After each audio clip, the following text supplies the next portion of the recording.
It was sunset. The sun was already setting towards the horizon. The carriage made its way through the winding roads leading to the ancient castle. Inside the cabin sat Mabel, and her little son slept on her lap. The boy's blue eyes were closed. He was seeing sweet, childish dreams. The girl's heart was beating excitedly, because the outcome of this trip seemed useless to her. She knew that going home was not just an excuse to visit her mother. It was also an opportunity to confront her past. Looking ahead through the dark windows of the carriage, the heroine asked the coachman to go faster. She was ready to pay him more for this trip. And he, clutching the reins in his hands, only nodded in response, as if feeling the heaviness in her heart. Arriving at the place, Mabel knocked on the door of the castle. Before her stood the man who replaced the butler. His gaze was reserved, but the heroine caught a note of sympathy inside it. He, surprised, let the girl inside. After walking through the corridors, Mabel entered the room where relatives had already gathered to spend the last hours of her mother's life. There was a quiet tension all around. Those present were having a hard time accepting what was to come. The heroine, despite her determination, felt that it was hard to be here. She was afraid of meeting the past. The woman's face was worn out by illness, but when she saw her daughter, a spark of joy lit up her eyes. Mabel looked at her with love and sorrow, realizing that time could not be turned back. Her brother was standing next to the bed. The boy's face expressed both surprise and accusation. The silent question of where his sister had disappeared seemed to lie on his lips. The grandmother smiled, looking at the little boy. She saw her daughter's reflection in him, and she unmistakably understood that this was her grandson. The woman whispered words of motherly love to her daughter, like a last message before leaving for another world. And Mabel, looking into the faces of her loved ones, felt that this return might not have been as useless as she thought. Death came quietly and inexorably, filling the room with grief. The blonde squeezed her mother's hand as if it could bring her back to life. She felt death approaching every second until it finally came. Tears streamed down the cheeks of the relatives. Mabel's brother's face expressed a mixture of grief and accusation. There was a deep pain inside her that now gave her no peace. For everyone present, the woman's death was a loss, an irreparable void. After saying goodbye to the deceased, everyone gathered for dinner. Relatives began asking Mabel where she had been all this time. Their surprise turned into a series of questions. It seemed that those around them saw a ghost from the past in the heroine. The girl was silent, feeling the pressure of their gazes. Every word was like a blow to her heart. Mabel expressed sympathy for her brother. She understood that his pain was no less than her own. The girl thought that it was time to leave as soon as possible, so as not to see or feel this torment anymore. But her brother stood in her way like a wall, not letting her go. The deep night outside the window indicated that the path was unknown and dangerous. The guy suggested his sister to wait until the morning. He was worried about her and didn't want her to disappear from their lives again.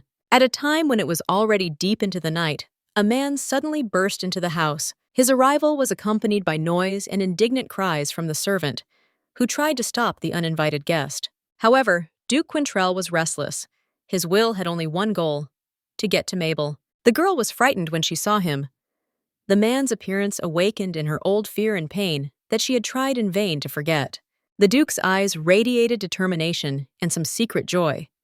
He was pleased that he had finally found her, his future wife, his bride. However, Mabel's words dashed his hopes. Her phrase, "I am no longer your fiancé," sounded like a death sentence to him. The Duke felt his heart squeeze in his chest, but he did not give in.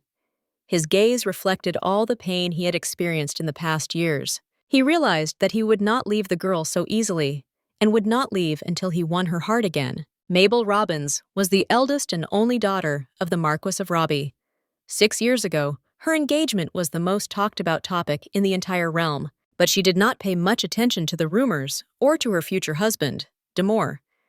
He was the successor of an influential person in the state, Freeman. Her family was looking for a worthy husband for their daughter. The newlyweds were looking forward to a future full of blessings and warm words of love. However, the girl realized that she had no feelings for her fiancé, but wanted to spend her life with her beloved. And everything that happened was a lie. So she came up with something. Soon there was an accident, but the girl's body was never found. Everyone was looking for Mabel, but no one knew where she had gone. 3 years passed. By the law of the kingdom, the missing woman was declared dead. and the engagement of the two was broken off. The guest, the Duc de Moore, looked at Mabel with mixed feelings. Excitement and curiosity, doubt and bewilderment were inside the hero. The guy spoke in words that the girl heard but rejected in her mind. Looking into her eyes, he whispered that she had fooled everyone. The blonde, standing in front of the hero, felt how the past suddenly came to life in her memory. The groom reminded her that the engagement had been broken off 2 years ago. Everyone thought that the Marquis's daughter had died in the accident, but it didn't matter anymore. The Duke decided not to give up and to be persistent. He wanted to know why his beloved had disappeared, and why she had returned only now.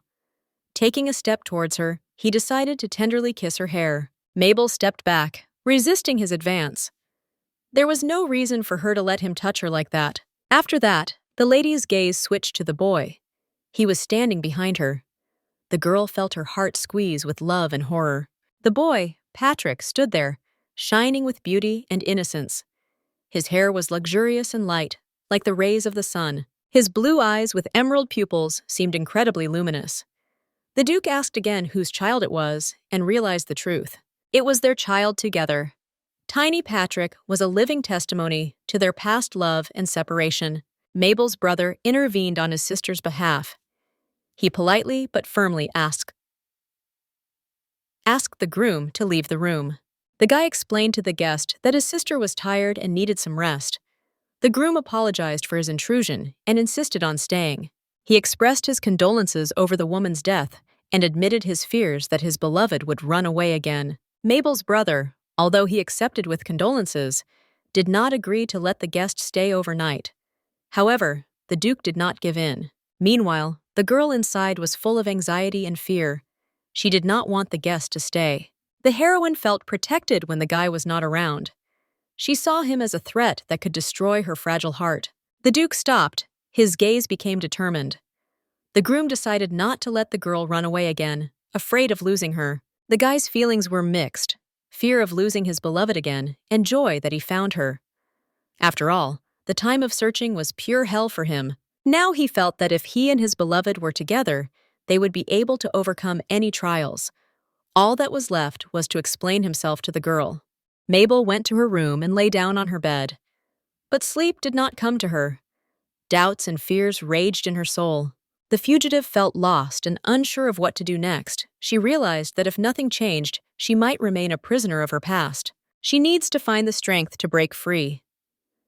Scenes from 5 years ago surfaced in the girl's memories. Then the groom, whose face she tried to forget, tried to kill her. These memories enveloped her thoughts, not giving Mabel peace even at night. The would-be bride knew she now had a son, Patrick, and she had to protect him, even if it meant running away. She came to this castle for one purpose only, to see her mother. But now it was important to remember about her own and her child's safety. The girl had agreed with the coachman in advance about a possible return trip if the situation required it. She decided to do so. Gradually, the first signs of dawn began to appear in the sky. The carriage with the fugitives suddenly turned around and began to go in the opposite direction. Mabel wondered why they did not drive on. However, the driver announced that it was only the passenger's imagination. The heroine remembered the face of the guy she was so afraid of, and her heart sank with fear. She really didn't want to go back. The carriage, which seemed to be leaving the estate, suddenly returned. Mabel got out to find out the reason. Her fiancé was waiting for her in the place of the coachman. He insisted that he was not going to let his beloved go. The heroine was surprised. She had not seen the real driver, but the guy explained that he was safe. The guy invited the runaway to a conversation and took her aside. This conversation became a kind of study of their future relationship. Mabel was afraid to refuse, fearing that her interlocutor would forbid her to leave the estate. However, he loved her and could not allow such behavior. The ex-bride could not understand why the brunette behaved in such a way. After all, their engagement had been broken off long ago. The guy asked again if she still loved him. Mabel stood in front of him, as if in a stupor. She did not know what to answer. Doubts thundered in her soul, and she felt weak. The heroine declared that she no longer felt anything for her interlocutor. Her voice sounded barely audible. The guy looked at her sadly, as if his heart had broken into pieces. He didn't believe her and didn't want to believe her. Such truth didn't suit him. Mabel's hands were shaking, her heart was clenched with pain and fear. She felt something still trembling inside her, but she couldn't put her finger on it. The guy realized that she still had feelings, but she was afraid of something that she herself could not understand. Losing his beloved again was like dying for the Duke. The guy came closer to the girl, trying to squeeze her hand in his. He wanted to say words of love, but something stopped him. The feelings were mixed for both of them. Love and fear for the guy, mistrust and fear for Mabel. They stood there, separated by misunderstandings, both feeling the pain of a lost love that might never return. For the girl, meeting the guy seemed like a big mistake. But the guy assured her that he would never leave her. The heroine asked to first attend her mother's funeral, and later they could get together and discuss everything. The guy agreed. As they walked back to the mansion, the beauty of dawn unfolded before them. Nature was awakening, surrounding them with its grandeur. The mansion appeared before them in all its splendor. At that moment, the sun was already fully illuminating it. A beautiful morning had arrived. The girl was met at the door by her brother. He was glad that she had returned, as he was worried about her. The sister expressed a desire to change her clothes. She needed to put on a mourning dress to be ready for the funeral. They put off the conversation for later. The blonde offered the girl to stay with him so that they would have time to discuss everything. After all, they hadn't seen each other for so long. In the cold morning air, the heroine and her brother had a pleasant conversation. Feeling the coolness, they discussed past and future events. The interlocutors found comfort in each other's warmth and support. The girl decided to wake her son, remembering that she had left him alone. Reflecting on the conversation, it seemed to her that even death would be a blessing. For 5 years, she lived in constant fear. She had to constantly hide from danger. When she returned to her son, she discovered that he was no longer in the carriage. He was being held in the arms of her fiancé. The heroine got scared when she realized that her son was left alone, so she ran to him. The guy took the child in his arms. The brunette thought that the child would be scared without seeing his mother nearby. The girl's brother was surprised why his sister left her son unattended. The returned fugitive took her son into her arms. She also expressed a wish for the funeral to take place in the family circle. The ex-fiancé asked the Duke to leave, and he agreed. The hero realized that he would have to endure only one day without his beloved. The look of the boy saying goodbye to him remained in his memory. The boy looked at him with reverence, as if he understood that this was his father. There was also love in that look. His beauty was striking. Blue eyes, full of purity, and bright curls that fluttered in the wind. It was hard for the father to contain himself when he met his son's gaze. It was a gaze full of trust and love that pierced his heart. The boy waved his hand to the child, as if promising to return. The hero was full of hope and determination after the conversation with his bride. The day of the funeral arrived. The estate was filled with quiet sobs and heavy sighs. People stood near the grave surrounded by flowers. The grief was palpable in every look and every movement of those present. The girl watched this scene from the window. Her heart was heavy with sadness and helplessness. Sitting on the bed in her mother's room, she felt tears appear on her face. Her son sat next to her. His presence was the only source of comfort. And in her thoughts, images of her ex-fiancé floated up, the one who said he still loved her. She remembered him holding their son in his arms. This filled her heart with mixed feelings: love, doubt, and fear. The son worriedly asked his mother what had happened to her and why she was sad. Mabel smiled, assuring him that everything was fine. Then she hugged her son tightly. The happy boy suggested going for a walk outside. The girl was worried that the boy's appearance might surprise the guests at the funeral, so she suggested that he stay in the room. However, the son insisted on a walk in the fresh air. At this time, guests who had come to the funeral came into the house. It was her brother and Christina. The guy noticed that his sister might need help. He offered his support and she agreed. The girl and Christina exchanged glances. At that moment, the room was filled with joy at their meeting. Then the girl's younger sister, Marie, entered the room. The sisters immediately hugged. The younger one asked where she had been all this time. In response, the older sister suggested that they sit down and talk. The girl's brother, smiling at his nephew, offered him a carrot cake to snack on. The gaze of all those gathered focused on the boy, waiting for his answer. and the boy said that he did not like carrots. There was a sudden moment of tension in the room. This unexpected remark had given away the secret the girl had been trying to hide. Her eyes flashed with a hint of worry and confusion. After all, the Duke wasn't a fan of carrots either. This couldn't be a coincidence. A beautiful sunset was setting in against the backdrop of the awkward situation. It painted the surrounding objects in warm shades and filled the room with a pleasant light. The younger sister asked the girl how she had spent all these years. The whole family was also interested in her health and financial situation.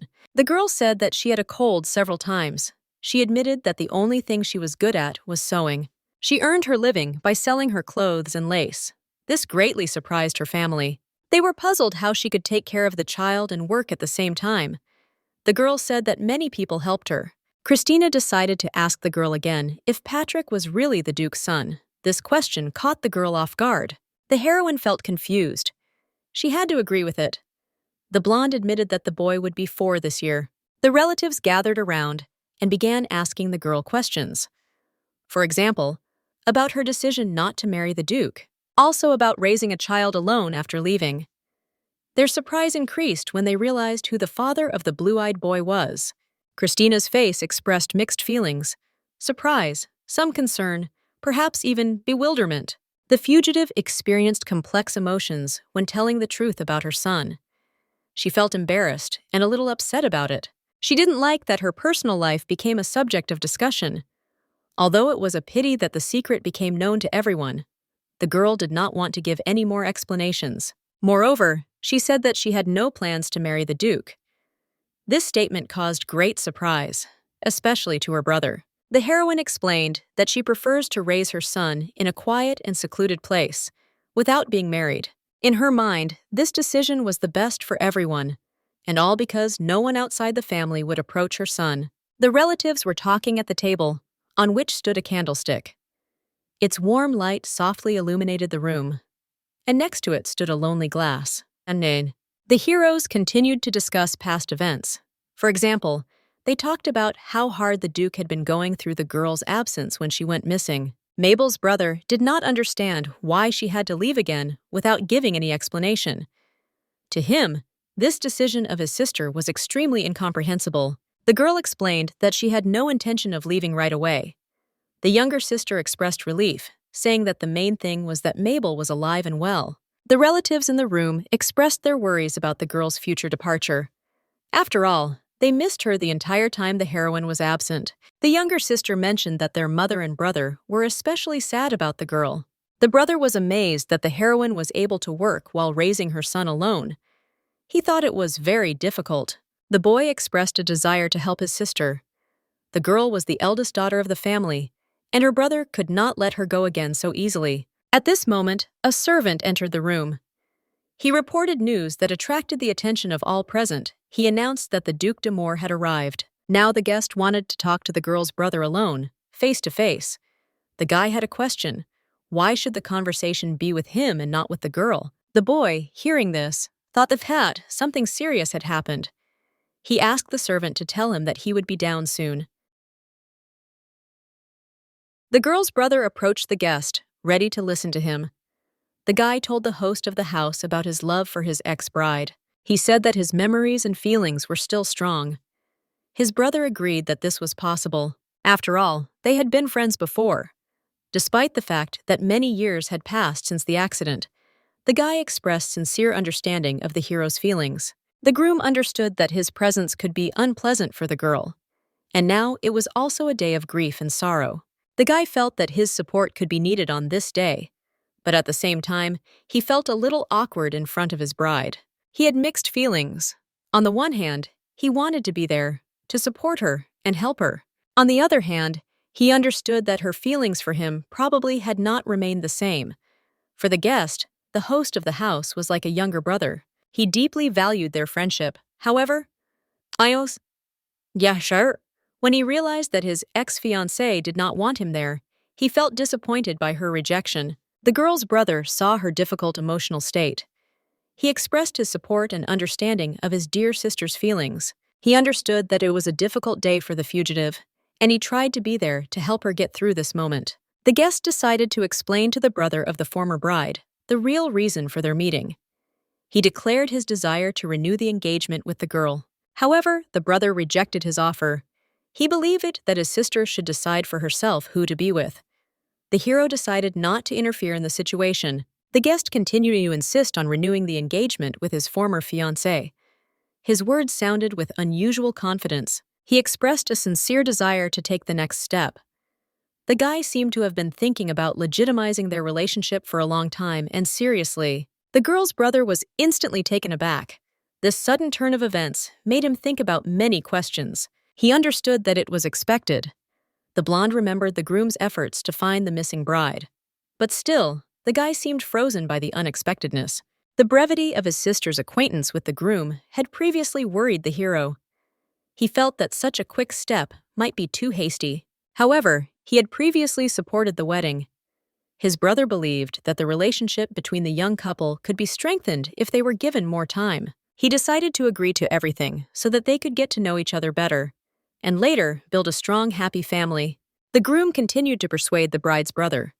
He emphasized his common sense and prudence. He also expressed confidence that the owner of the house would support them in their decision to start a family, just as unwaveringly as the groom himself. After all, the girl's future together with the brunette will certainly bring them good and happiness. He asked the guy to understand his situation and support him. In addition, he reminded about the girl's child.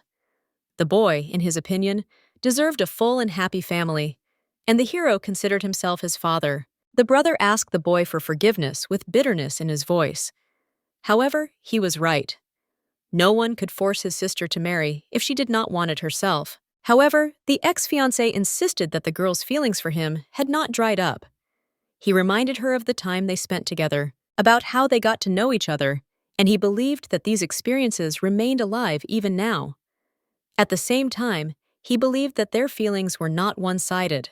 The brother did not want his sister to marry the Duke again. His opinion this time was as categorical as the girl's. In the past, he considered this marriage successful. Now, the hero could not allow his sister to take this step again. The brother remembered how the groom had gone to great lengths to find his missing sister when she disappeared. He had not stopped even when she was declared dead. The boy continued to hope and search for his beloved. This showed how much he loved her, and his brother knew it well. But despite all this, he believed that the decision was up to his sister herself. His brother did not want to interfere in her personal life. The groom insisted on understanding the reason for the refusal. The guy could only repeat that he had no right to decide for his sister. However, he also clarified why the Duke avoided a personal conversation with the girl. This conversation seemed difficult for the former groom. It seemed that the guest had realized the essence of his words and their significance. They needed to be carefully considered. Now, while there were no strangers, was the best time for this. The guest apologized for disturbing us at such a late hour. He also expressed his gratitude for the wonderful dinner. The Duke understood that the funeral had caused a lot of trouble for the hosts and wished them a good rest. The host also wished him good night.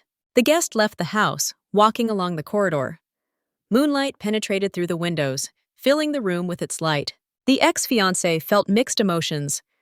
It was both disappointment and relief at the clarity these conversations brought. Walking down the corridor, he met a girl. It seemed that she did not expect him to appear. She was walking, thinking that the guest was in the guest room, and the guy was heading to that place at the time. He decided to joke about how time had accidentally brought them together. But for the girl, it was just a coincidence. She was categorical in her attitude towards the groom and did not want to have anything in common with him. The hero decided to find out why the girl suddenly spoke like that, and why she refused to explain the reason for her refusal. He felt he should know the answer to this question. However, no answer came. The girl's surprise at such a question was understandable. She believed that the Duke probably knew the answer to his question. The blonde did not want to continue the conversation and asked the guest to leave. The boy asked permission to look at his son before leaving. However, the boy was already asleep, according to his mother. Suddenly, the girl heard footsteps. The little boy came down the stairs, cheerfully greeting his uncle. The boy asked why his uncle was there. The guy replied that he just wanted to see him. Christina came up to the stairs and began to observe the situation. Mabel approached her son to pick him up. She asked the boy why he was not in bed. since it was already past midnight. The child heard his mother explain that his uncle was about to leave, so the girl asked her son to return to the room. The father looked at the boy, following him with his gaze. The heroine, holding her son by the hand, led him back to the room. Christina walked down the stairs with a slight smile. When she saw the guest, her eyes sparkled with interest. She suggested having an important conversation. This unexpected turn of events left the guest feeling a little confused, but he agreed to talk with curiosity. With a smile on her face, Christina suggested continuing the conversation near the children's room. She explained that although Patrick was usually obedient, his mother might need help. The guest agreed with the hostess's statement. As they walked toward the nursery, Patrick's mother watched this conversation. There was something akin to worry and hope in her eyes. The girl's heart beat faster in anticipation of how the conversation would end, and also in thoughts about the future of her son. In the room, Patrick asked his mother who this uncle was. His mother looked at him with tenderness and love, afraid to give an answer. She replied that it was the Duke, the master of the city. Patrick was interested, and his eyes lit up with joy when he spoke of his uncle, whom he liked. At the same time, his mother experienced mixed feelings of joy and anxiety. After all, these would be the boy's first memories of his father. While seeing her son off to bed, the girl told him about the dragon. According to the mother, he wandered around the palace at night and frightened those who were not yet asleep. The boy agreed to go to bed. His mother led him into the room and lay down next to him. The child asked his mother's opinion about their new acquaintance. Her gaze was filled with mixed feelings. The heroine understood that the boy and the Duke were related. This meant that their relationship could become closer.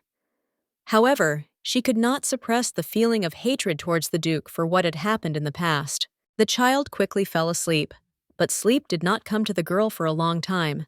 She thought about the words of her child. Fear penetrated her thoughts. She remembered that the Duke could become a source of pain and suffering. That is why she rejected his proposal of marriage. After all, the Duke was probably the one who tried to kill her. Memories of the past suddenly took hold of the heroine. It happened 5 years ago, when she went to the Duke in a carriage. The coachman was surprised by her haste, because the road was coming to an end. The bride at first hid the truth from her new acquaintance. She said that the coachman could not tell about this secret, but then she confessed that she was pregnant by the Duke. The girl was full of hope that her fiancé would be happy. The carriage suddenly stopped before reaching its destination. The heroine's new acquaintance came out to find out what was going on around, but at that moment, an arrow hit the coachman. It mortally wounded the guy. In a panic, not understanding what was happening, she heard the coachman's screams. She heard a voice begging her to run. The girl couldn't understand what was happening.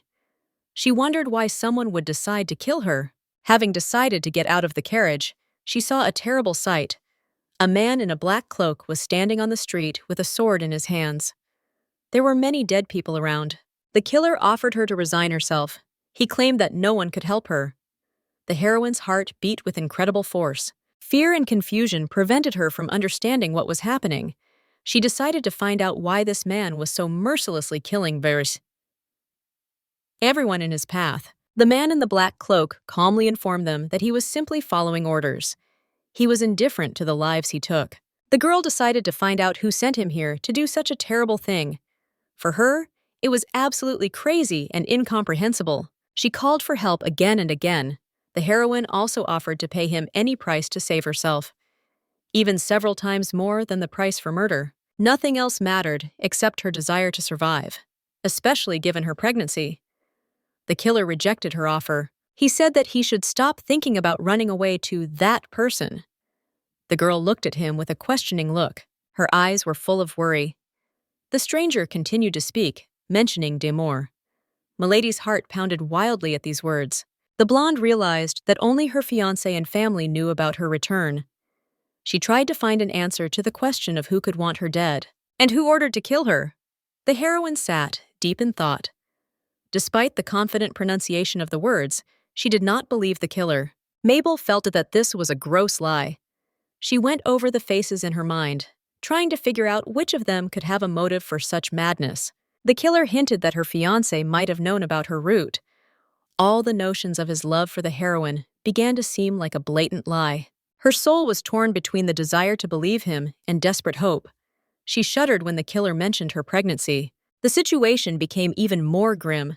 She felt her nerves stretching to the limit. After all, the killer had to make his choice. Decide to take her life now, or allow her to return to her fiancé so that the heroine can die in his arms. The stranger said that if the girl was ready for the second option, she should run, as far and as fast as possible. The girl rushed forward, trying to get away from danger. After a while, she felt that safety had returned to her. No one was chasing her anymore. The heroine was asking herself questions that were spinning in her head. For example, how could this have happened? The Duke promised to protect and love her, but somehow everything turned out differently. She decided not to trust the words of a stranger so easily. The unknown man claimed that he was sent by the Duke. The blonde began to wonder why he needed this. After all, he was the heir to a rich and famous family. The guy at first glance had no reason to kill her. This situation left Mabel with many questions in her memory that she did not know the answers to. The sun's rays began to penetrate through the windows. The girl woke up and got out of bed. She felt tenderness in her heart, looking at her sleeping son. The heroine gently ran her hand through his hair, admiring his quiet sleep. Then she went out into the corridor and met Christina. The young mother greeted her with a smile. The girl met Christina in the hallway with a warm greeting. Her heart was filled with a pleasant feeling at the sight of a familiar face. The fugitive expressed a desire to know where her brother was. Christina said that it would be better for the girl to stay in the mansion. She assured that she would be safe here, and her relatives would always support her. The girl said words of gratitude to Christina. Then, walking down the corridor, she headed to her brother in the library. Having met him, she guessed about the upcoming conversation. Her brother suggested postponing it until the evening, explaining that he had an important meeting. They agreed to discuss the issues surrounding her decision to leave the mansion that evening. The girl expressed gratitude to her brother for his understanding, and also for the support. The guy realized that this decision was connected with her feelings for Patrick. The heroine said that she decided to stay. The brother met this news with surprise and joy in his eyes. He did not expect such a decision. It turned out that Chris was right. The mansion was the safest place for Mabel, because she knew she didn't know what the killer wanted. But the girl was sure that if the killer found out that she was alive, he might try to kill her again. So she understood the need for protection. Even if it was only for a few days to avoid mortal danger, the brother felt a deep sense of relief from what he heard. Before that, he thought that even half his life would not be enough to convince his sister to stay. She sincerely apologized for the worry she had caused, but the brother had to go to a meeting so as not to be late. After all, the meeting was important, and it would not be rescheduled if he was late. He went to the mansion. The magnificent palace radiated an atmosphere of luxury and history. It seemed as if its high walls were visible from every corner of the city. In the corner of the first room stood an armchair that looked extremely elegant. Elegant patterns completely filled all its wooden parts. Marquis Robbie attended the meeting, unable to remain aloof from what was happening. The girl's brother stood next to the Duke. The brunette thought about his fiancée and how this blonde guy in a suit reminded him of her. Their presence did not go unnoticed by those around them. The Marquis wondered why everyone had gathered here near him and what they were doing. Meeting the new guest, the Duke greeted him with a smile. The guy, a little stunned by the Duke's attention, greeted him. He reported that the child was feeling well. At that moment, the Queen entered the hall, and her appearance seemed to illuminate the room. Her long, wavy hair glinted in the light of the chandeliers, the light strands framing her graceful face, highlighting her aristocratic features. Her eyes were blue, like a clear sky, sparkling, attracting the glances of everyone present. It seemed that they could not leave anyone indifferent. On her head glittered a crown. It was decorated with precious stones, as if symbolizing her greatness and power. The Queen moved with effortless grace, like the protagonist of a fairy tale. She seemed to invite everyone to enjoy her presence. Her gaze was full of grace and power. The beauty turned to Robbie and asked if he had managed to rest in such a short time. The guy assured her, with gratitude in his voice, that he had managed to rest. He was grateful for such care from Her Majesty. It was decided to proceed with the meeting. Those present sat down at a heavy oak table. It was covered with documents and parchments. Behind him sat high-ranking members of the nobility and court counselors, their faces lit with concentration by the candlelight. The queen's birthday was approaching. It was a particularly important event, the first since her accession to the throne. Usually, preparations for such a celebration were the job of the spouse, but due to the queen's lack of a partner, this responsibility fell on the shoulders of others. And in this case, the choice fell on the Duke of Quinterel. It was him that the queen personally chose to be the organizer of the celebration in her honor. Wilhelmina Anjuel Freeman. That was the name of the beautiful queen. She received her title at the age of 19 due to the death of the previous king. So there was only one heir left in the royal family, the most noble girl. 4 years ago, she was returning from a long stay in the principality. She attended a social event. The queen had noble features. She resembled portraits of great beauties. The girl stood out among others with her unique beauty. Her long blonde hair was like a stream of gold. It touched her shoulders, giving the beauty a majestic appearance. The queen's large, sparkling eyes were deep and mysterious. They attracted the glances of those around her, leaving no one indifferent. At this party, the queen fell in love with Duke d'Amour at first sight. Even after the duke's refusal, the queen's feelings remained the same. When she heard about the disappearance of his fiancé, she thought it was her chance to win her beloved. Soon the young marquise was declared dead. So, even being the queen of Freeman, she continued to seek the duke's attention. But he seemed not to notice the long-haired beauty at all. The duke was amazed at the ease with which the queen delegated the internal affairs of the palace to him. But her frankness made him wary. The worry about Marquis Robbie also remained a heavy burden, as he feared that the queen would learn of his fiancé and be hurt. The duke's fear of failure made him abandon the banquet preparations. He suggested a more experienced candidate, such as Duchess Arcana. Previously, she had organized parties with extraordinary skill. It was obvious that such an occupation brought her only joy. The queen noticed that the duke was deeply concerned about the celebration, and it would be difficult to find someone equally worthy. So she asked him to take charge of the organization, since it was a celebration in her honor. Suddenly, the duke's face became gloomy. The queen was struck by this change. The boy explained that she deserved his devotion, but he was worried about his lack of experience. The guy said that the beauty justified her actions with loyalty. He was ready to hold the party, but was worried about his incompetence. However, this did not bother the queen at all. She wanted him to be the one to take charge of the celebration, despite his inexperience. Those present understood that if the duchess helped the guy, everything would go well. The preparations for the banquet could even be purely symbolic, but it could also be a true reflection of loyalty to the queen. The duke still did not want to do this. However, let's say completely different words. He expressed his consent, and this made the beauty very happy. Everyone present at the meeting looked at the guy in surprise. Then, someone present asked the queen a question. He wanted to know what she thought about marriage. This question came as a surprise to her. The queen had many enemies. Therefore, she should think about a successor. These words seemed quite reasonable to the ruler. She decided to find out what the duke thought about it. The guy looked at the girl with surprise. His eyes widened in surprise.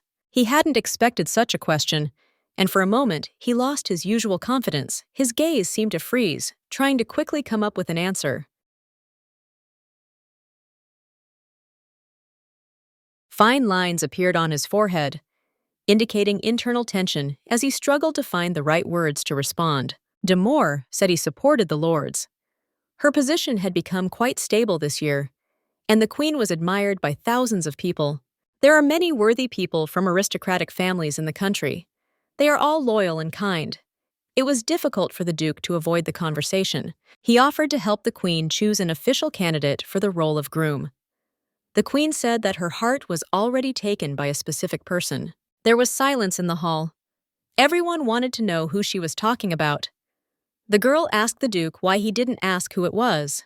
It was time for lunch, and the meeting was over. The queen called the boy to come into her office.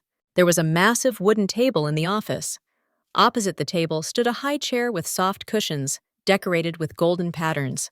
There were 2 exquisite porcelain cups on the table. The aromatic tea in them emitted a pleasant smell, filling the room with warmth and peace.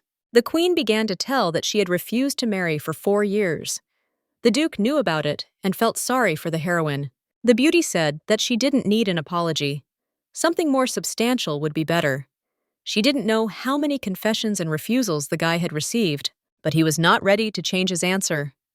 The hero loved only his bride. The rejected girl looked at her beloved with surprise. Her usually firm and expressive gaze was shrouded in bewilderment. She asked why the duke could not forget the dead man. Her hands tensed and began to nervously tug at her dress.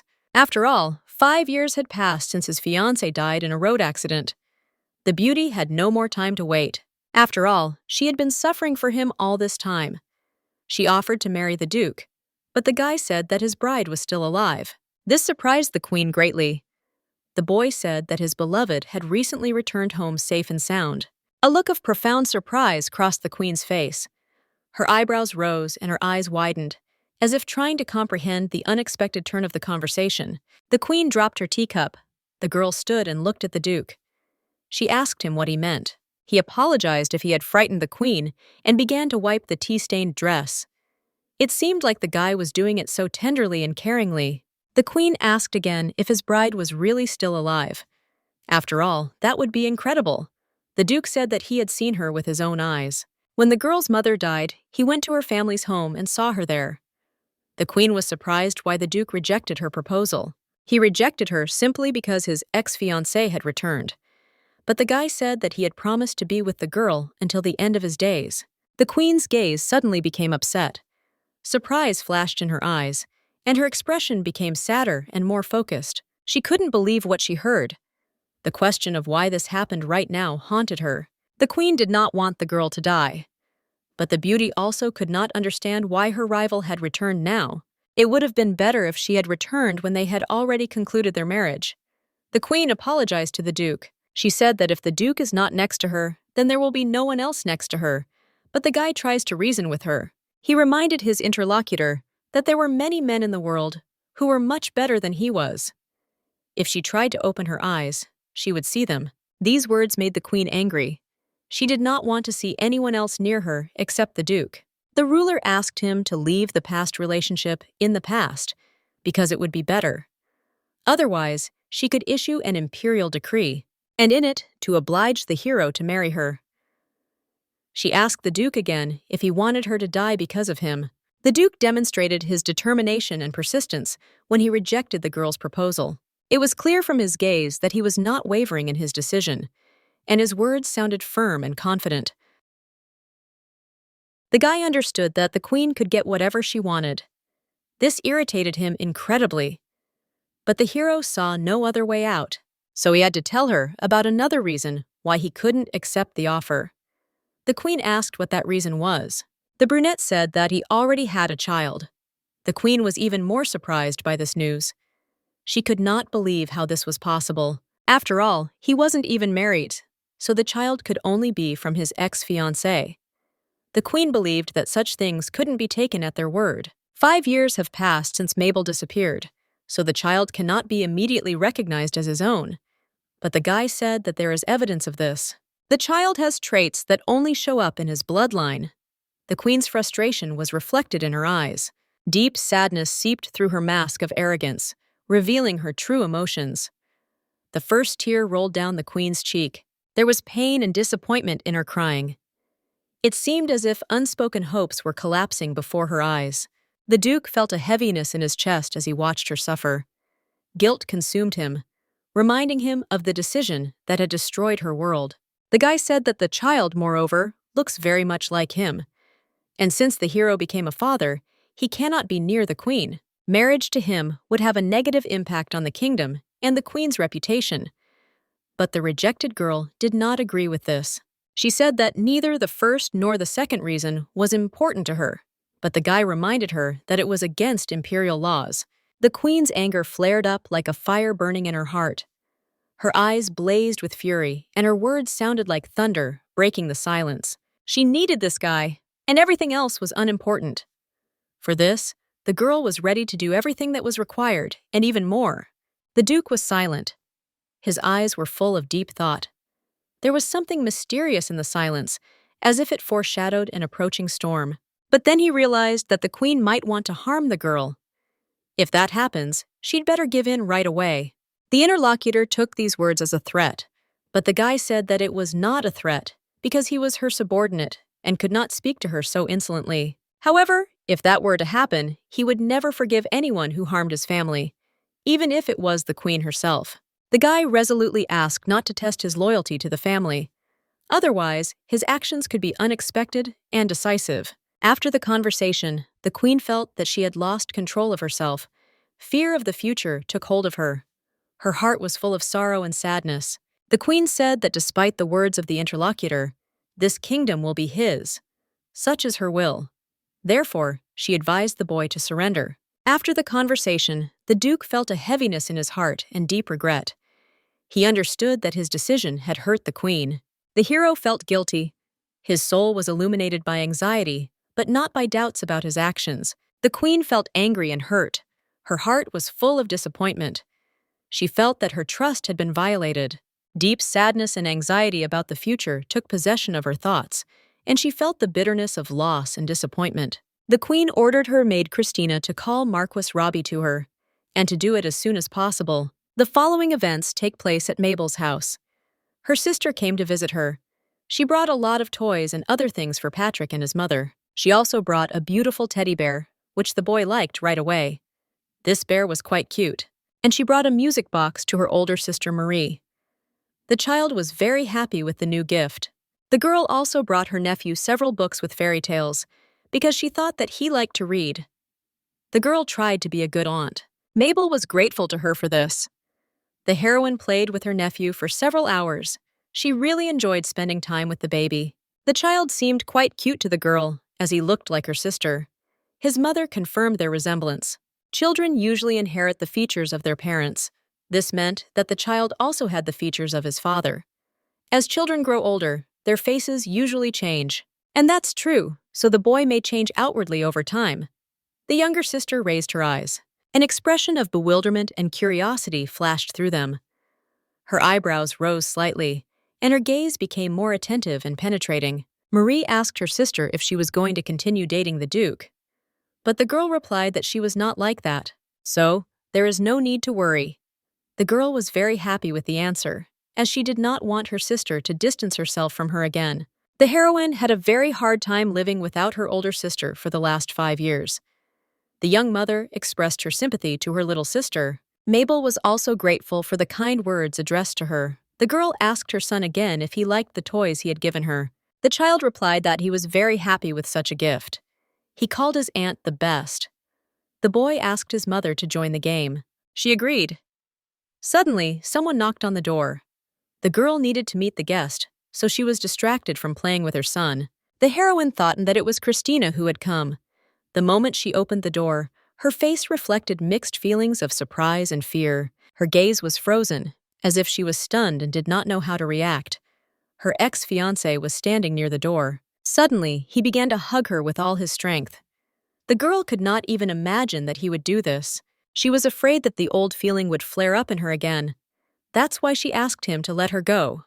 The Duke was glad that the girl didn't leave after all, as she promised. However, the boy was worried and wondered what would happen if she did leave. He was afraid that she would disappear again without saying a word. Just like last time, he wrapped his arms around her so warmly and confidently. There was sincerity and tenderness in his embrace that spread around them. The hero repeated again that he was very afraid of losing the girl. But she replied that she had not gone anywhere and was not going to leave.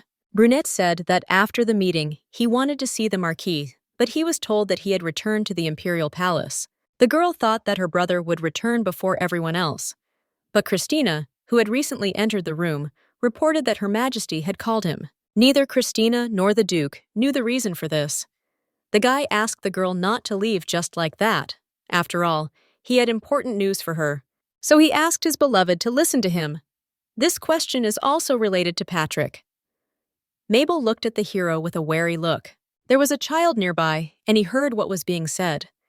The child's questioning look was full of curiosity and some wariness. His blue eyes widened, as if he was trying to unravel the mystery that lay before him. The parents decided to continue the conversation somewhere else. For example, over a cup of aromatic, warm tea. The boy said that he had to tell the queen about Patrick and Mabel. The girl could not understand why this was necessary, but the hero only expressed regret. He was sorry that he had told the queen this news without first consulting the girl herself. Mabel was very upset about this. She did not want to spread the news of her return. But eventually, it became known. The Duke said he was forced to admit that he knew about the heroine, and all because Her Majesty wanted to marry him. The girl was very surprised. It was a big surprise for her. She wanted to know what answer the guy gave.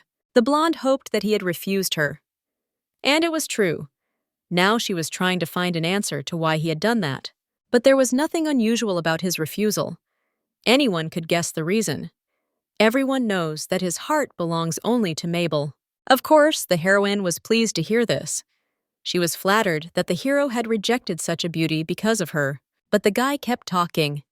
He explained that if it weren't for that conversation, others would have found out about the girl anyway. However, she wanted to leave before that happened. The guy couldn't understand how the young mother was going to live the rest of her life. After all, she doesn't have to hide any longer. That way, she can ruin Patrick's childhood. Besides, the child needs a father. The brunette decided to clarify whether the girl was planning to run away abroad. But these were the very thoughts that visited her. An awkward silence suddenly fell over the room, like a thick shroud surrounding those present. The silence was so thick that one could feel its pressure on one's shoulders. For a while, the heroes did not dare to break the silence. Since Mabel loved her child, the hero didn't have to worry about him. There was something exciting and tense in the movements of her hands. Each gesture expressed an internal struggle and uncertainty. The blonde was angry that the guy kept talking about what would be best. Her son initially thought he didn't have a father, and he's used to it. Although, in reality, there are no children in this world who would think like that. The boy understood that his son was just pretending. He was probably afraid to ask his mother such questions. After all, his eyes shone with childish joy, curiosity about the world and fear of upsetting anyone. The girl was clearly irritated by these words. Her eyebrows were drawn together in an angry frown. An involuntary sigh escaped her lips. The father, sitting next to him, made a silent, displeased expression. His face reflected clear displeasure. He was clearly irritated. The guy grabbed the girl in his arms with such force, as if he was afraid of losing her forever. He pressed her to himself, trying to convey all his love through this gesture. In the heat of these embraces, he proposed to his beloved to marry him. The girl's heart beat so hard, as if it was about to explode. The guy held her so tightly that she couldn't break free. The strength of the hug showed how strong the guy's feelings were, and that he really wasn't ready to lose her again. He whispered words of love and marriage proposals in her ear over and over again. The Duke could not understand why she chose the path of struggle and not the easier way. The girl found it a dream. It all seemed like memories. Mabel believed that the guy was afraid to reveal his true intentions. That's why he decided to distract her. But the fear of losing his beloved made the boy's heart beat like crazy. Opening her eyes, Mabel asked her to let go. But the brunette continued to hold her. The heroine said that the title of the Empress's husband would suit him very well. Besides, this beauty loves him very much. Therefore, it is not worth upsetting Her Majesty. It is impossible not to take advantage of such an opportunity. However, this title had no meaning for the hero. After these words, the Duke let the girl go. He could not understand how his beloved could talk about another woman who liked him so easily. Mabel said she didn't believe in the sincerity of his love. She had already told the guy this before. The girl asked him to believe this. Besides, the blonde said that she never loved her fiancé. She tried to say it so that he would believe her. After that, the heroine asked the guest to leave. She didn't even ask. She insisted. Before leaving, the Duke said that there was one thing that was important to remember. Even though their feelings are not mutual, he will still love only her. The girl stood in the middle of the room, absorbed in her thoughts. Her gaze was fixed in the direction where her fiancé had just stood, and there was a hope in her eyes that he would turn around and come back to her. As the boy began to leave, Marquis Robbie returned. The owner invited the boy to come into his office for a talk. He asked the guest if he was going to accept the Empress's offer. A long and important conversation began. The heroes felt very tense. the Duke decided to find out what the guy was talking about with the ruler. The blonde said that she forbade him to accept the Duke's marriage proposal for his sister. The guest was interested in what answer his friend gave. The owner continued to explain. Despite the young age of the Empress, the blood of the Emperor flows in her veins, and he does not want anyone to hold a grudge against him, or that his family would be harmed. He has no choice. Besides, it is important to take care of other family members, so the blonde suggested the guy to accept the young beauty's proposal. It would be a good title for him. The guest realized that the brother and sister shared the same thought. The girl had already said that she did not want to get married, and the Empress's order applies not only to the boy. The Marquis then went on to give more details about his conversation with the Queen. The beauty said that his sister had become a real nuisance to her. She did not want to hear or know anything about the relationship between Mabel and the Duke. The ruler simply wanted to marry her beloved. If the guy helps dissuade his sister, he will be generously rewarded. The Queen was ready to give him anything he wanted, such as marrying into a famous family. The Queen could also write a letter of betrothal to a boy to become a royal concubine in a foreign country. Or she could have offered a promotion, for example, to the title of Duke. Then their conversation turned to the Psy, Patrick. If Demur wants his son to live with him, the Queen can adopt him, but only if he wants it himself. However, Brunet said that there was no way he would not agree to become the Queen's husband. And even if Mabel did not choose him, the decision would remain the same. He was ready to be alone all his life until he died. After all, he loves only one girl, and because of the Queen, he is not going to change his decision. There is no need to worry about Mabel's safety. The hero said that you will always protect her. Then he asked Robbie for a favor. He asked to convince the girl to agree to his proposal. At this point, the conversation ended. The guest left the estate and got into the carriage.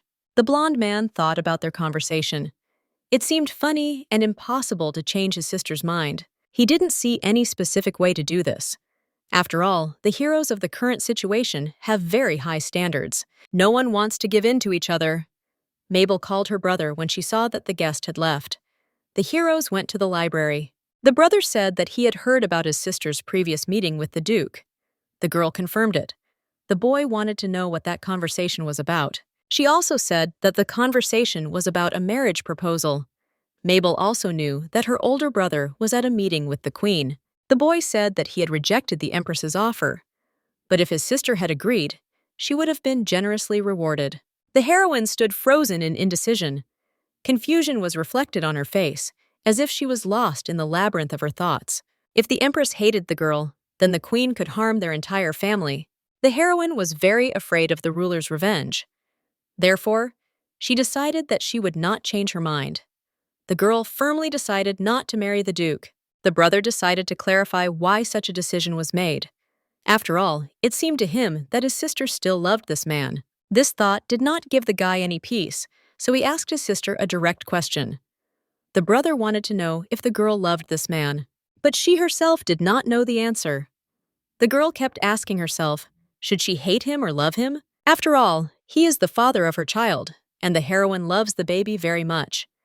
Therefore, her feelings for the Duke are not higher than her feelings for her own son. Despite the marriage proposal, the brother decided to clarify whether hatred for the guy had anything to do with the reason she was planning to leave. He wanted to know what that brunette had done to her. But the heroine didn't want to talk about it now. She was still planning to live with her brother for some time. In peace and safety for her son, the girl hoped that her fiancé would give in. The blonde said that he would hope so too. So he asked his sister not to worry too much about what happened. Her Majesty is not the type of person who uses power to solve personal problems. Besides, the Duke promised to look after his beloved. The brother said that the guy promised to protect her no matter what. Mabel was very pleased to hear these words. She suggested that her brother take a rest, as he had just returned from a meeting. The girl apologized for what she probably caused trouble, but for her brother it was nothing.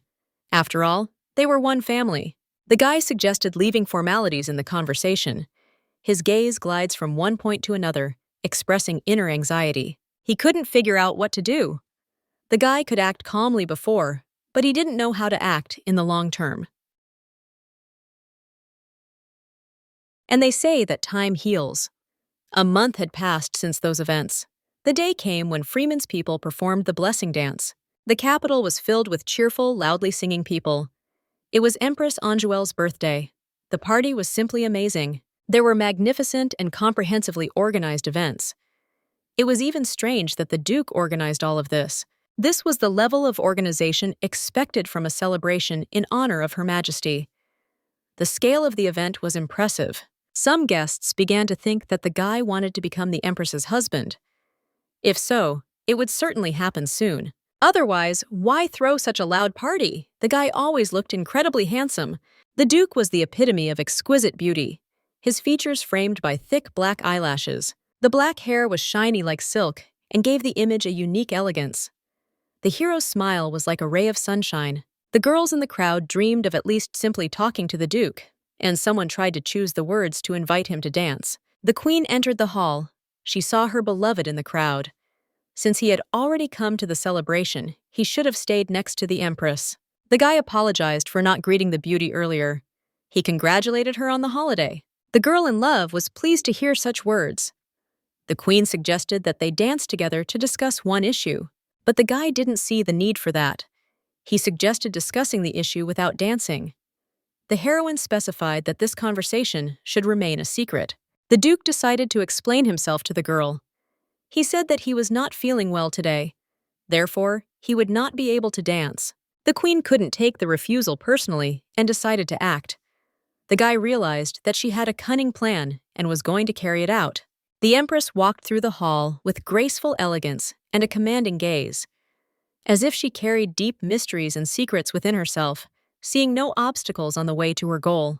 The Duke did not look happy. His gaze was filled with restrained discontent.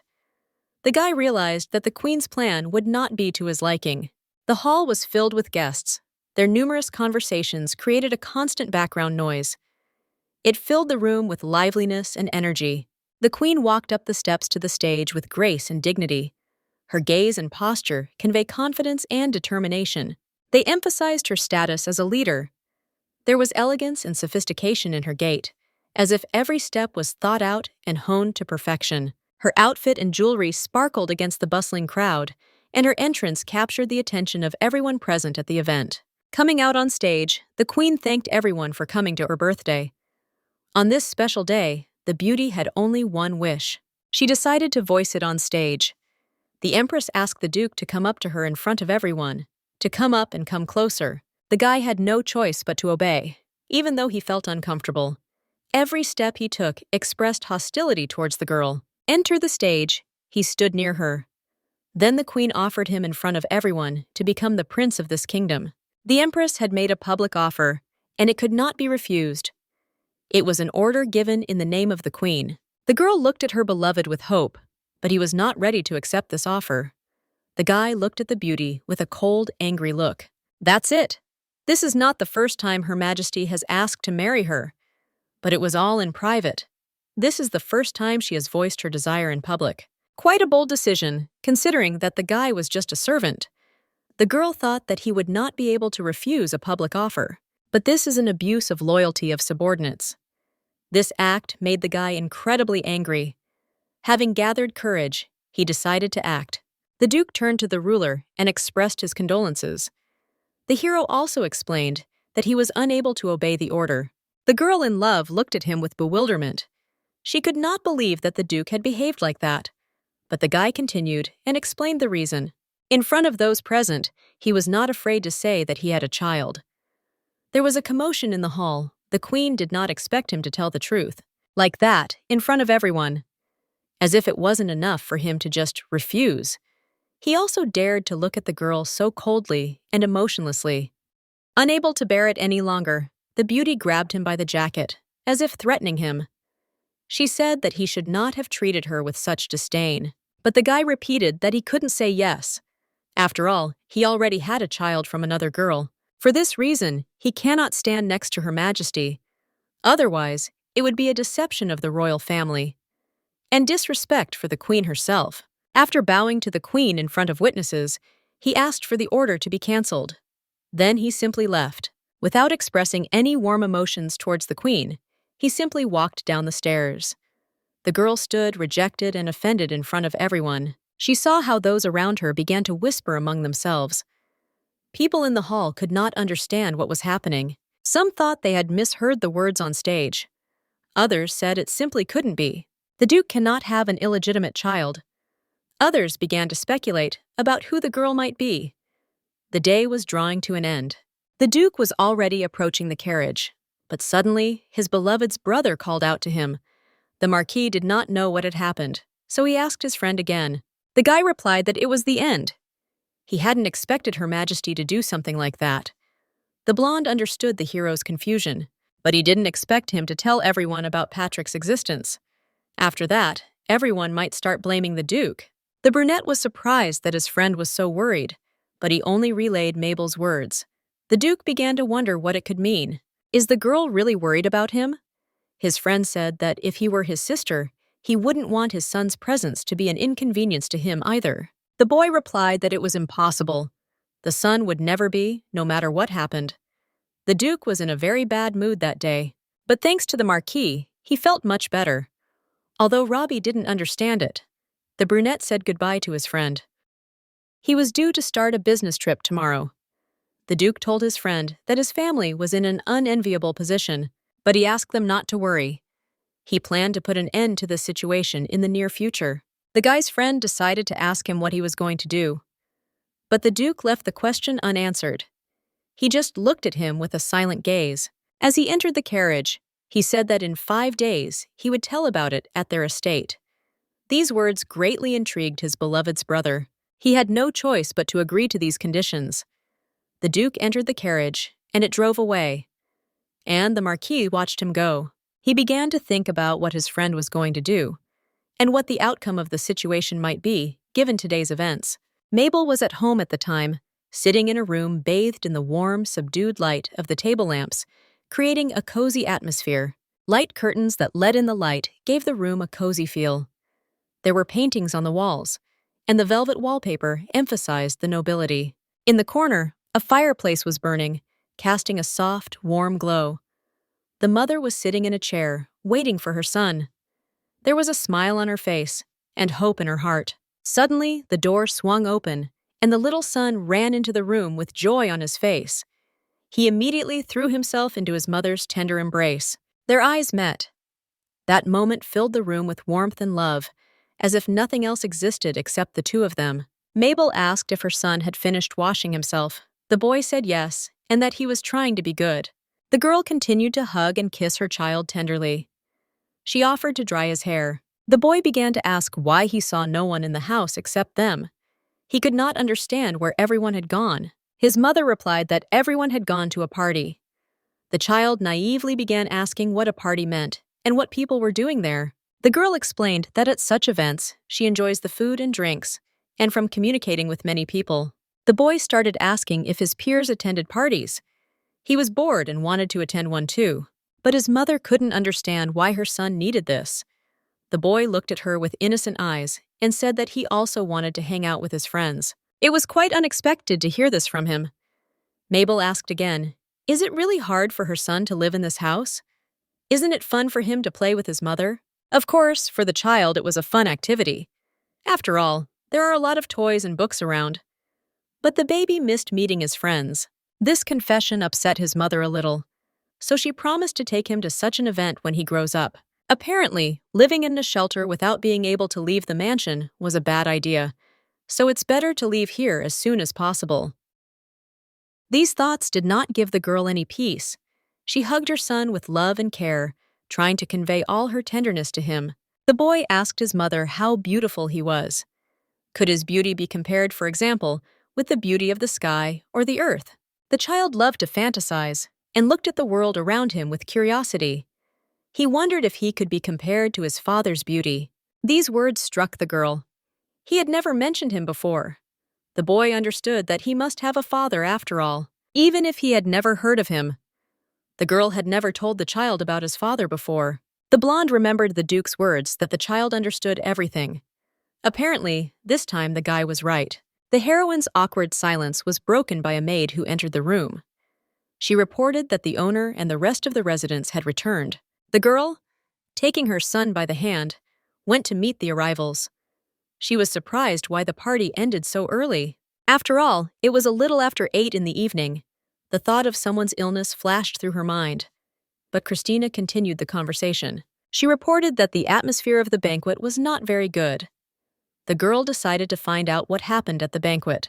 The heroine's younger sister began to explain. It was about Her Majesty. Mabel was a little scared because she remembered the conversation with the Duke about the Queen. She thought that the beauty had indeed done as she had promised. The frowning look betrayed the girl's anxiety. Christina continued to explain that she had not imagined such an outcome either. The ruler must have been ashamed to find herself in such a situation. These words calmed Mabel down a little. The girl thought that the Duke had deliberately rejected the ruler's offer. First he approached the Queen, then he turned her down. If he wanted to gain an advantage in that marriage, he should have shaken up the relationship with her. But the heroine could not get rid of the thought that, in the end, the boy would marry the Queen. She held her son's hand tightly, betraying her anxiety. After all, she was afraid that by refusing public advances, he would reveal Patrick's existence. After all, that would make it difficult to leave secretly. Upon returning from an important trip, the Duke of Moore also had a difficult conversation at home. His sister was waiting for him. Her name was Marguerite de Quintrell. She greeted her brother with words about his madness, but the guy pretended not to understand what was being said. The girl decided to tell what people are saying about him now. For example, that he has 10 mistresses, but now there are probably 20. And the mother of the illegitimate child was the daughter of traders. At the meeting, she was asked questions about baptism. This made her very angry. She heard these words personally, and the girl couldn't even imagine what rumors were going on behind her back. Not only did the guy refuse the public advances of the Queen, the most powerful person in the empire, but for this reason too, because of an illegitimate child. It became sensational gossip. For the guy, it was expected. He didn't see anything surprising in it. The Duke didn't care what they said behind his back. But the talk of 20 mistresses was too much for him. However, his sister was in no mood for jokes. She was worried that her brother would marry this lady with a child. Margarita understood that her brother felt responsible for the child. She also knew about his feelings for this girl, but the lady said she didn't want to become his wife. The sister suggested her brother not to stick with people who didn't like him. No matter how hard he tried, he still couldn't charm her. These words hurt the guy very much. Not wanting to continue the conversation, he decided to leave the mansion. And all because the Duke was going to visit the Marquis family. Having come to them, the guy settled down at a table on the veranda. There was a lot of greenery and flowers around. His posture expressed calmness and dignity. He held a cup of tea in his hand, enjoying the aroma and warmth of the drink. The beautiful cup was a work of art. Its exquisite design was eye-catching, with every line and pattern executed with meticulous attention to detail. The Duke looked into the distance, as if he was deep in thought or enjoying the landscape in front of him. The guy sat at the table with an air of confidence and expectation.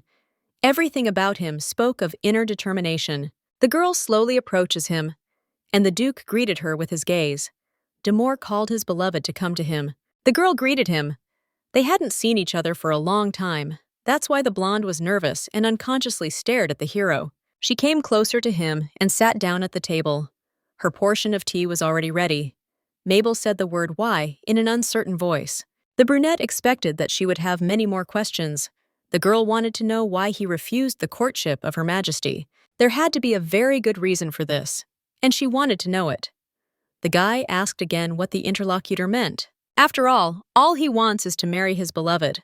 And the reason is not only the responsibility for Patrick, although the son is undoubtedly dear to the hero, but his beloved girl was much more important to him. He continued to look at her with loving eyes. The girl said that the Duke did not understand her feelings at all. Her voice was sad, but the guy did not agree with this. With a smile on his face, he said that he would do everything in his power to convince the girl of his love. Mabel did not know why he was doing this. The hero went on to explain that if the parents are not married, guardianship of the child should be exercised by the parent with the higher status. These words brought horror to the girl's eyes. She realized that the Duke could take her son away from her any time he wanted. And the guy made his interlocutor understand the seriousness of his intentions. Out of surprise, the girl decided to find out if he really planned it. But the hero didn't mean that. He believed that a child is not a thing. Separation from his mother at such an age would have a detrimental effect on his emotions. The Duke wanted his beloved girl and her son to move in with him. But this proposal needed careful thought. The heroine did not know what to do.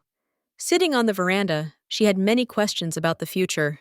The girl was going through the options that she considered appropriate in this situation. The guy admitted that he had acted wrongly towards his bride, and because of this, she could be cruel to him.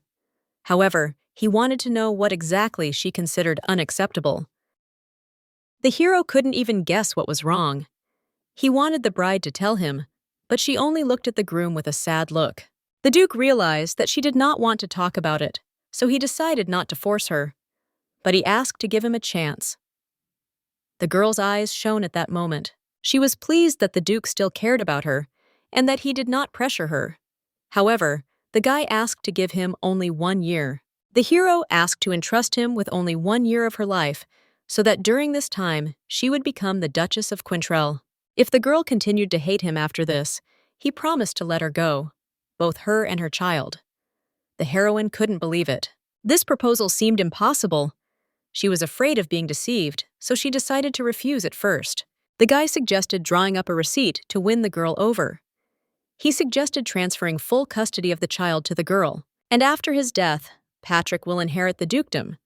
And after they divorce, Mabel will be free to marry again. However, the brunette assured the girl that even if they divorced, there would be no other woman in his life. He decided to swear to it. Maybe it would be a good choice for the girl to close her eyes to everything and live together for only 1 year. But the heroine couldn't understand why the guy didn't understand what he had done wrong. Was it really so? And why was he asking for a chance to atone for his guilt? The girl's imagination began to paint a picture of an accident in the mansion. She thought that the Duke would quite possibly try to kill her in his home. But then why make a receipt is not clear. Many questions arose in the heroine's head. She tried to compare the events of the past with what she knew now, but she couldn't. It was hard for the girl to understand what the guy was thinking, but she still promised to think about his proposal. The girl asked the Duke to return as soon as possible, because it was time for her to go too. The groom asked how long it would take the girl to give him an answer. The blonde agreed to voice her decision the following week. It's not that long, the boy thought. If time is needed, it must be provided. Hugging his beloved goodbye, he said that he would look forward to their next meeting. His eyes seemed to glow with joy and happiness. Had he at least achieved that he was given a chance? This was already better than before. The guy was happy about the warming in his relationship with his beloved. After some time, the heroine was summoned by the queen. The girl did not expect a call from Her Majesty. They had never met before, but Mabel decided not to refuse and to come to the meeting. The queen was waiting for her impatiently. When they met, they greeted each other politely. An important conversation began in the royal chambers. The ruler congratulated the guest. Her return home was safe. The girl thanked her new acquaintance for this. Then the empress said that she had heard about the girl's child. She wanted to clarify who the father was. Mabel confessed honestly and named the man. The queen said that His Majesty had been proposed to for the celebration, but he rejected it, despite the many spectators. His excuse was the child already born by his interlocutor. The empress went on to say that she had asked the girl's brother for a favor in advance. She had been patient, believing in his honesty, but the situation changed. The girl in love decided to find out whether Mabel would marry the Duke, but the heroine reassured the princess that she was not looking for marriage with the guy. However, if she did not agree, she could lose custody of her child. The ruler realized that the Duke was threatening his interlocutor, so she could give in and agree to this. The empress began to quickly run through the options in her head on how to emerge victorious from this situation. And then she came up with a solution. She promised to guarantee Mabel custody of the boy, but only if she did not become the Duke's wife. The girl replied that she simply wanted to live peacefully with her child. If she could protect him, she would have rejected the Duke's offer immediately. The ruler promised to ensure that the guardianship of the boy remained in the hands of the girl. But according to the law of the country, this is impossible.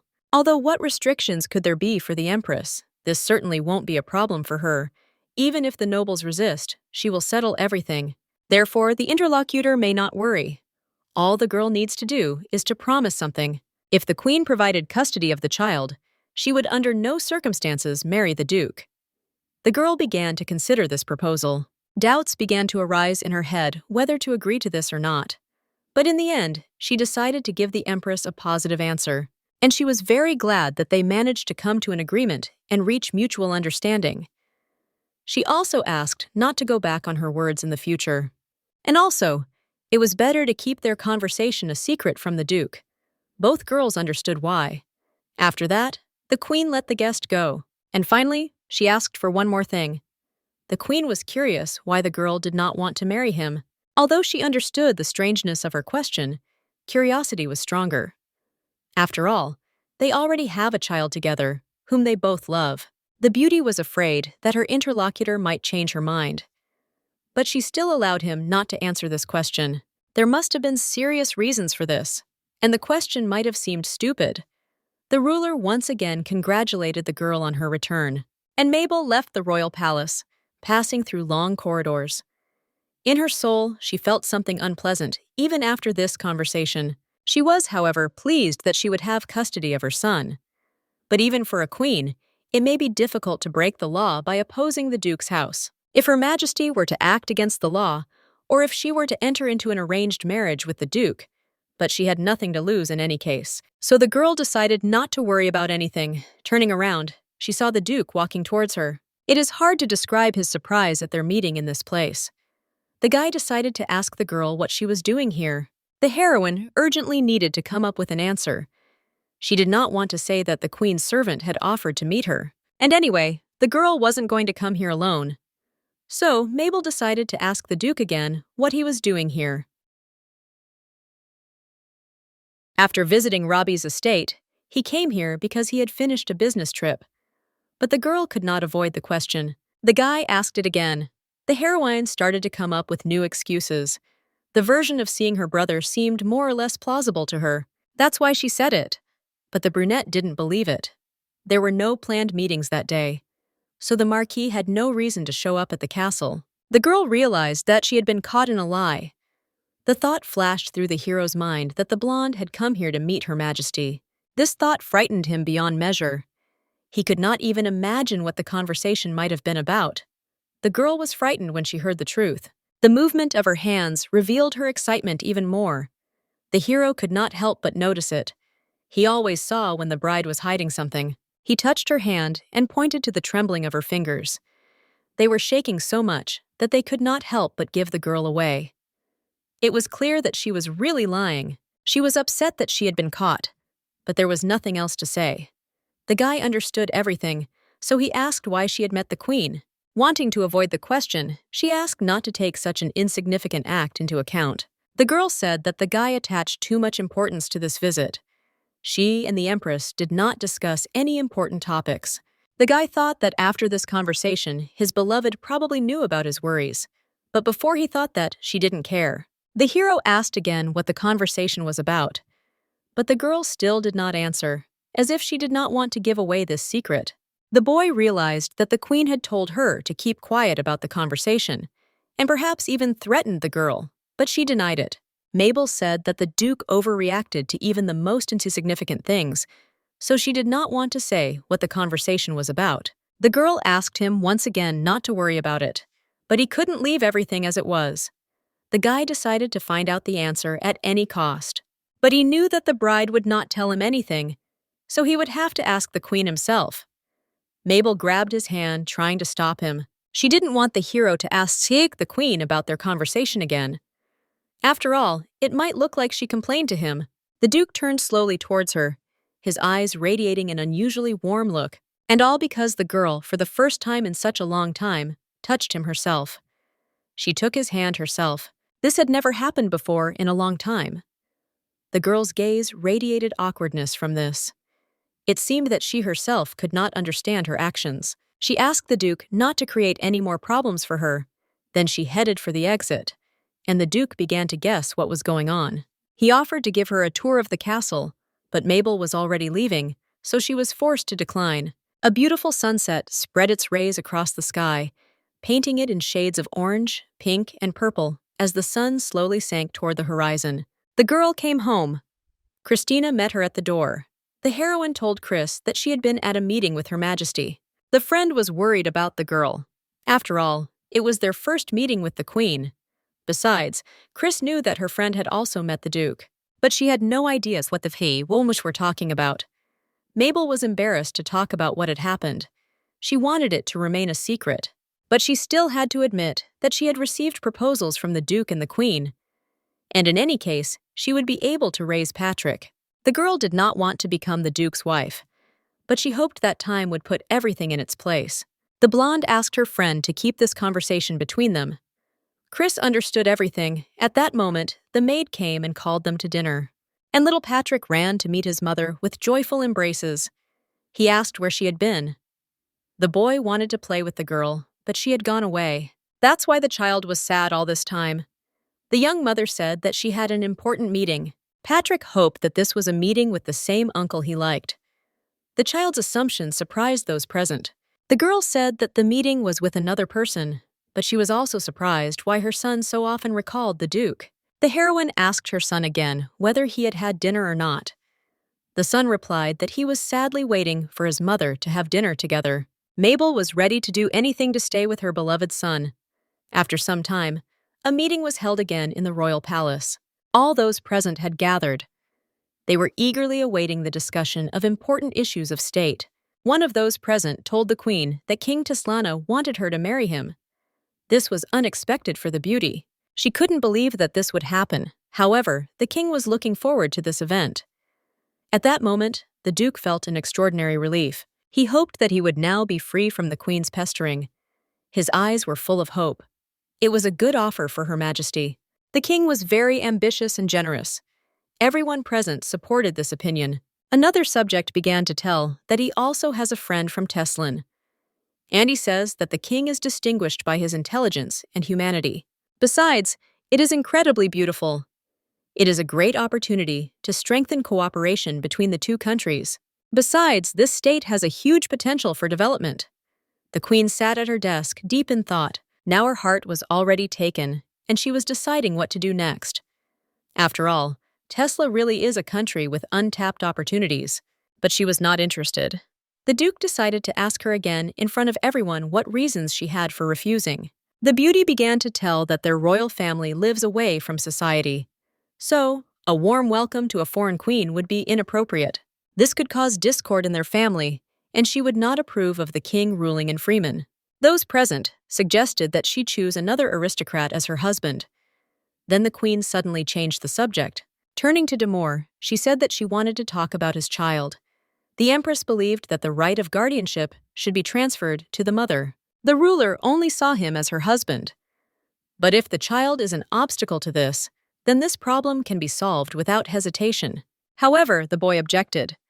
According to the royal law, the guardianship rights belong to him, and the laws created by the ancestors should not be broken. The beauty said that everything would be done according to the law.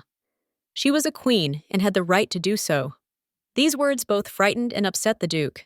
Deciding to defend himself, he added that by choosing him as a husband, the Queen would lose her reputation. Those around him began to support the Duke. The Queen's husband must be pure.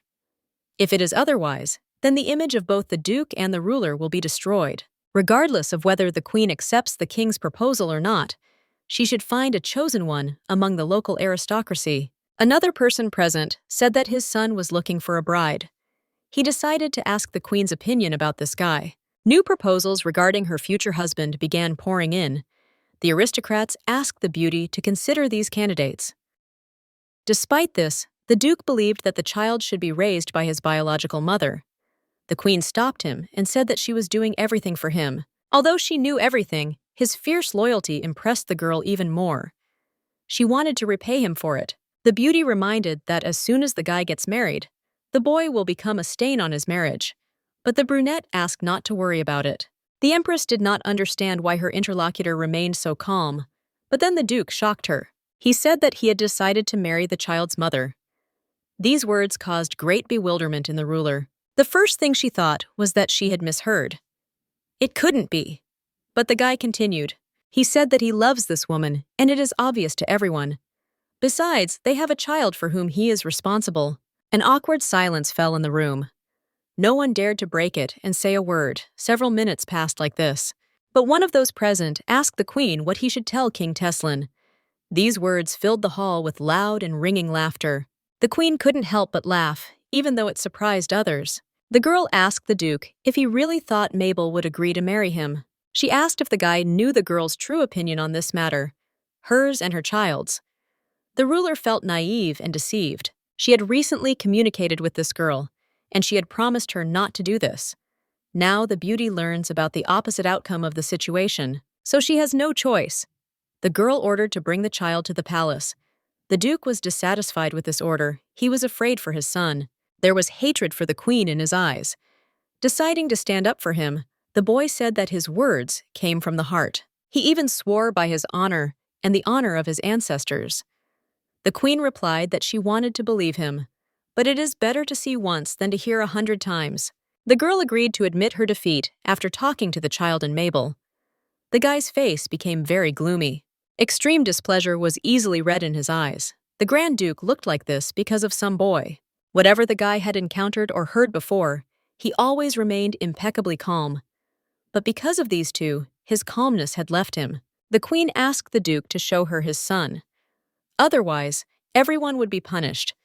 This conversation took place in the royal palace during the day, and in the evening, Mabel's brother told her the details of this conversation. After all, he was there too. It seems that the queen's pride was seriously hurt. Otherwise, why would she show everyone that the duke was wrong? The blonde was worried about her son because he was only 4 years old. She didn't want him to be exposed to the public as an aristocrat at that age. The girl asked the duke's reaction and answer. Was he against it? The brother replied that the duke had been treated cruelly in full view of everyone. The queen promised to transfer the right of guardianship to the girl, but in the end, she stuck a knife in her. Mabel wasn't afraid of her, but she couldn't let Patrick get hurt. To protect her son, the girl went to the duke. When she approached his mansion, she saw that the place had not changed at all. At the entrance, she was greeted by a servant. They hadn't seen each other for a long time either. Mr. Lawrence seemed unchanged during this time. He led the girl through the corridors of the palace. In the corridor, bright sunbeams sparkled on the floor. Even this corridor remained the same. The walls and powerful columns did not change at all. Something did change, though. Those were the people who lived in the house. A young mother came into the guy's office to talk and protect her son. The duke was incredibly happy to see the girl. His face broke into a smile at the sight of the guest. He was truly surprised. The hero did not expect Mabel to come here. But he understood that the reason for the girl's arrival was not connected with the desire to see him. The reason must be much more serious. Something must have happened to the girl. Regardless, the brunette would be happy to help her. But now was not the time to say flattering words to each other. After all, the heroine heard what happened at the last meeting in the kingdom. The guy didn't want to discuss this issue with the guest. But, nevertheless, she asked her ex-fiancé's opinion about this situation. The duke decided to calm the girl down. He said that no one was going to put their son on display for everyone to see. After all, there is a way to show it only to the queen. Therefore, you shouldn't worry so much about this situation. However, the girl said that the queen had previously promised to transfer the right of guardianship to her, on the condition that Mabel would not marry the hero. And because of what happened, she began to worry that the promise would not be fulfilled. During the conversation, the girl was very worried. After all, now she had to give the guy a final answer. After thinking it over again, she agreed to become his wife for a year. The hero felt as if he had been doused with cold water. So unexpected was his beloved's answer for him. But on the other hand, he was incredibly happy with her decision. He couldn't believe that she had agreed. Since the queen wanted to see Patrick and put forward such conditions, it was time for the girl to put herself in a more advantageous position. The guy still couldn't say a word, as he was trying to understand his beloved's motives. Mabel asked why he was looking at her like that. But the hero expressed surprise at the reason for such an act. He stood up from his chair and looked at the girl with a piercing gaze. She couldn't understand what was going on. After all, with this act, she wanted to show that she trusted the guy more than the queen. The hero came closer to her and, bending down, said that he was very worried about her. Surely she was worried about him too. But Mabel objected. She tried to explain that she had no such motives. She was simply sorry that she and her son had caused the Duke so much trouble. However, the guy never considered them a burden to himself. And a mistake, too. He will never consider them that way in the future. And in general, the opinions of others were not so important for the guy. The heroine could not understand why the guy was saying such words. There are a lot of rumors about them now. But the brunette suggested not to pay attention to them. It was hard for the young mother. It's hard to ignore other people's words. After all, everyone around was talking about them. How could such problems mean nothing? But by doing this, she once again proved that she was worried and concerned about the guy, even though her words said otherwise. The girl considered it simple politeness towards the father of her child. The heroine asked the groom to keep his promise. In order to let her go after a year, the Duke suggested drawing up a contract so that the girl would not worry and trust him. De Moor also remembered the promise to appoint his son as the successor to the estate. He made sure to mention this point in the contract. Even though it didn't matter to the girl now, without realizing it, she was very happy with the guy's action. And now her son Patrick will escape the hatred of everyone. The contract will be notarized by their lawyer. There will be no problems with that. But Mabel realized that Patrick would still have to be introduced to the queen. However, she came up with a much simpler solution. The castle at night was shrouded in a mysterious atmosphere. The moonlight penetrated through the high window arches and created a play of shadows on the walls. And in the room, the girl was putting her son to bed, surrounding him with care and warmth. It was late, and there was no point in delaying the child's sleep. The little boy, hugging the teddy bear, was happily immersed in the games. He had no idea about the secrets hidden behind the castle walls. The heroine was thinking about how to tell her son about his father. Mabel decided to ask Patrick if he remembered the Duke who came to him. The kid immediately remembered the tall and handsome man. For some reason, he liked remembering this man. The child thought that he wanted to come and visit them. After all, he had not been there for a long time. But his mother explained that the Duke was a very busy man. The girl asked the child again if he wanted this uncle to come visit again. The boy responded with a joyful cry of agreement. The heroine was very surprised by this, because they barely knew each other. But the kid continued to speak about this man only from the good side. This surprised Mabel greatly, although such a reaction from her son would certainly make her explanations easier. The most important thing for the girl was that her son accepted the Duke, and she was glad that the child liked the man. The girl asked her son again what he thought about living together with that uncle. The boy answered with a joyful voice that he would be glad if he lived with him in the same house. But the heroine clarified that the question was about living in his uncle's house. She wanted to know if her son would agree to this option.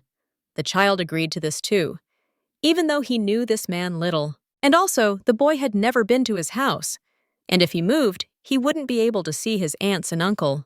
The girl wanted the child not to be upset by this either. The boy replied that he liked the new uncle very much, and they say will be able to visit their relatives, uncle and aunt. But then the child asked an unexpected question. He said that since Mom and he would live at this uncle's house, she would probably marry him. Curiosity shone in the child's eyes. He was curious to know the answer to his question. His aunt said that when people love each other, they get married. The child understood that his mother loved this man. But the girl assured the boy that she loved her son much more than anyone else. The little boy was pleased to hear this, but he asked again if his mother loved his father. Mabel was very surprised how her son understood that the man was his father, and she decided that it was better to really tell now. Otherwise, it would be too late later. Her son was a smart boy, so he would understand everything. The heroine started the conversation. She said the Duke's name, but couldn't say another word. However, the boy continued. He said it was his dad. The girl was amazed at how the kid knew everything. After all, she didn't say anything about it. The child said that he just assumed. He has the same hair color as his mother, and the same eye color as his father. His friends had the same. And he made a conclusion based on the general eye color. Patrick was a very smart boy, and Mabel was afraid that she would hurt him when she told him about it.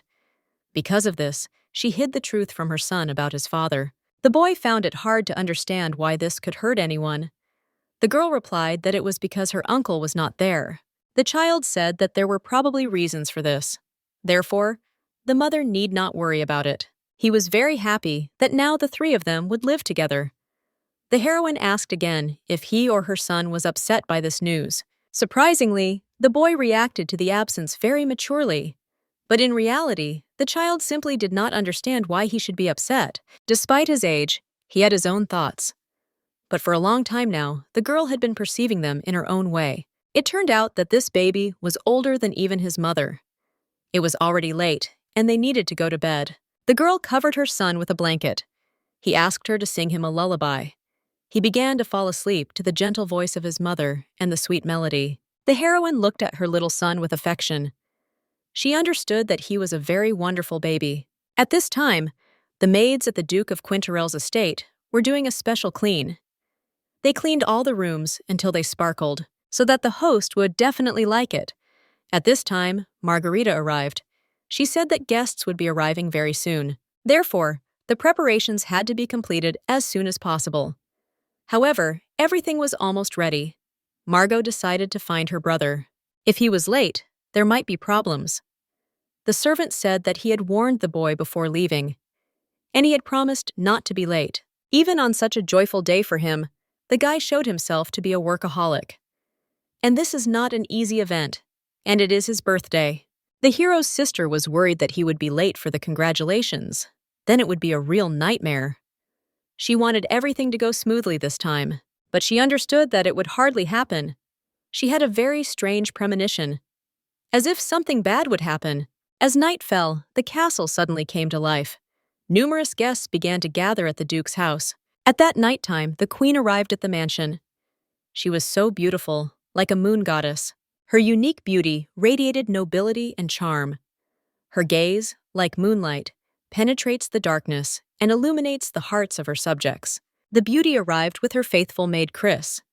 She asked the girl if the gift for the Duke was ready. It was strange for the queen that she felt uneasy today, as if she sensed something bad ahead. The gift was already completely ready for presentation. It was possible to enter the estate. The servants understood that it was time for the Empress to surrender. After all, she was unlikely to win the Duke's favor, but no one dared to say it out loud. After all, everyone was afraid of falling into disfavor with the ruler. Entering the hall, the queen caught envious glances from those around her. She looked truly incredible. The people around her greeted her joyfully. The queen decided to find out where the Duke was. At that moment, he was just entering the hall.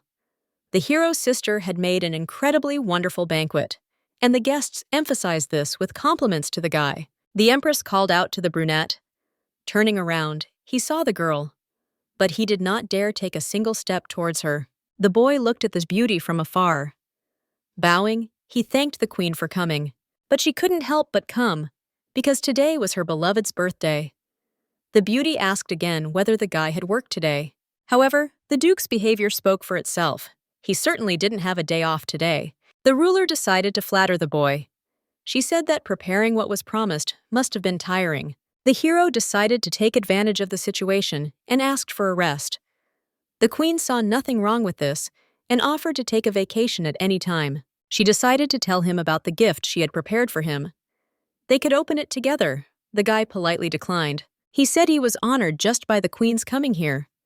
The queen said the gift was so valuable that it should be open now, but the boy decided to open it when they were among other people.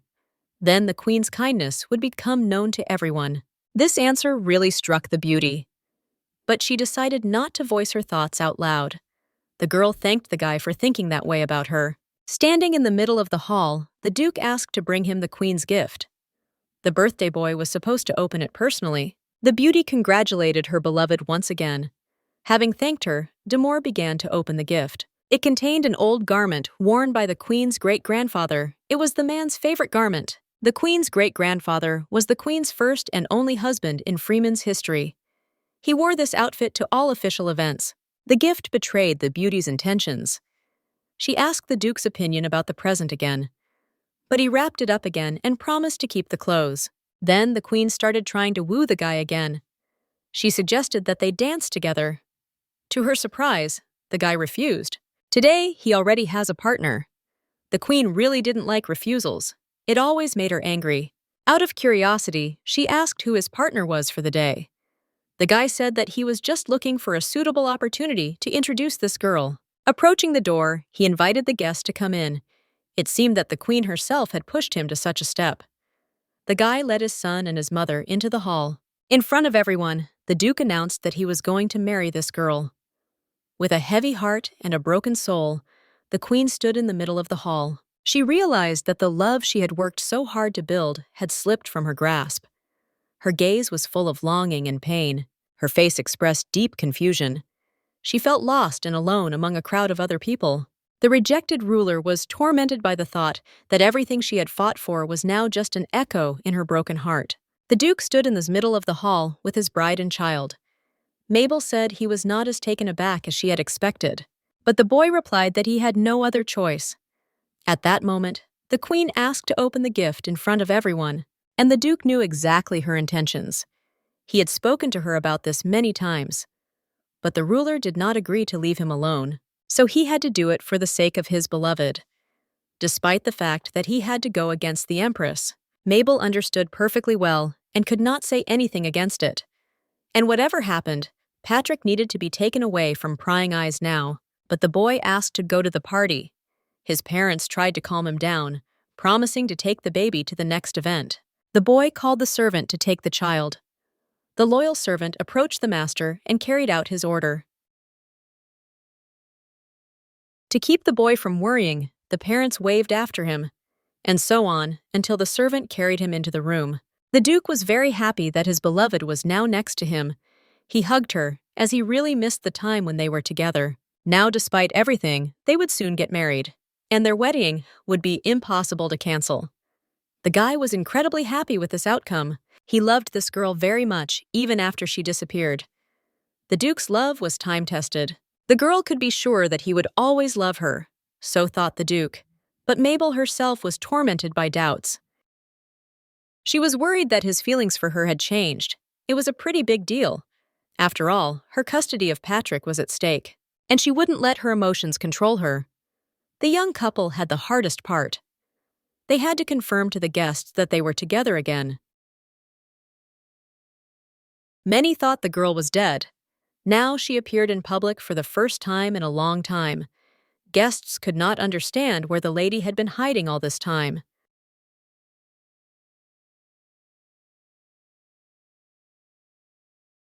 The moonlight gently embraced the earth, scattering silver rays. The stars, like diamonds, decorated the night sky, creating a magical picture. Mabel went out onto the balcony to enjoy the night views. She was very tired of all the attention she received. The girl had a hard time listening to other people's gossip. It seemed to her that 2 hours at the party lasted forever. She hadn't attended social events for a long time. That's why she was bombarded with questions. It's good that there were no relatives yet. Otherwise, the rumors would have spread to them too. Someone said that she was a good girl because she raised a child alone for 4 years. Others said that she was hiding something. After all, she didn't tell anything about the past. And if the Duke knew everything, he definitely wouldn't marry her. Various assumptions were heard for a long time after her appearance. But the girl understood that she should not pay attention to these words. Suddenly, she heard someone calling her. It was the Duke's sister. Mabel greeted her old acquaintance warmly. Margot said that she had heard about the girl moving in with them. She expressed her joy to the guest at this meeting. But still, the Duke's sister did not expect this meeting to be like this. The blonde regretted that she had disappeared without warning anyone. Margot was probably worried about this too. The girl asked again whether the queen had already given the order to show the child to all the aristocrats. Yes, this order had already been given. The heroine was worried that the queen would harm Patrick. Therefore, she had no other choice. She didn't want the Duke's reputation to fall so quickly. All these words surprised Margot. She thought about them seriously. This meant that the lady still loved her brother. The girl wanted to know if she understood this situation correctly, but Mabel began to justify herself. She said that she was doing this only for her son. And the story with the marriage was a guarantee that the right of custody would be transferred to her. Nevertheless, the hostess was glad that a new person would live in their house. She was also pleased that the girl would become her daughter-in-law. She didn't know what had happened between them in the past, but she hoped that her curiosity wouldn't be a burden to her guest. The happy groom approached the girls who were talking. His sister began asking him questions. After all, he hadn't told her about his plan. It turned out that the guy knew what he had done. The girl asked him to warn her about such things next time. After all, she was very scared for him. But when the guy returned, his sister was very happy about it. Margot decided to leave the young people, as she understood that her brother was not looking for her. The lovers watched the girl go, and they were left alone on the balcony in the middle of the night. They stood and looked at each other, trying to find the right words. The silence was broken by the girl's phrase. She asked the guy what happened. She thought he looked worried. The Duke said he was just worried about his beloved, and he wanted to know if everything was okay with her. The guy understood that the girl had not attended such events for a long time. And then there were people with such strange questions. But Mabel asked not to worry about her. The girl replied that she had fun, but now she would like to rest. Against the backdrop of the moonlit night sky, two lovers stood on the balcony, their gazes intertwined like stars in the sky. But the time had come to say goodbye, and squeezing his beloved's hand, the guy smiled as she left. The Duke had no more questions for his beloved. The guy called out to her and asked her to wait a little. He noticed the flower in the girl's hair. After that, she continued her way to her room. The guy was left alone on the balcony, his gaze falling on the dark garden below. Something mysterious was flickering in the shadows. Suddenly, he saw a ghostly figure gliding between the trees. His heart began to beat faster. At that moment, he realized that the night was hiding much more than he could have imagined. He stood leaning on the railing, lost in his thoughts, looking at the silhouette. His eyes showed both joy and anxiety. The Duke knew that their happiness could be overshadowed by the approaching danger. But he was not afraid. He believed in Mabel and in their love. The fate of the lovers remained unknown. After all, the Queen could not leave everything as it was. She already had a new plan for these two. However, will they be able to overcome all the obstacles? And will the guy want to let his beloved go after a year? Time will tell. A question about Mabel's arrival time was heard in the estate. Margot was studying the documents at that time. Her brother's question began to distract her. The girl found it hard to concentrate on her task, so she asked her brother to be quiet. After all, he was asking the same question for the second time, but the guy himself did not notice it. His thoughts were focused only on the arrival and meeting of the girl. The brunette was impatiently waiting for this time. He didn't notice anything around him. It seemed to him that Mabel had been gone for a very long time. After all, 3 days had already passed. Time dragged on painfully slowly, and every hour seemed like an eternity. His heart was yearning, and his thoughts were rushing to only one thing, the long-awaited meeting. The Duke was waiting for the time when they would finally be together as a real family. The boy's sister was surprised by the strength of his feelings. The boy remembered how his beloved suddenly disappeared and then appeared. However, she still hasn't named the reason for her disappearance.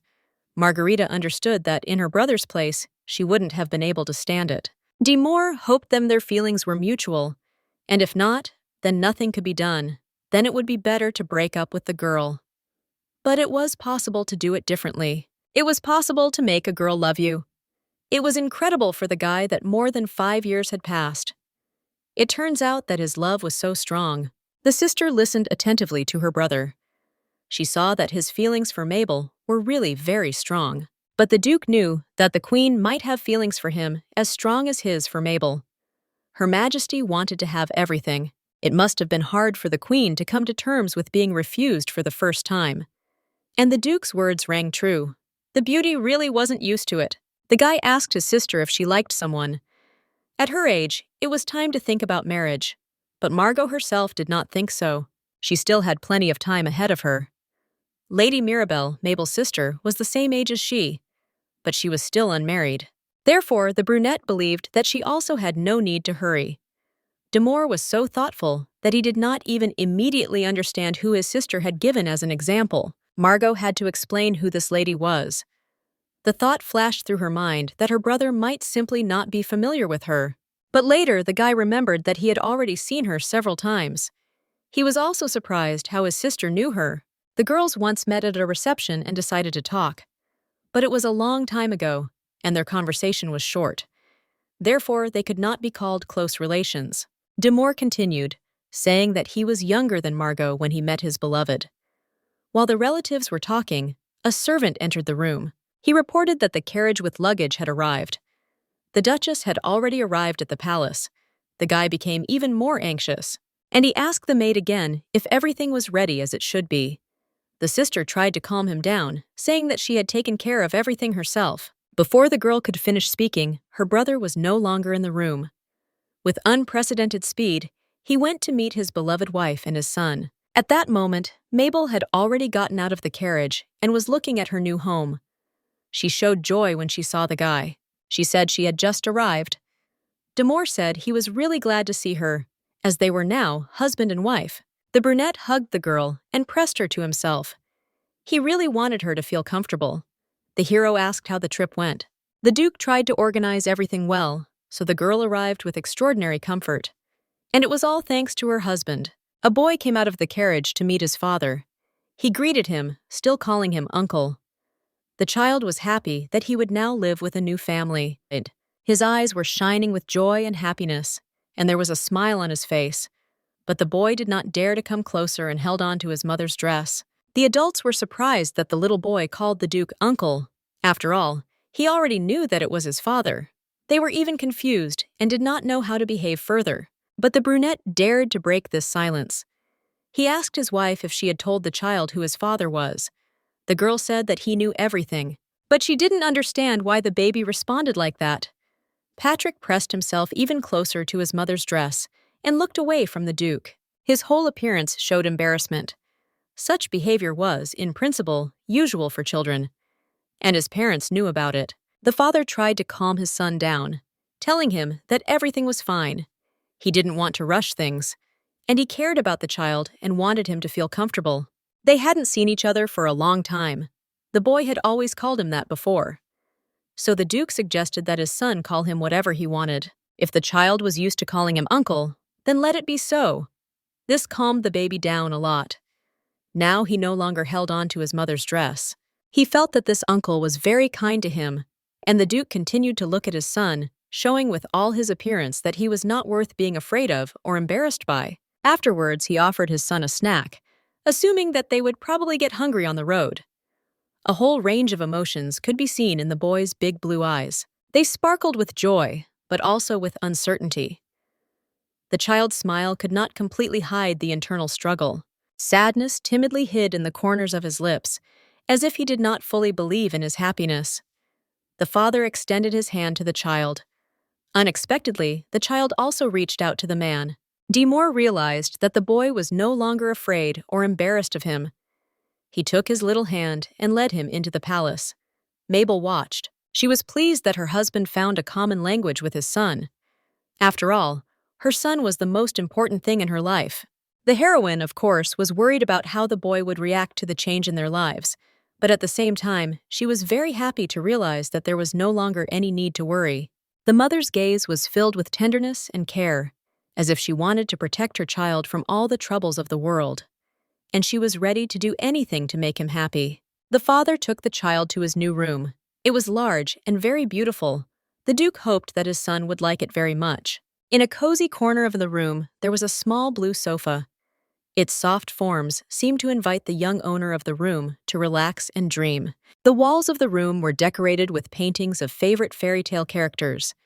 The shelves were decorated with figurines depicting animals and fairy tale characters. The blonde, meanwhile, walking along the corridor of the palace, met Margot. She thanked her for her efforts in preparing the rooms. Mabel thought it was not worth the extra effort, because there were now too many things in the room. But the hostess considered all this a trifle. After all, the guest was now the wife of the Duke himself. Margot was interested to know the girls' impressions of their rooms, and she answered that she liked it very much. The rooms were simply magnificent. After accepting the praise, the hostess said that she had designed them herself, and she didn't know what she would do if the guests were not satisfied. But the new Duchess assured that everything turned out very beautifully. It was obvious that the owner had put her whole soul into that work. However, Margot was surprised why the blonde avoided her brother.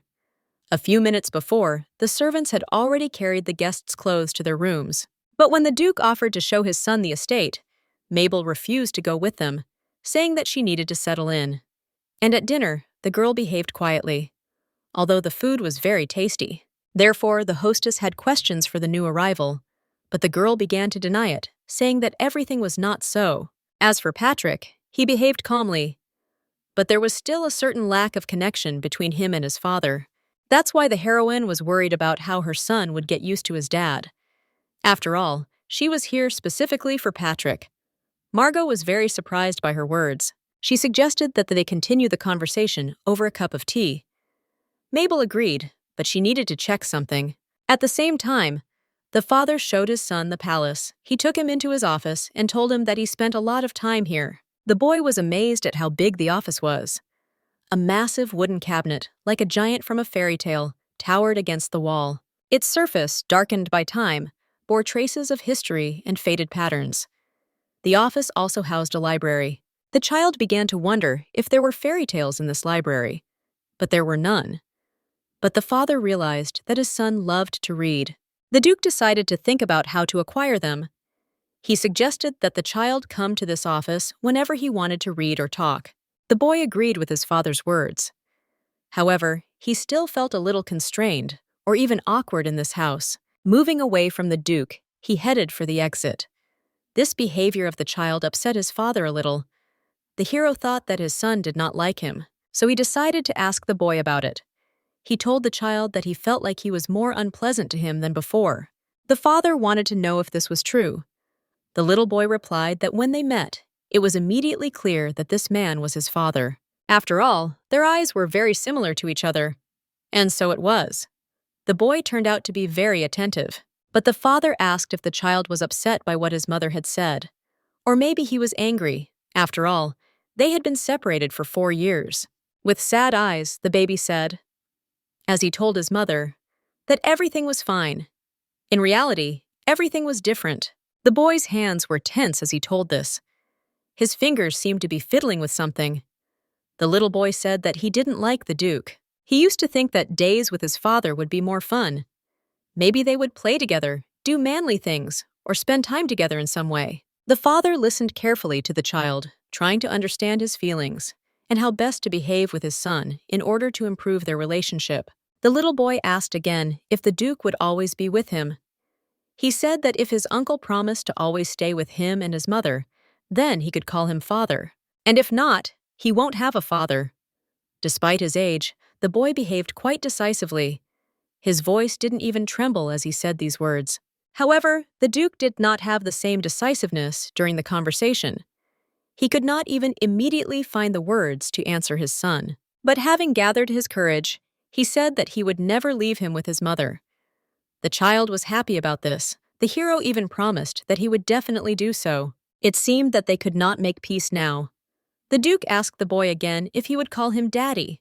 The kid tried to pronounce the word, but it was very unusual for him to pronounce it. Not one, but even several attempts failed. He couldn't say the word Daddy in front of the Duke. He had to get used to everything. Surely time would put everything in its place. Daymore did not resent his child, but was grateful for his honesty. He assured the boy that everything was fine. The hero took the baby by the hand, wanting to show that he was not offended by him. But then the boy asked to take care of his mother. Saying this, the child addressed the hero with the words, Daddy. It was said very naturally, and the baby's face at that moment shone with joy. This made the Duke incredibly happy. He promised to fulfill his son's request. There was no need to worry so much about the unknown.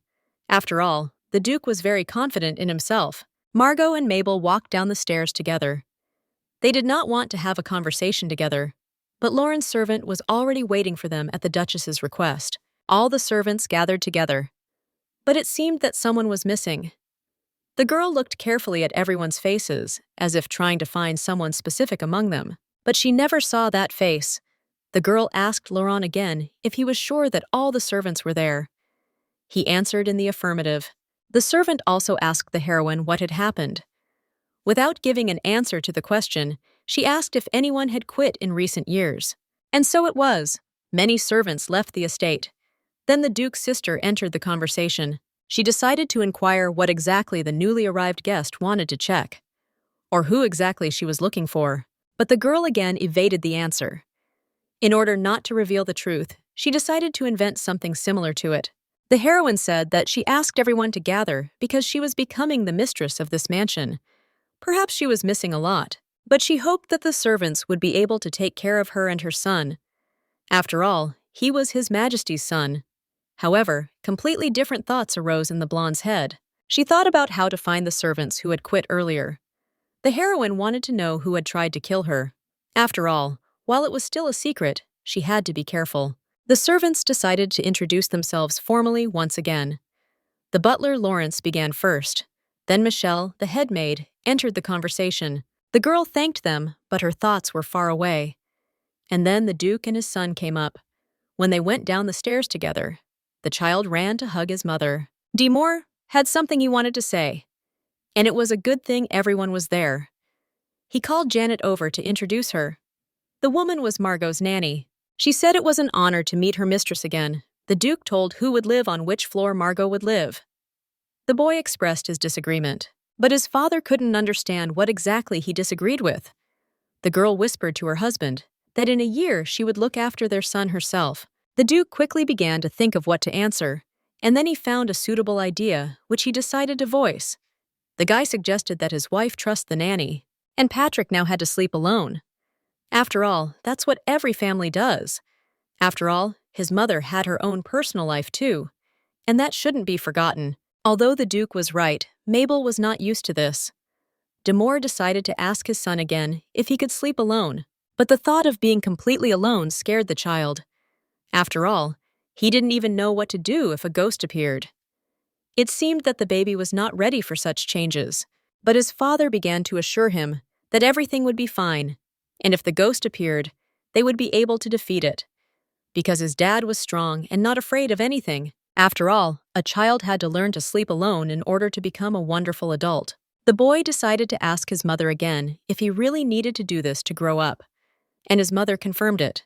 However, she assured that if he was scared, his parents would come to him, and when the baby was bored, they would definitely play with him. Janet would help him change clothes and take a bath. The parents increasingly felt that such changes frightened their son. He stood among strangers and did not know how to behave. Mabel decided to praise him for his good behavior, and the nanny expressed hope that they would get along. It was time for dinner. The Duke had made sure that a lot of delicious food was prepared, and how much they could find out in the dining room. It was indeed enough to fill one's stomach. The day was drawing to an end. The sun was drawing a sunset on the horizon. Patrick and his parents came to the dining room. It seemed to him that there was too much food. They couldn't eat it all.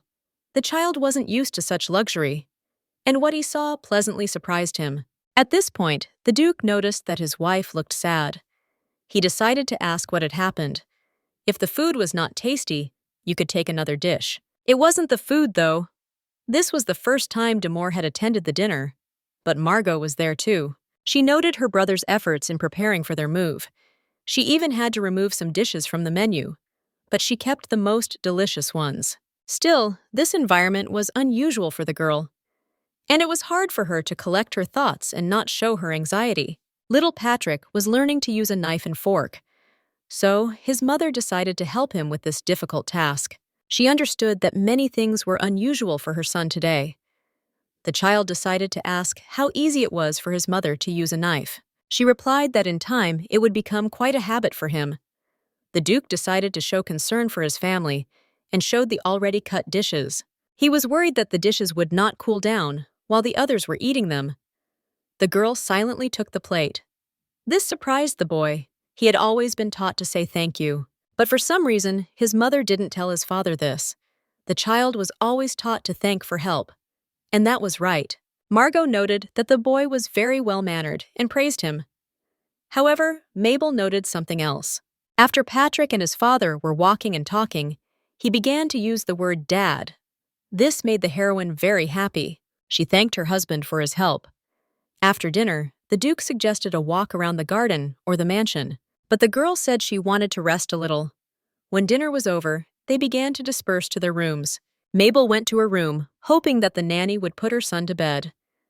As the girl lay down on the bed, she heard a knock on the door. Opening the door, she saw her husband. She was curious to know what brought him to her. She assumed that the Duke had a question, but he just wanted to come and see how his wife was doing. After all, from that day on, they were married. The girl thought that her husband had come to see her. In principle, that's how it was. Later, the heroine asked her husband to return to his room. After all, they had a marriage by agreement. However, those around them did not know the whole truth. These words slightly alarmed the girl. She tried to understand what exactly her husband meant. Then Demore continued. The brunette said that if Mabel wanted to play, they could play. He touched her face with his hand, and the girl became scared. She was afraid that her husband would make sure that everyone knew about them. The blonde took timid steps back. She didn't know how to behave in this situation. There was confusion and fear in her eyes. After all, they were a couple now, which meant they had to spend the first night together. But Mabel didn't expect her husband to follow the laws so strictly. Besides, there was no need to report to anyone, especially not to the servants.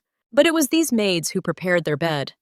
The guy gently stroked his beloved's hair, and her heart beat wildly from fear. It seems she was not ready for this. Gathering her courage, the girl pushed her husband away and told him to stop. The heroine believed that the Duke had come here to calm his passion. Both looked at each other with a displeased look. Their plans for tonight did not coincide. The guy realized that this was not the start of his family life he had imagined. Everything went wrong. After all, his wife understood his feelings perfectly. If it weren't for his love for her, he wouldn't have done that. The guy assured the girl that he loved her very much, which means he will try not to offend her. Closing his eyes, the hero wanted to kiss Mabel, and it seemed she was not against it. But at that moment, someone knocked on the door. Opening it, the girl saw Margot. The heroine thought that something had happened, but Patrick immediately entered the room. The brunette said that the baby was looking for his mother, and she decided to help him. Mabel was very sorry that this happened. After that, the owner left. The girl asked her son again if he knew how to find his room. The boy remembered it very well. However, it was very difficult for him to fall asleep without his mother. A lullaby always helped him calm down before going to sleep. So the heroine suggested that she take her son to his room and sing him a lullaby. The boy happily agreed. Before leaving the room, he waved his hand to his father. The Duke wished his son sweet dreams. The Duke's heart ached for the insult he had given his wife. He did not want to hurt her, but his impulse was sincere. Confusion reigned in his soul. He did not know how to make amends and regain Mabel's favor. The feeling of guilt tormented him. The hero reproached himself for his lack of restraint and for not thinking about his wife's feelings. His eyes showed sadness for the thoughtless act that had marred their wedding night. So the night passed. In the morning, the spacious room was very bright. The huge windows let in the rays of the morning sun, filling the room with warm light. The walls were decorated with paintings. In the corners stood elegant vases with flowers. Along the walls were bookcases filled with books. The unfamiliar surroundings and noise kept Mabel awake all night. When she opened her eyes, she saw the Duke standing before her. He sat on the edge of the bed and smiled at her. He wished her good morning and asked how she had slept. Mabel only nodded grimly in response. Suddenly, she jumped out of bed and screamed. Horror was written on the girl's face, and her eyes were full of fear. She couldn't stop. Her screams echoed throughout the estate. The servants, hearing the noise, ran into the room. But in the room, the servants saw a quite calm situation. The girl was on the bed, and her husband was next to her. The boy said that the servants could go free, as they were doing well. No one could understand the reason for these cries. The Duke waved his hand at them, letting them know they could leave. He wanted to figure out what had happened to Mabel. Demore told his wife that he had not expected her to react that way. He could not understand why she was so frightened. The girl began to explain the reason for her fear. She did not like that the Duke entered her room without permission. After all, it was early morning. Moreover, he was dressed. Yesterday, the heroine behaved more seriously, and now she did not even name her husband. She decided to ask her husband what had brought him to her at such an early hour. He replied that he had simply wanted to offer to have breakfast together. He just wanted to wake up his wife. Even though it was the servant's job, the guy wanted to do it himself. But Mabel had asked him to warn her about such things in advance. Yesterday's dinner together was enough for her. The girl preferred to go to the dining room separately. But the Duke thought it strange. After all, then the maids might suspect something, and there was no reason to object to spending time together, even at breakfast. In a year, they would still get divorced and live separately, but now they had to act like a couple, all so that those around them would consider them as such. Wanting to finally convince his wife, the guy said one more reason. It was Patrick. Their son thought that his parents were madly in love with each other, but due to circumstances, their paths diverged, and now they are together again. The Duke wanted to show his only son true happiness, and the girl agreed with him. The guy told his wife what his son said. He was ready to call him dad if they never parted again. There was an awkward silence in the room. The boy really did think so his mother decided to try to act like a good wife. The girl asked her husband to leave the room again. She wanted to change. The heroine could not help but notice her husband's presence in the room. The Duke agreed to go out, but asked his wife to come down quickly for breakfast. The guy looked very happy when he left the room. His sister and son were just passing by in the hallway. Patrick wanted to see his mother again, so Margot brought him to Mabel's room. But Demore told Patrick that his mother was busy at the moment. While she was changing, they could just go down to the table. The child agreed and took his father's hand. He really wanted his son to talk to him freely about everything. Looking at her brother and nephew, the girl understood that her brother really liked family life. The dining room was prepared for breakfast. There were delicious dishes on the table, and a cozy atmosphere reigned around. And now the whole family gathered in the dining room. The boy began to tell his mother that he had a very beautiful dream. The girl was glad to hear this. After all, she was worried about her son. Mabel thought that when the boy woke up, he would be scared that she was not there. But fortunately, this did not happen. When he woke up, Patrick obeyed the nanny. The child proudly talked about how obedient he was. Of course, this couldn't help but please his parents. Now they could worry less about him.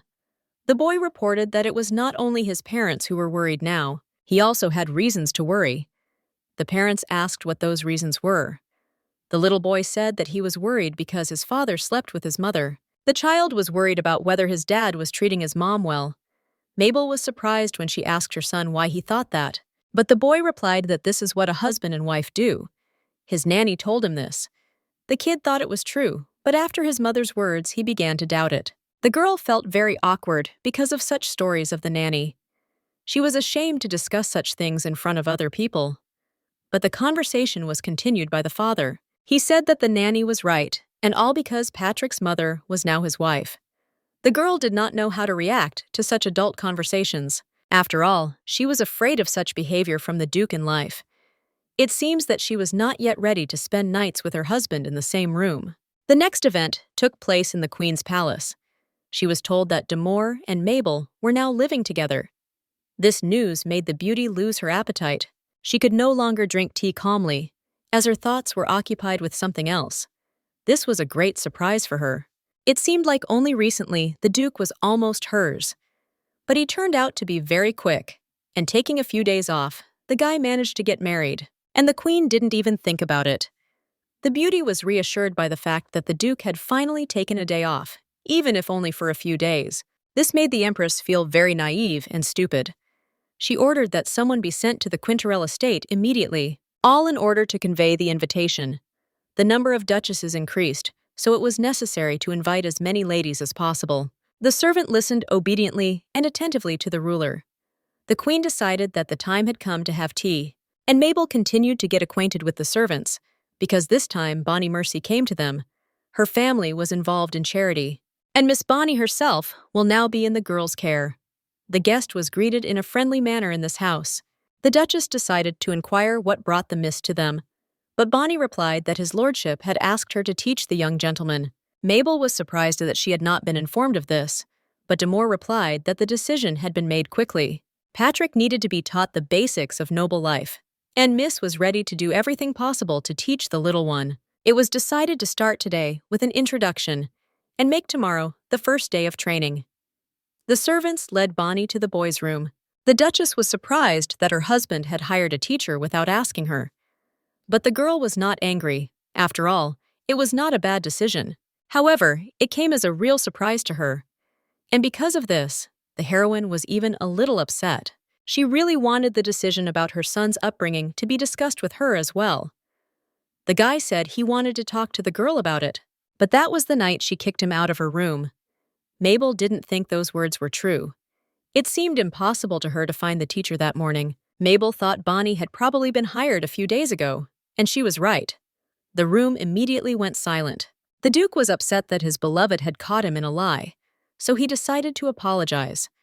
In fact, the guy was afraid that Mabel would be against it. She kept saying that their marriage would not last long, just 1 year.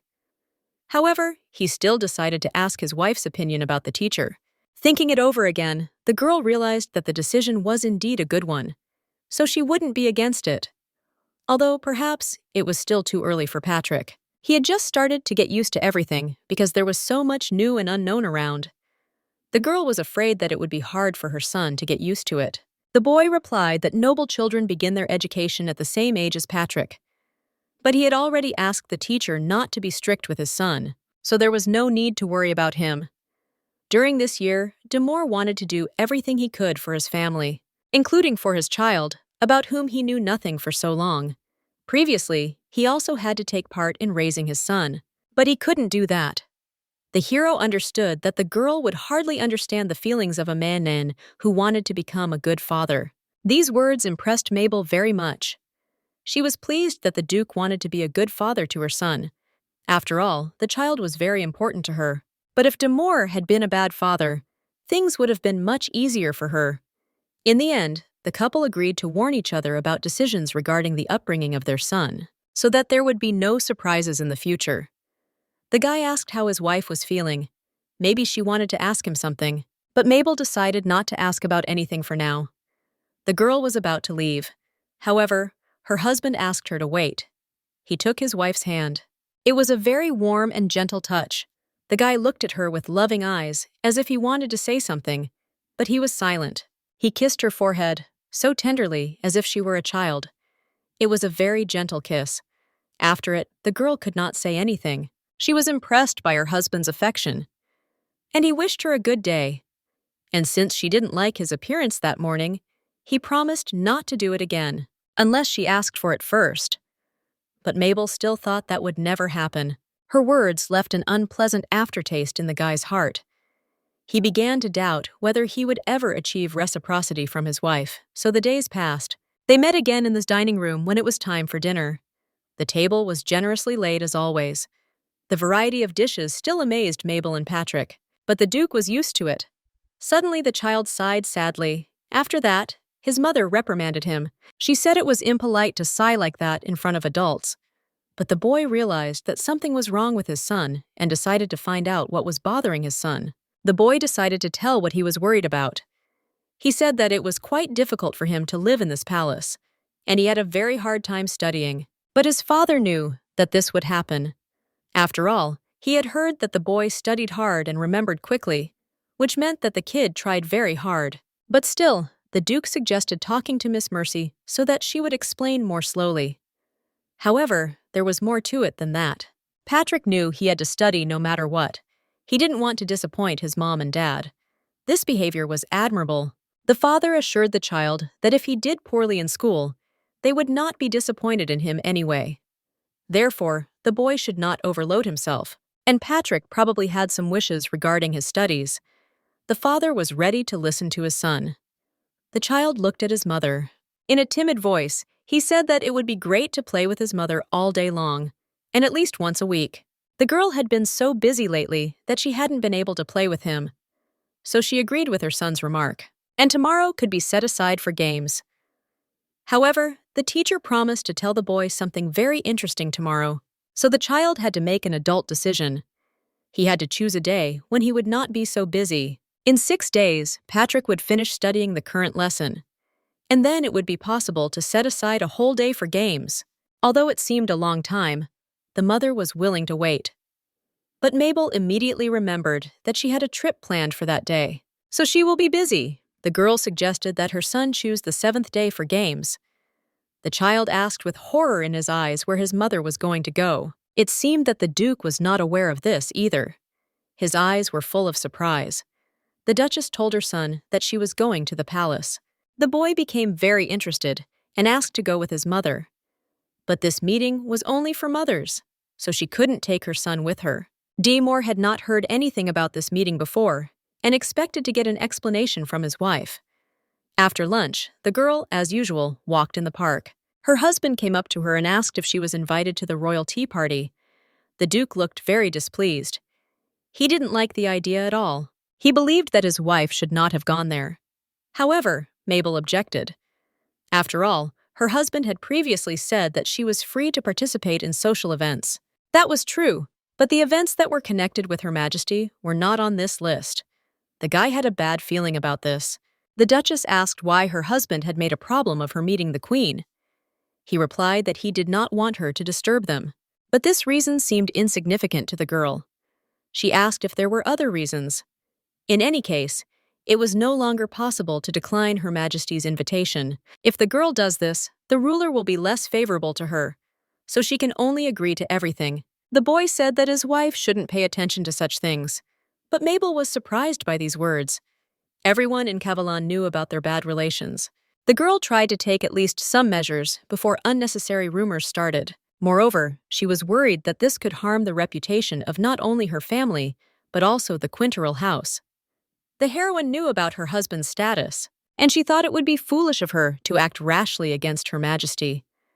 The Duchess hoped that her husband understood what was being discussed. The boy realized that the girl was worried about him. This made him feel happy, but Mabel did not understand the reason for his happiness. She didn't see how these words were connected to her concern for her husband. So the brunette explained. He was pleased that his wife was worried about his reputation. The heroine said that her concern for her husband was no greater than her concern for her family, and she assured that these words did not mean that she loved him. He was simply Patrick's father. The Duke knew that the girl would not worry about those she did not care about, so hope was born inside him. Mabel continued to look into her husband's eyes. It was so intense and insistent. It was as if Demore could see right through her, not only her body, but her mind as well. Obeyed his gaze. He saw her to the subtle corners of her soul, completely and entirely. There was nothing to hide from him. It felt like the guy knew everything about her. But the girl said that it wasn't so. After that, the Duke left, allowing her to do what she wanted. But he asked her not to put too much pressure on herself. After all, he didn't get married to watch Mabel hurt herself. At this time, it was better to rest. The girl sat in the park and thought about his words, and about the feelings he was beginning to evoke in her. She tried to calm down, and she repeated to herself that she was doing this only for Patrick. The behavior of her husband, who was so kind to the child, could not but please the heroine. He was Patrick's father, and that was the only reason she could afford to worry about him. The girl sat there lost in thought, not even noticing the beauty of what was around her. The park was immersed in greenery, like an oasis. Tall trees spread their branches, creating a cool shade. The cheerful murmur of fountains and the chirping of birds filled the air with a pleasant melody of nature. People walked along the alleys, enjoying the scenery. The girl repeated to herself over and over again that she was doing all this for Patrick. The rest was not so important to her. Mabel nevertheless decided to accept the Queen's invitation to tea. When she arrived at the palace, the beauty congratulated her on her engagement. The Empress also said that she would like to attend their wedding. Therefore, she regrets very much that such an event was not public, and she assumed that the ceremony was probably romantic, and the bride was the most beautiful. The heroine entered the room where other girls were already sitting. One of them started to flatter the girl, saying that she looked absolutely stunning today. She was also curious to know if her husband was treating Mabel well. One of the invited ladies wanted to tell about the past. While the girl was considered missing, the Duke's expression was always very cold. Now that she had appeared, Demore became so talkative. Everyone understood that the guy was incredibly lonely at that time. After all, even rejecting the Queen's offer for so long was not an easy task. Another lady asked her to stop saying such things. During the cheerful conversation of these ladies, the Queen herself entered the room. She was greeted with dignity by the assembled ladies. The ruler, as always, looked unusually beautiful. She invited the girls to sit down at the table. However, while the Queen was busy, they probably remembered her with an unkind word here. But those present began to refute this. They said that they had no need to criticize their ruler. Sitting down at the table, the ruler introduced the new guest to the girls. She thanked Lady Quinterel for joining them, and Mabel thanked her in return for the invitation. The Empress reported that she was a little worried. Everyone knew that the new guest was now the wife of the most beautiful and impeccable man in the country. Enjoying her new life, the girl might not have found time to come. But the queen was still glad that she was wrong about that. The blonde felt how these words of the ruler began to hurt her. They forced her to justify herself.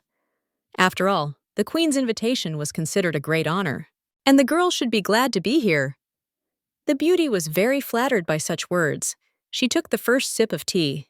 It turned out to be very tasty. The queen offered to try it for everyone. After that, the conversation turned to the new king of Teslin. Mabel had heard about him when she visited the royal Vikal. Almost everyone around understood who was being talked about. There were also rumors in the palace that the Duchess of Menard's health had worsened. Therefore, she intended to leave the central palace. Surely, the loss of such an important person made Her Majesty sad. But since the lady's health was in the first place, it was better to replace her. For example, with Lady Vian. And then the ruler would be short of one maid. Thus, a vacancy opened up for this position.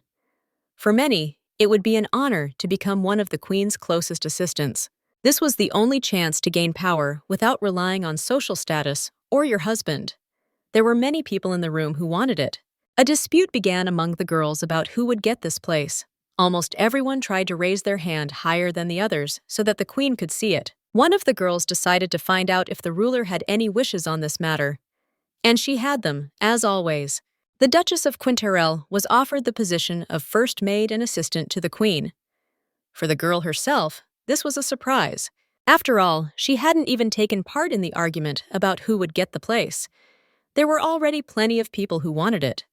The queen's insistent gaze made Mabel feel uneasy. The girl apologized and said that it was quite unexpected for her. But the Empress insisted on her proposal. She reminded him that the girl was now the mistress of the Quinterel house.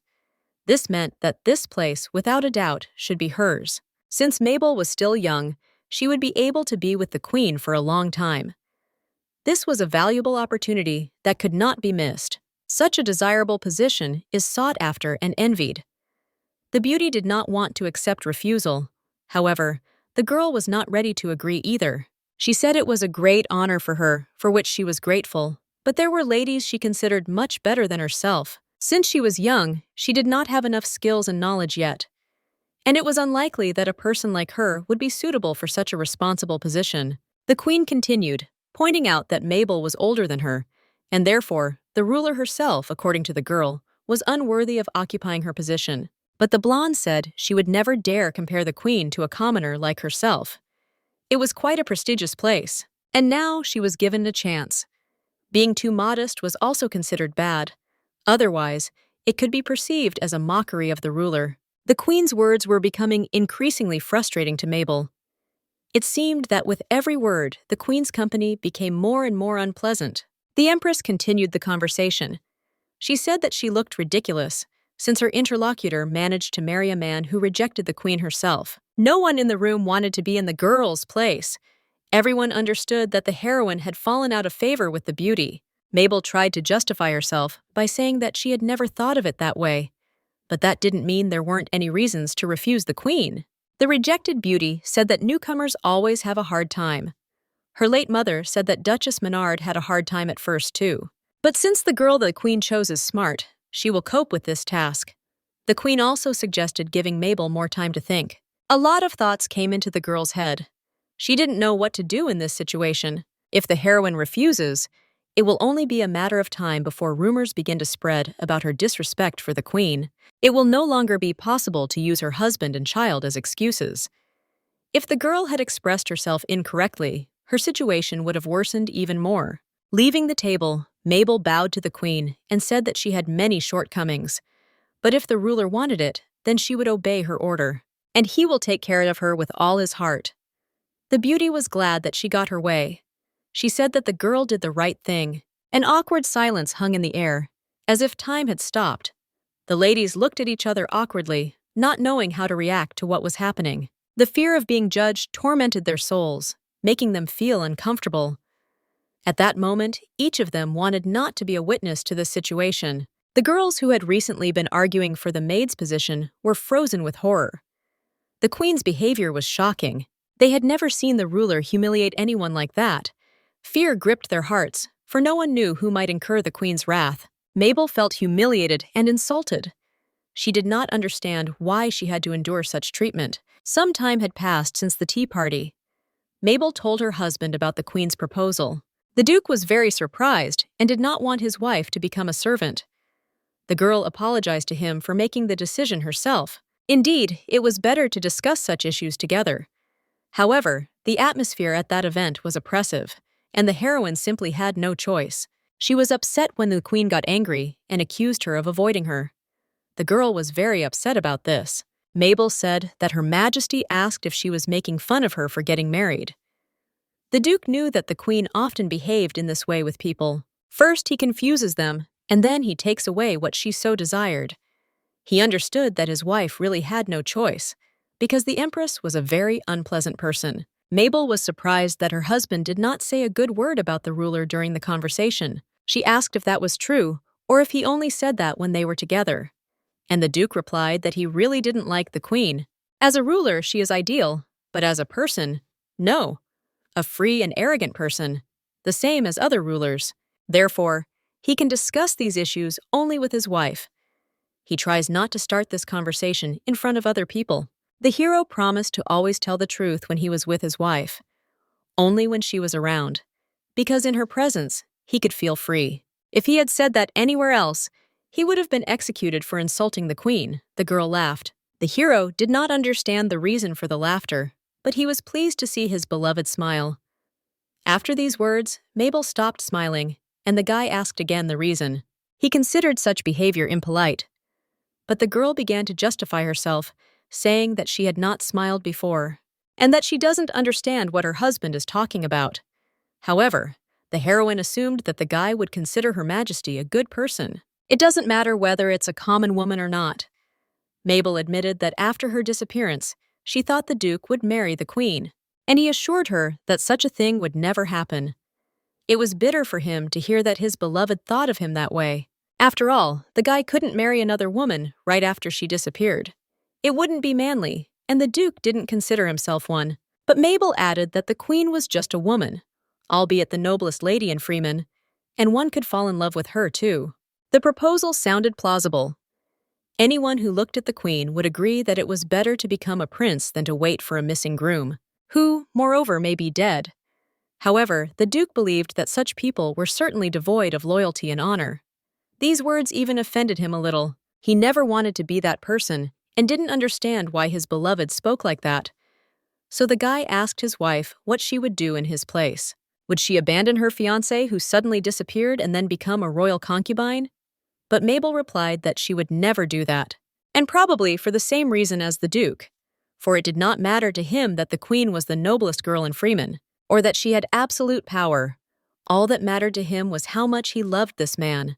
He never desired a prominent position, and never let the empress into his heart. The duke said that he answered the queen over and over again. The guy said that even if she asked 100 or 1,000 times, his answer would be the same. So he asked his wife not to think of him as a bad person. Mabel saw the sincerity in his eyes and knew he was not lying. After that, he asked what else had happened between her and Her Majesty, but she replied that she had simply asked these questions by chance.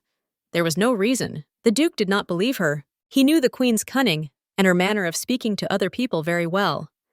The girl suggested ending the conversation. That was enough for today. After all, tomorrow she had to play Patrick, and for that she had to go to bed early. Mabel summed up the conversation. She said that if the Duchess became the queen's chief assistant, she herself would have to work in the main palace. The girl didn't like this idea at all. However, nothing could be done about it. What's done is done. Now his desires had to be put aside. All that was left was to try his best. The guy decided to support his beloved and said that she would cope. He also asked again if the girl would allow him to see her more often, but she answered that it was unlikely to happen. The palace was huge, and she would have a lot of work. The duke was ready to find her a new job. The difficulty was that Her Majesty saw them as a problem, so it was unlikely to be a good idea. And if the hero resists Mabel's will, then only she will suffer from it. The guy thought about these words. He thought that his wife was worried about him, and he considered this to be the main reason why, going to tea, his beloved agreed to work. All this was not only for the sake of others, but also for his sake. It seemed that the Duke knew everything the girl was thinking about, but she preferred to make decisions herself and had the right to do so. However, one thing was clear.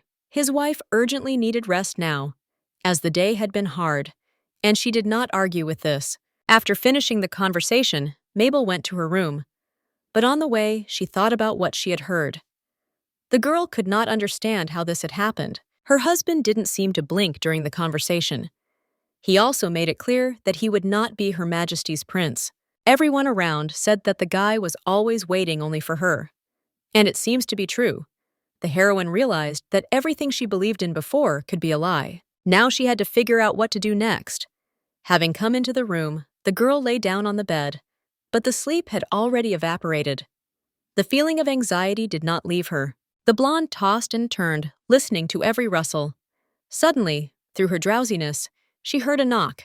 At first it was quiet, barely noticeable, but gradually it grew louder, disturbing the serenity of the night.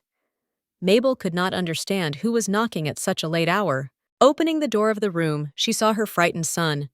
He was crying, asking to be held by his mother. The child was looking for protection in his mother.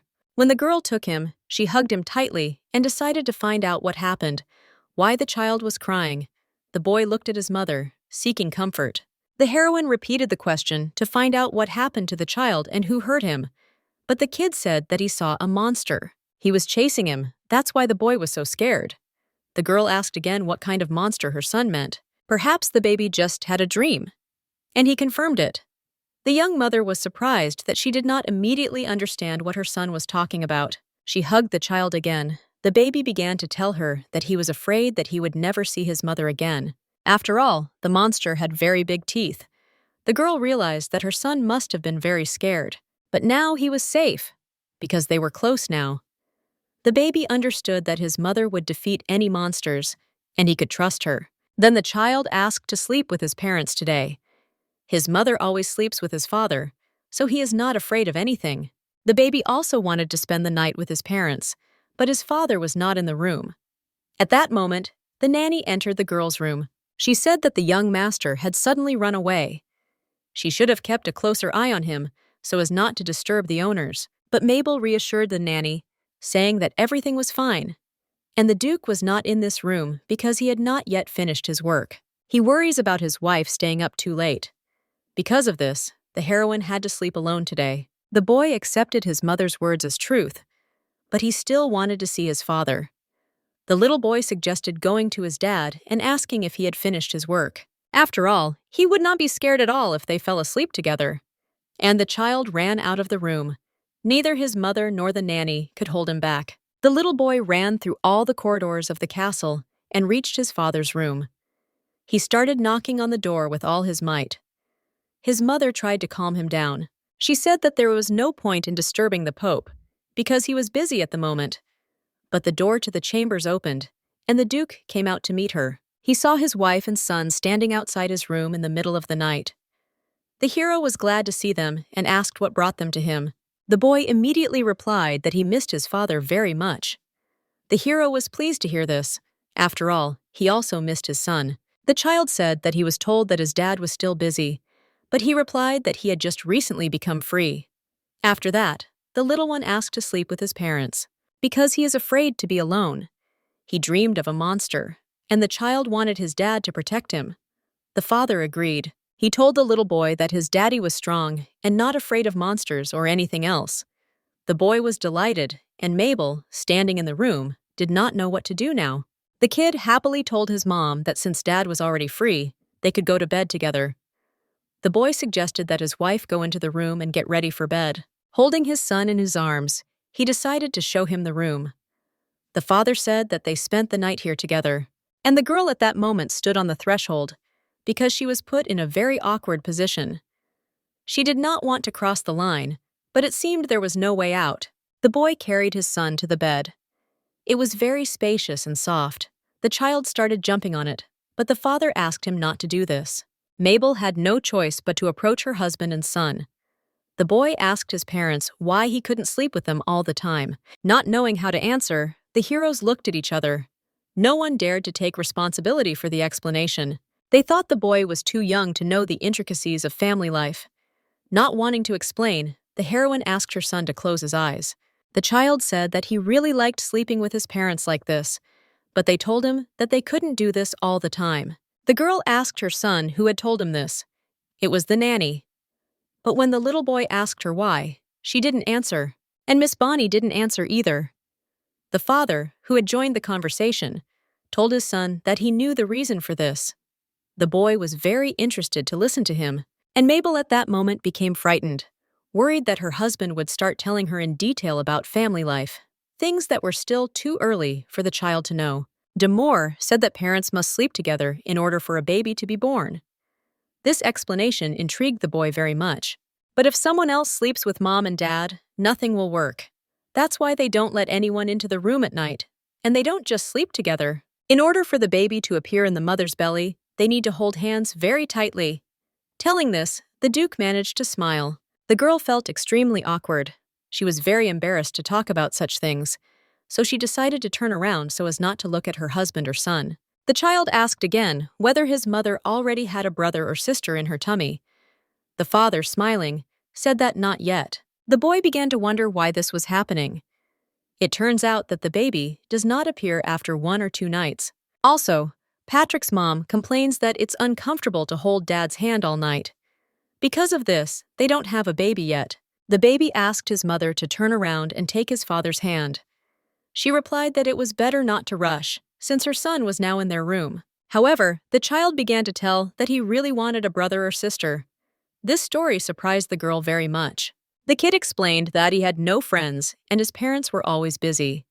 That's why he felt very lonely. If he had a sister or brother, he would be able to read them stories. The Duke told his wife that they had no choice. It was Patrick's wish. Their eyes met, and at that moment, a spark of love flared up between them again. They stretched out their hands to each other, feeling the old warmth and excitement. Their fingers touched. The light touch pierced them both. At that moment, the world around them seemed to freeze. It seemed like only the two of them existed. Mabel and Demore's eyes met. Their gazes expressed a whole range of emotions: love, tenderness, passion, gratitude, trust. Words were useless here. They said everything to each other without words, with just a look and a touch. Their hearts beat in unison. Every beat of their hearts sounded in unison. They couldn't get enough of each other. At that moment, they were one. Their souls merged into one, and no force in the world could separate them. They knew that their love was an eternal miracle, a miracle that would live on no matter what. And they carefully kept this miracle in their hearts. Time flowed again as usual, but this moment remained in their memory forever. After some time, their son fell asleep. After that, the girl wanted to go to her room, but the guy said that if Patrick woke up and didn't see his mother nearby, he would be very surprised. The girl realized that it really was better for her to stay here until the morning. Mabel looked at her husband, but she could not sleep.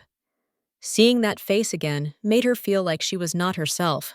The heroine understood that she had to remain attentive, and it was important for her to remember what had happened before. After all, she knew very well how much she could lose. The girl remembered how after the attack on her 5 years ago, she came to the groom's house. The Duke's sister met her and began asking about what had happened, and she asked Lawrence to bring tea and a towel. The servant immediately went to do this, and Margot remained with the heroine. The guest told the brunette that everything was fine, but she didn't believe her. The hostess asked again if the girl wanted to meet her brother. Unfortunately, he wasn't home now, nor were their parents.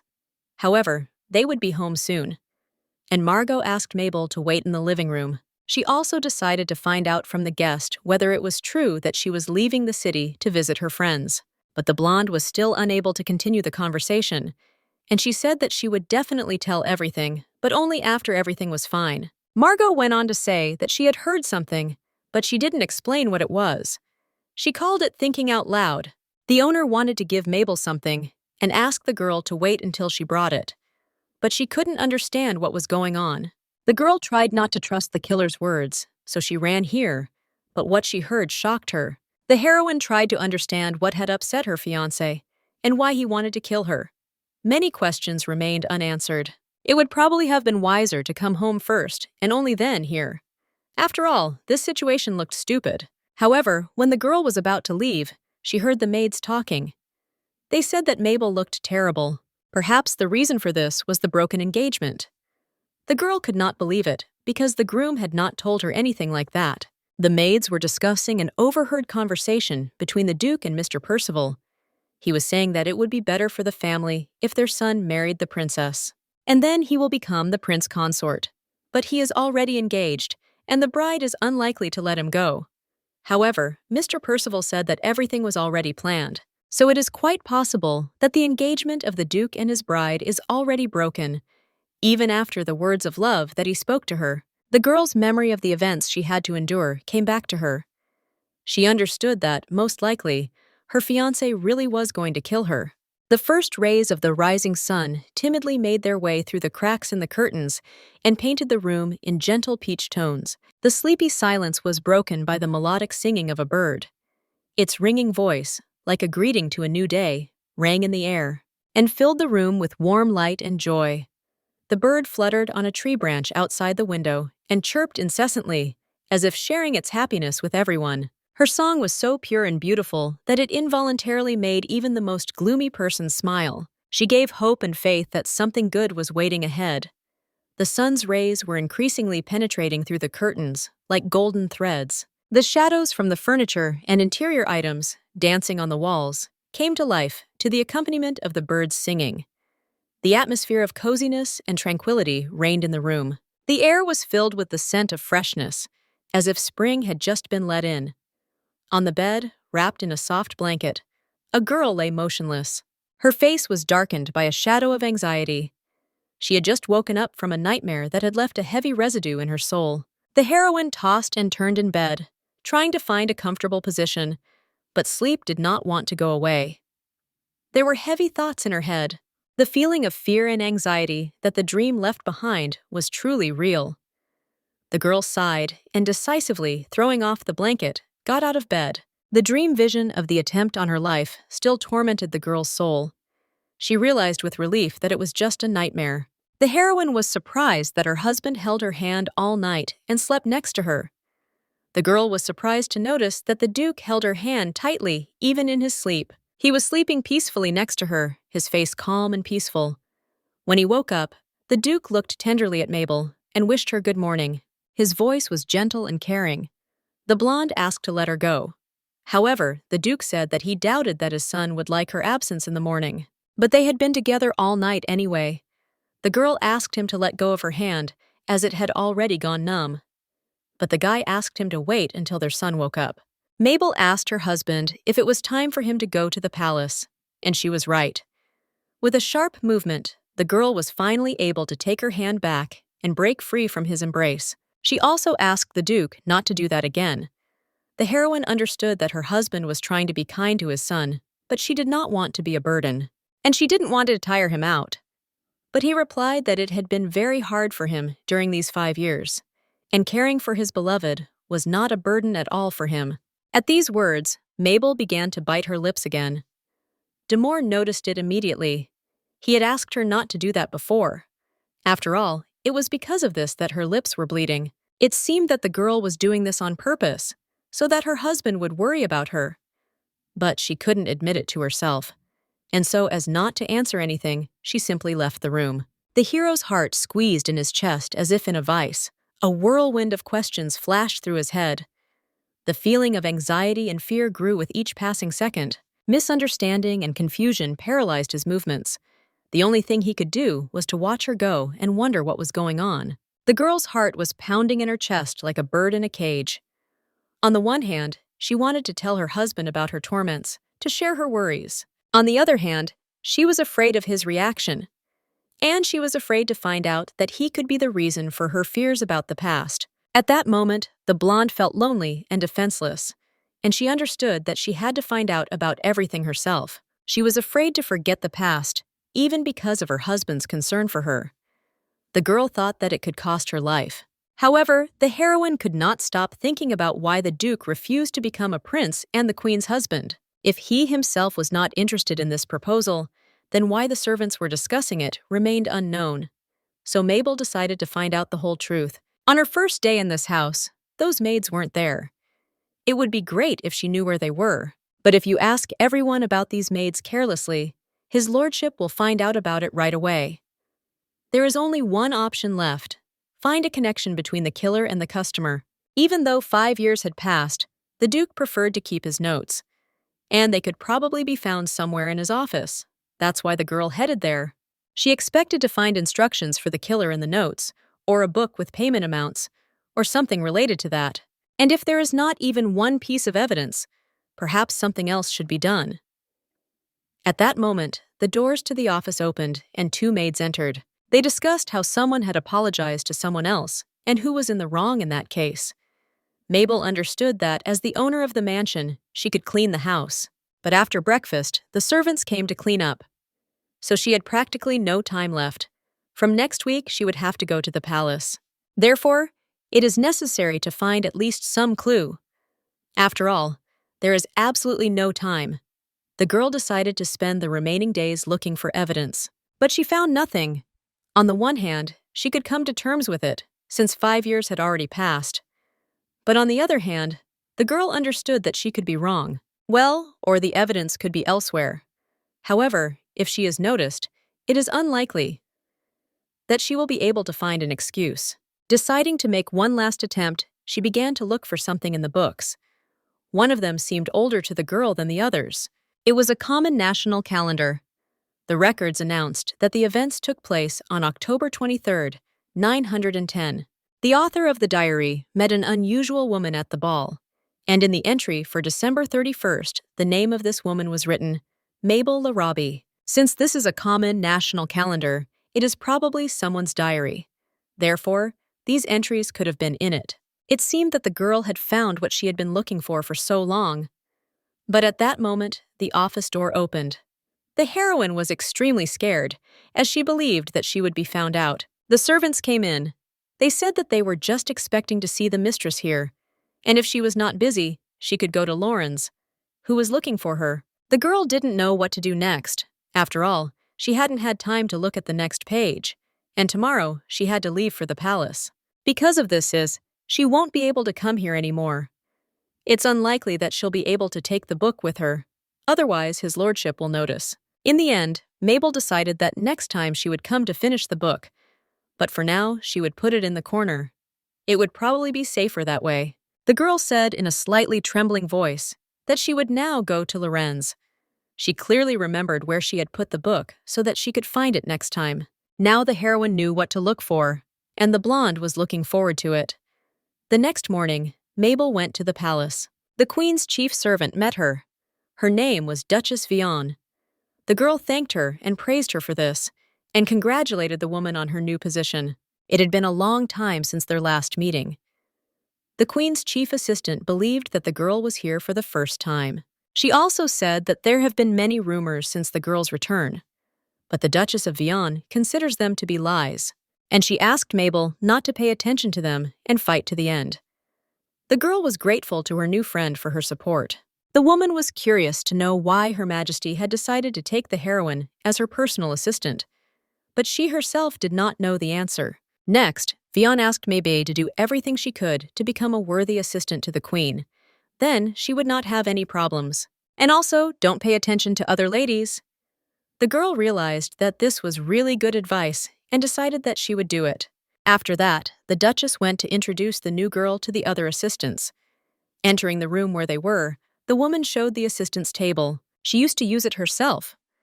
According to custom, this place is occupied by the main assistant. It is a great honor to receive this place. But then again, it's just furniture. And so Mabel became Her Majesty's assistant.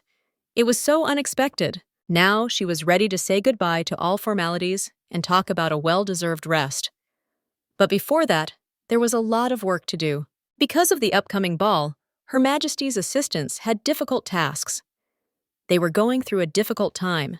The sudden resignation of the previous assistant in the midst of the preparations had thrown them completely off balance, so everyone was counting on Mabel's help. The girl seemed to understand why she was here. She was entrusted with organizing the food, and most importantly, her responsibilities would be to look after the maids. In any doubt, the heroine could always count on help. At that moment, Her Majesty the Queen came.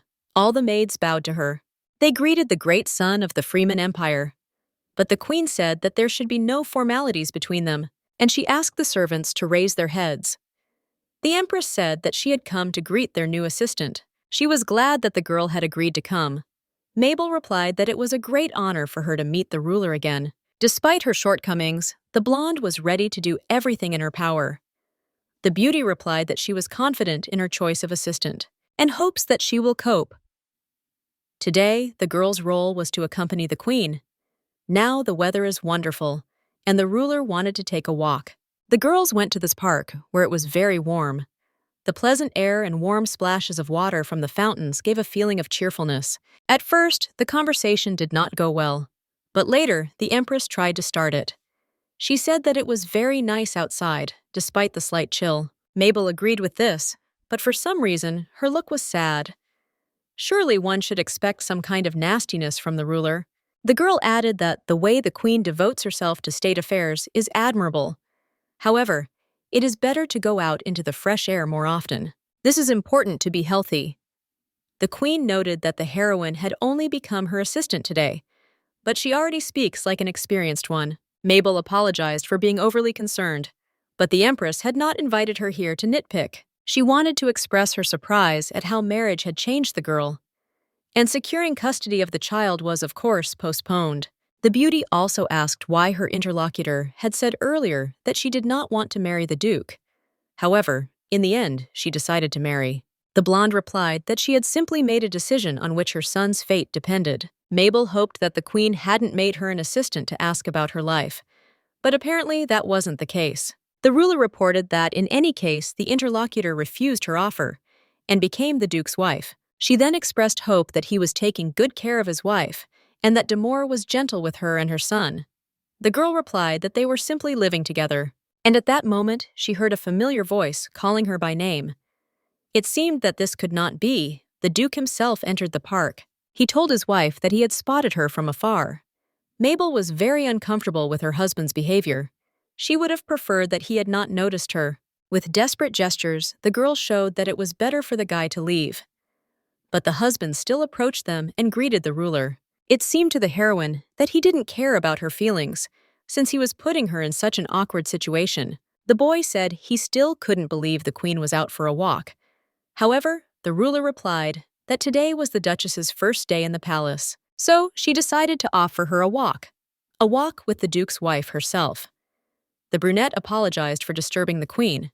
The Empress said that she wanted to know something from her interlocutor, but it seemed that she was embarrassed to answer. Therefore, the beauty asked the Duke himself this question, and asked if he liked married life.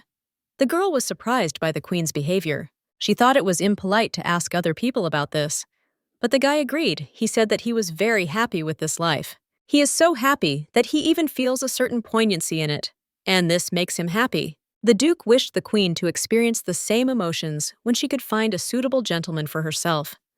But the beauty continued this strange conversation. For some reason, she said that she was worried about the guy. After all, she heard that a child could become an obstacle to their wedding. The brunette replied that he had sorted everything out, and all thanks to the fact that his son is charming and well-mannered. But the most important thing is his love for his wife and son. The Queen said she had been watching this. From the outside, the heroes looked like an ideal family, and such families usually arouse envy. The ruler then said that it was time for her and Mabel to return. She thanked the Duke for the pleasant conversation. Suddenly, the boy asked Her Majesty for a favor. It might be rude of him, but he asked permission to talk to his wife. He wanted to talk to her in the morning, but she was sleeping so soundly that he didn't want to disturb her. The Queen gave permission for this. After all, her assistant has the right to do what she wants, and the hero took his wife away from the walk with the Queen. Mabel couldn't understand what was happening and waited for her husband to say something, but he led her further and further away from the annoying interlocutor, who stood and looked at them. Entering the palace, the Duke asked to bring him 2 cups of tea, with a mint flavor, the tea that I recently received as a gift. The heroes entered the office. The girl tried to understand what all this meant. Daymore said he wanted to show his wife his office. He inherited it from his father.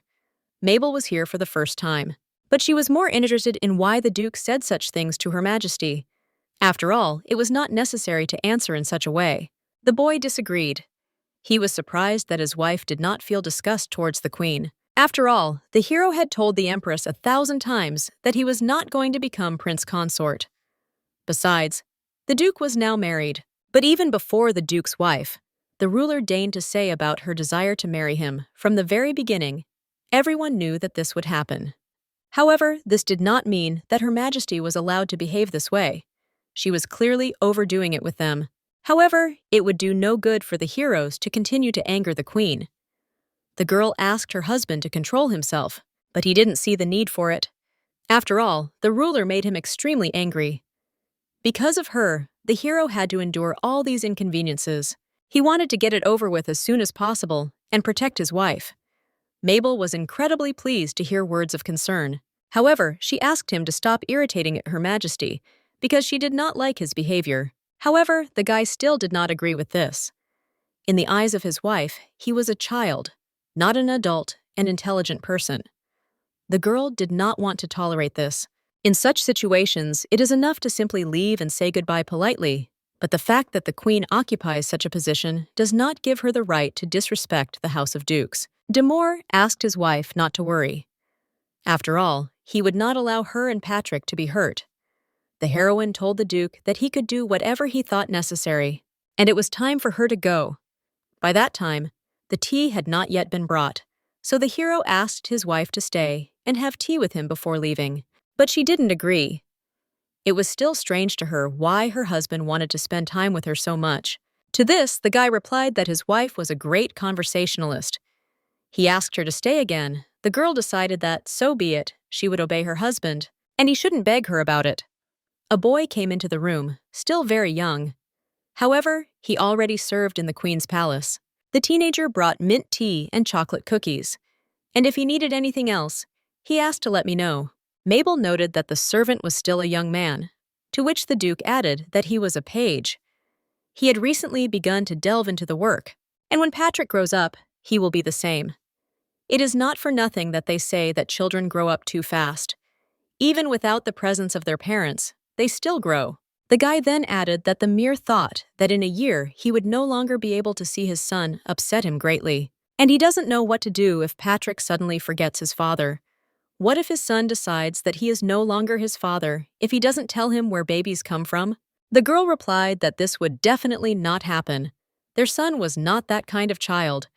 However, no one knew what he was really like better than he did. The blonde said that after the divorce, her husband can continue to see their son. Although they will have to end the marriage, the fact that Daymore is the child's father will not change. The heroine still didn't know whether this was a good idea or not. The Duke decided to clarify how often he could visit the boy. Mabel replied that she would not put any restrictions on this. Whenever he wanted to see her, then he could. And if the child wants, she herself will be able to bring him to his father.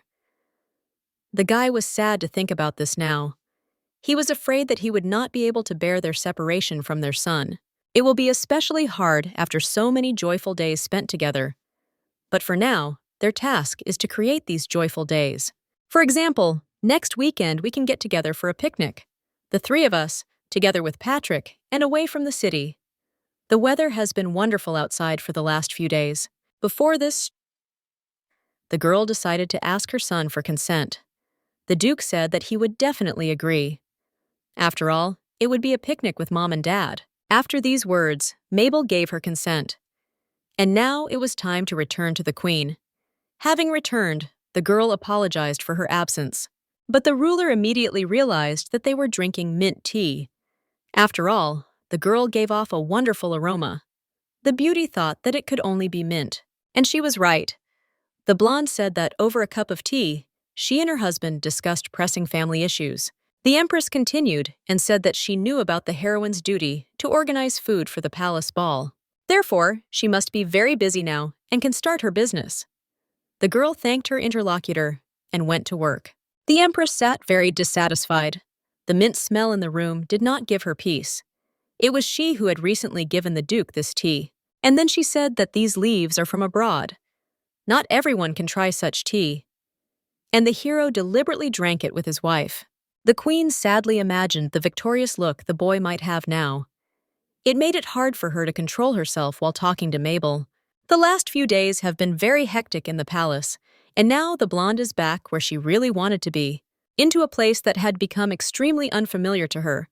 Upon entering, a servant greeted her and called her Lady Mabel. He later apologized because the girl was no longer Lady Mabel. It was a servant of the Roby estate. The girl should now be addressed as Duchess de Quinterel.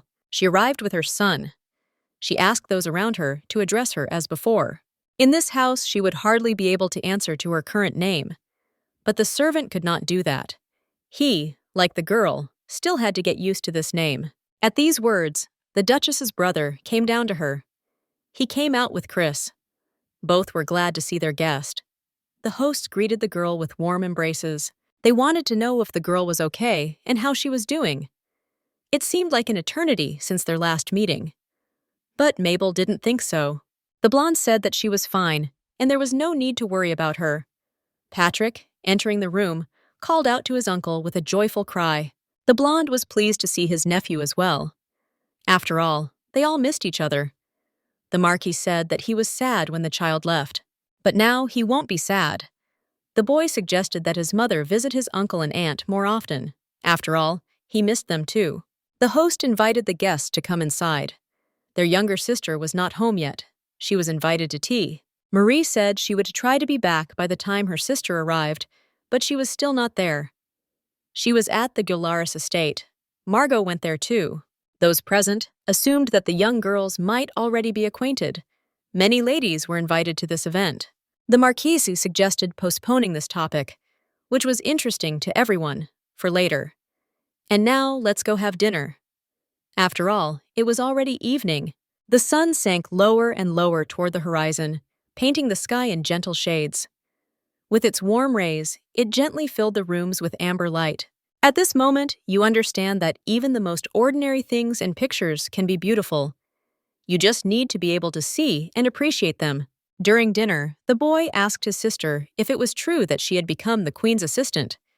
She confirmed it, and she has been working in the royal palace for several days. The girl was very tired there. After the first working day, she lay down on the sofa and immediately fell asleep. The brother was worried that the blonde might be overworking herself. After all, she had a weak constitution. At that moment, Lady Marie, who was late, entered the room. She immediately asked whether she had managed to catch her sister or not.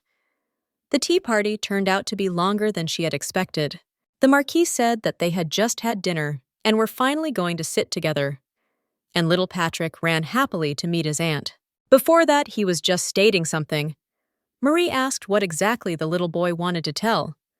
The boy answered that he, his mom and dad, were going on a picnic tomorrow, and this caused great happiness in the child. After all, a picnic with the family is a very pleasant event. But Lady Margaret refused to go with them. The guy was glad to hear that his sister was getting along with her husband. After all, everyone was very worried about this. Christina decided to keep the conversation going. She said she almost forgot something. But for that, she needed Patrick to go up to the second floor with her. There was a present for the boy. The child loved gifts very much, so he was happy with this offer. Before leaving, Chris whispered to her brother to ask his sister a certain question. When the heroes went to the second floor and the doors closed behind them, the Marquis began to choose words for this conversation. He understood that his sister had not married the Duke of her own free will. Therefore, the blonde could not help but worry about her. The guy decided to clarify whether his sister still wanted to divorce her husband in a year. However, she didn't know the answer. The girl understood that her family wished her a happy life as a duchess. Moreover, her son seemed to have become closer to his father. He was very happy when he talked about the picnic, and it was impossible not to notice. The heroine had not seen her son so happy for a long time. He finally met his father, who he could trust and love. Mabel was worried that if she told Patrick about the divorce, it would hurt him a lot. Just this thought made the girl's heart break. The Marquis understood his sister's condition, and he understood the feelings that troubled her. After all, the child's opinion and feelings are important, but so are Mabel's feelings. The brother didn't know what his sister had gone through. But if everyone around her treats her well, then why not stay? Now we only need to find out one question. Is the Duke worthy of this? The girl's expression said that he took good care of her, although she was embarrassed to talk about it. The heroine still didn't know if it mattered. For now, she is only sure of his sincerity. The blonde asked his sister not to rush to make unfair judgments. After all, as soon as she starts spending more time with her husband, her answer will become more accurate. So there is no need to worry about it so much now. The girl said that she would do so. At that moment, the heroine remembered the book she had found in her husband's office. In it, she wanted to find an answer to what to do next. But the blonde had a bad feeling about this idea. The next morning came. Today was the day of the long-awaited picnic. The boy pulled his mother by the hand outside. The weather was simply wonderful. It was perfect for relaxation. The child noted that even the sky showed respect for their holiday. The girl was surprised that her son could learn this word. Miss Bonnie taught him this. The heroine asked the little boy his opinion on what respect is. The child answered that respect is when a person thinks about others before doing something, as if lending a helping hand, or covers her mother when she sleeps. Mabel thought it was Patrick. After her first day at work, the heroine fell asleep on the couch as soon as she lay down, and someone covered her with a blanket. But the baby said that it was Dad who did it. The child then called for his mother, but the father said that it was not worth waking her up and covered her with a blanket. The boy considered this act to be respect. The girl replied that her son was right, but earlier she had assumed that this was the act of one of the maids. The Duke approached the conversation. He decided to find out why they were not in the carriage yet. The hero asked again if his son was ready, since it was time to go. The boy eagerly ran to the carriage, and the Duchess at that moment wanted to find out something from her husband. He thought that he had done something wrong again, but the girl asked again whether he had covered her with a blanket while she was sleeping. The guy replied that he was worried that his wife would catch a cold, so he did it. Mabel thanked him for this. She was pleased that her husband cared for her so much. But the Duke said that for a married couple, this was the most common thing. The child sitting in the carriage hurried his parents. He asked why they were taking so long to approach the carriage, and he assumed that Daddy had kissed Mommy. The girl said sheepishly that they had not kissed, but had simply walked slowly. And the father confirmed to his son that this was indeed the case, because if it weren't true, he would feel dishonest. Mabel's cheeks flushed. She looked down, nervously fiddling with the hem of her dress. Her heart was pounding wildly, and 1,000 different thoughts were racing through her head. She didn't know how to react to her son's words, and she felt a little awkward in front of her husband. The Duke looked at his wife with affection. He saw her embarrassment and could not help but smile. He liked her spontaneity and purity. At that moment, the guy fell even more in love with his Mabel. It was time to go. The heroes were heading to an unusual place. That day, the sun was shining brightly, filling the lavender field with its warmth. It was to this field that the travelers were heading. A light breeze swayed the flowers, emitting a pleasant scent. Green hills were visible in the distance, and birds were flying overhead, chirping their songs. Patrick looked out the carriage window with interest, watching the landscapes floating by. The child was delighted with the beauty of nature, and he was looking forward to coming to the picnic. The little boy told his mother that the field smelled nice. He didn't even know that such wonderful flowers grew outside the city. They looked simply extraordinary. The girl told her son that it was lavender. It was from it that this wonderful smell emanated. The boy tried to remember the name of these flowers. He liked these plants very much. After getting off the carriage, the child began to collect them into a bouquet together with his mother. And then Patrick gave her this bouquet as a sign of his love. The heroine was very grateful to her son, but she suggested not to pick them anymore. She explained that when you pick flowers, they hurt and die. This upset the boy very much, because he did not want to hurt anyone. The child seemed about to cry, and the father standing nearby realized that something was wrong with his son. The boy told his father that he had killed the flowers, but the Duchess tried to calm her child down. The guy decided to ask his son what had happened and what had caused his upset, and when he realized what was going on, he started laughing. Mabel asked her husband to stop and try to console the child a little. Then the Duke took him in his arms and said that everything was fine. The flowers that were given to Mom would indeed wither, but new flowers will grow from the remaining stems. The boy asked what would happen to the flowers he gave his mother. Would they die or not? The boy replied that it was normal, and when the baby stopped crying, he could have some pudding. This made the boy calm down quickly. This behavior surprised the child's mother. She thought that her son really wanted pudding. Patrick promised not to pick flowers anymore. He wanted them to grow and live. The girl was happy with such kindness of her son. It means she is raising him well. However, no matter how smart he was only 4 years old. The boy, sitting in his father's arms, had already asked for pudding himself. But the father said that before that, they had to eat something hearty, otherwise their tummy would start to hurt. It was time for the heroes to have lunch. And not just because the child wanted pudding. If you look at the clock, it's not that early for lunch.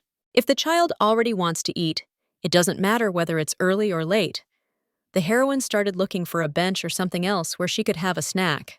And the Duke suggested that they dine not on the bench, but on a picnic blanket. After all, if they dine on the bench, they won't be able to see each other. The father and son began to choose a place to spread out the blanket. The child showed a small clearing where the heroes decided to settle down. The girl was surprised how it was that she was constantly following her husband around. At that moment, her son called her again. The boy wanted to have lunch near the field of flowers. He really liked the smell. The lunch looked incredibly delicious, and the boy clearly liked it. The heroes wished each other bon appetit. Lots of sweets were prepared, but such a dinner could not be called filling. It was the heroes' first picnic together.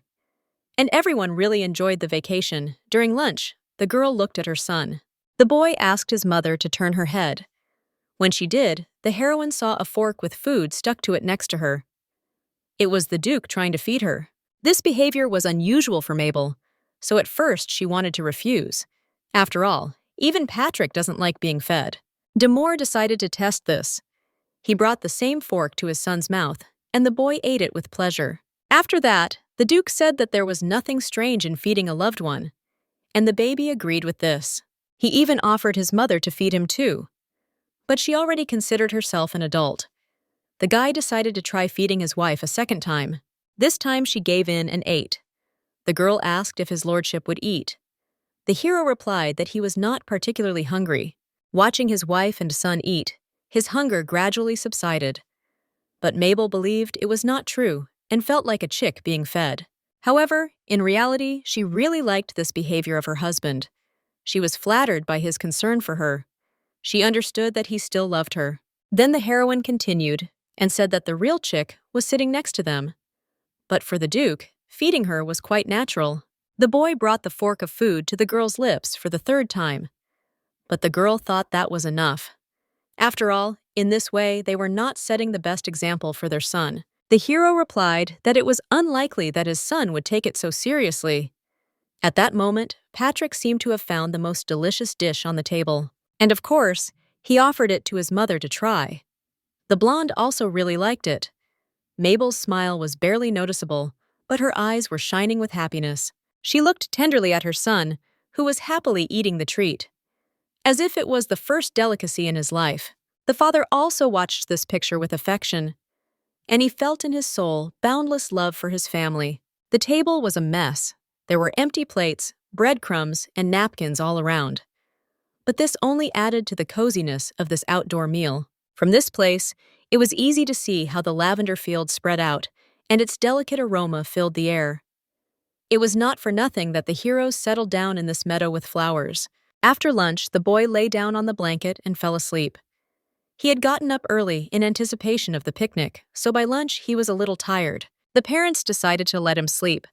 Mabel asked why his lordship didn't get some rest too, but he decided to take a walk with his wife. After all, the weather today is simply magnificent. However, the girl tried to refuse the walk. The guy didn't like this behavior. He took the girl by the hand and tried to drag her along. However, he stopped doing it almost immediately. If Mabel doesn't want to go with him, then let her stay here, and the hero himself will take a walk. The girl realized that she had offended him with her behavior, so she decided to apologize and keep her husband company. Unexpectedly, the Duke asked whether his wife preferred to sit or stand. The heroine realized that her husband wanted to paint a picture of her, and she would have to pose. Only now did she remember that he liked painting. They have nothing else to do while their son is sleeping. The guy said he would paint the picture quickly and it wouldn't take long. He likes this activity more than walking. The girl decided that she would pose standing up, because it is hard to sit in one place for a long time. Mabel stood against the backdrop of a beautiful lavender field. The tree created a shadow around her. The guy looked at his wife with affection, realizing that she was very beautiful. There was a gentle sparkle in his eyes and a barely noticeable smile on his lips. He ran his hand through her hair, inhaling its delicate scent. They flowed down her shoulders like silk, shimmering in the light. The hero noticed a strand of hair that had fallen out of her hairdo and, unable to restrain himself, straightened it. His touch was so light and gentle that his wife barely felt it. His eyes were filled with love, care, and tenderness. Moore smiled slightly and leaned down, tickling her cheek and neck with his fingers. His touch made the girl smile involuntarily, feeling loved. At that moment, everything around them seemed to freeze. There were only the two of them, in their own little world, where love and harmony reigned. At that moment, a pleasant aroma of lavender reached them. The guy felt how this smell filled his lungs. The girl was ready to start posing. She looked even more beautiful this way. But later she felt uneasy, so the blonde asked her husband to draw her later. Mabel couldn't understand why she was so nervous and acting like a crazy person. Because of this, the painting could lose its meaning. The Duke was worried that he would not be able to see his wife like this again, so he insisted on finishing the painting. The girl stood near the field again, ready to start work. However, she could not understand why her husband was smiling like that, and why, despite all her refusals, he continues to smile so sincerely, as if he is ready to give her the whole world. Because of this, it became difficult for the heroine not to trust him and to control her heartbeat. She remembered her brother's words, who said that when they spent more time together, her decision about the future would become more accurate. Mabel realized that she couldn't leave her husband after a year. She looked at the endless lavender field in the spring sun, thinking about it. Purple waves of flowers swayed in the wind, releasing a sweet scent that was intoxicating and alluring. Butterflies fluttered over the field. They were painted sky blue and swirled in the air, dancing under the gentle rays of the sun. It created a feeling of magic. The artist had a canvas in his hands, on which the first brushstrokes had already been applied. He deftly wielded the brush, transferring the surrounding beauty onto the sheet. Next to him stood his muse, a girl with long hair. She was dressed in a light dress that fluttered in the wind like the petals of these flowers. Mabel watched with interest as the Duke worked so intently on his drawing that she wondered if he was really drawing her portrait. But later, looking at his enthusiasm, I no longer doubted it. After all, he worked so enthusiastically that he didn't even notice anything around him. After a while, the Duke suggested taking a break so that Mabel wouldn't get tired. The girl, although she felt fine, happily accepted his offer. At that moment, she remembered the painting she had seen in his room. The guy thought his wife wouldn't notice her portrait in his room. Yes, the painting was actually in his possession, but this image is nothing compared to reality. If it weren't for the painting, he wouldn't have been able to survive those 5 difficult years. After all, soon after his father's death, the girl's death was announced. At that moment, the hero had a very difficult time. After some time, Moore finished drawing. Although the painting was not completely finished, the hero decided to finish it at home. And he showed the sketches to his wife in the hope that she would like them. But it was hard for the girl to tell anything from the sketches. When she leaned over to look at the painting, his hair touched the guy's face. This left him with mixed feelings.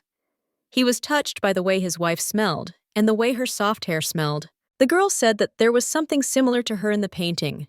The heroine decided to clarify whether he would continue painting the picture with oil paints, but he didn't hear her. Their glances, like 2 rays of the sun, warmed each other. They contained love, care, and boundless tenderness, so they had a silent conversation, understandable only to the two of them. There were no words, but the look was filled with love, gratitude, and warmth.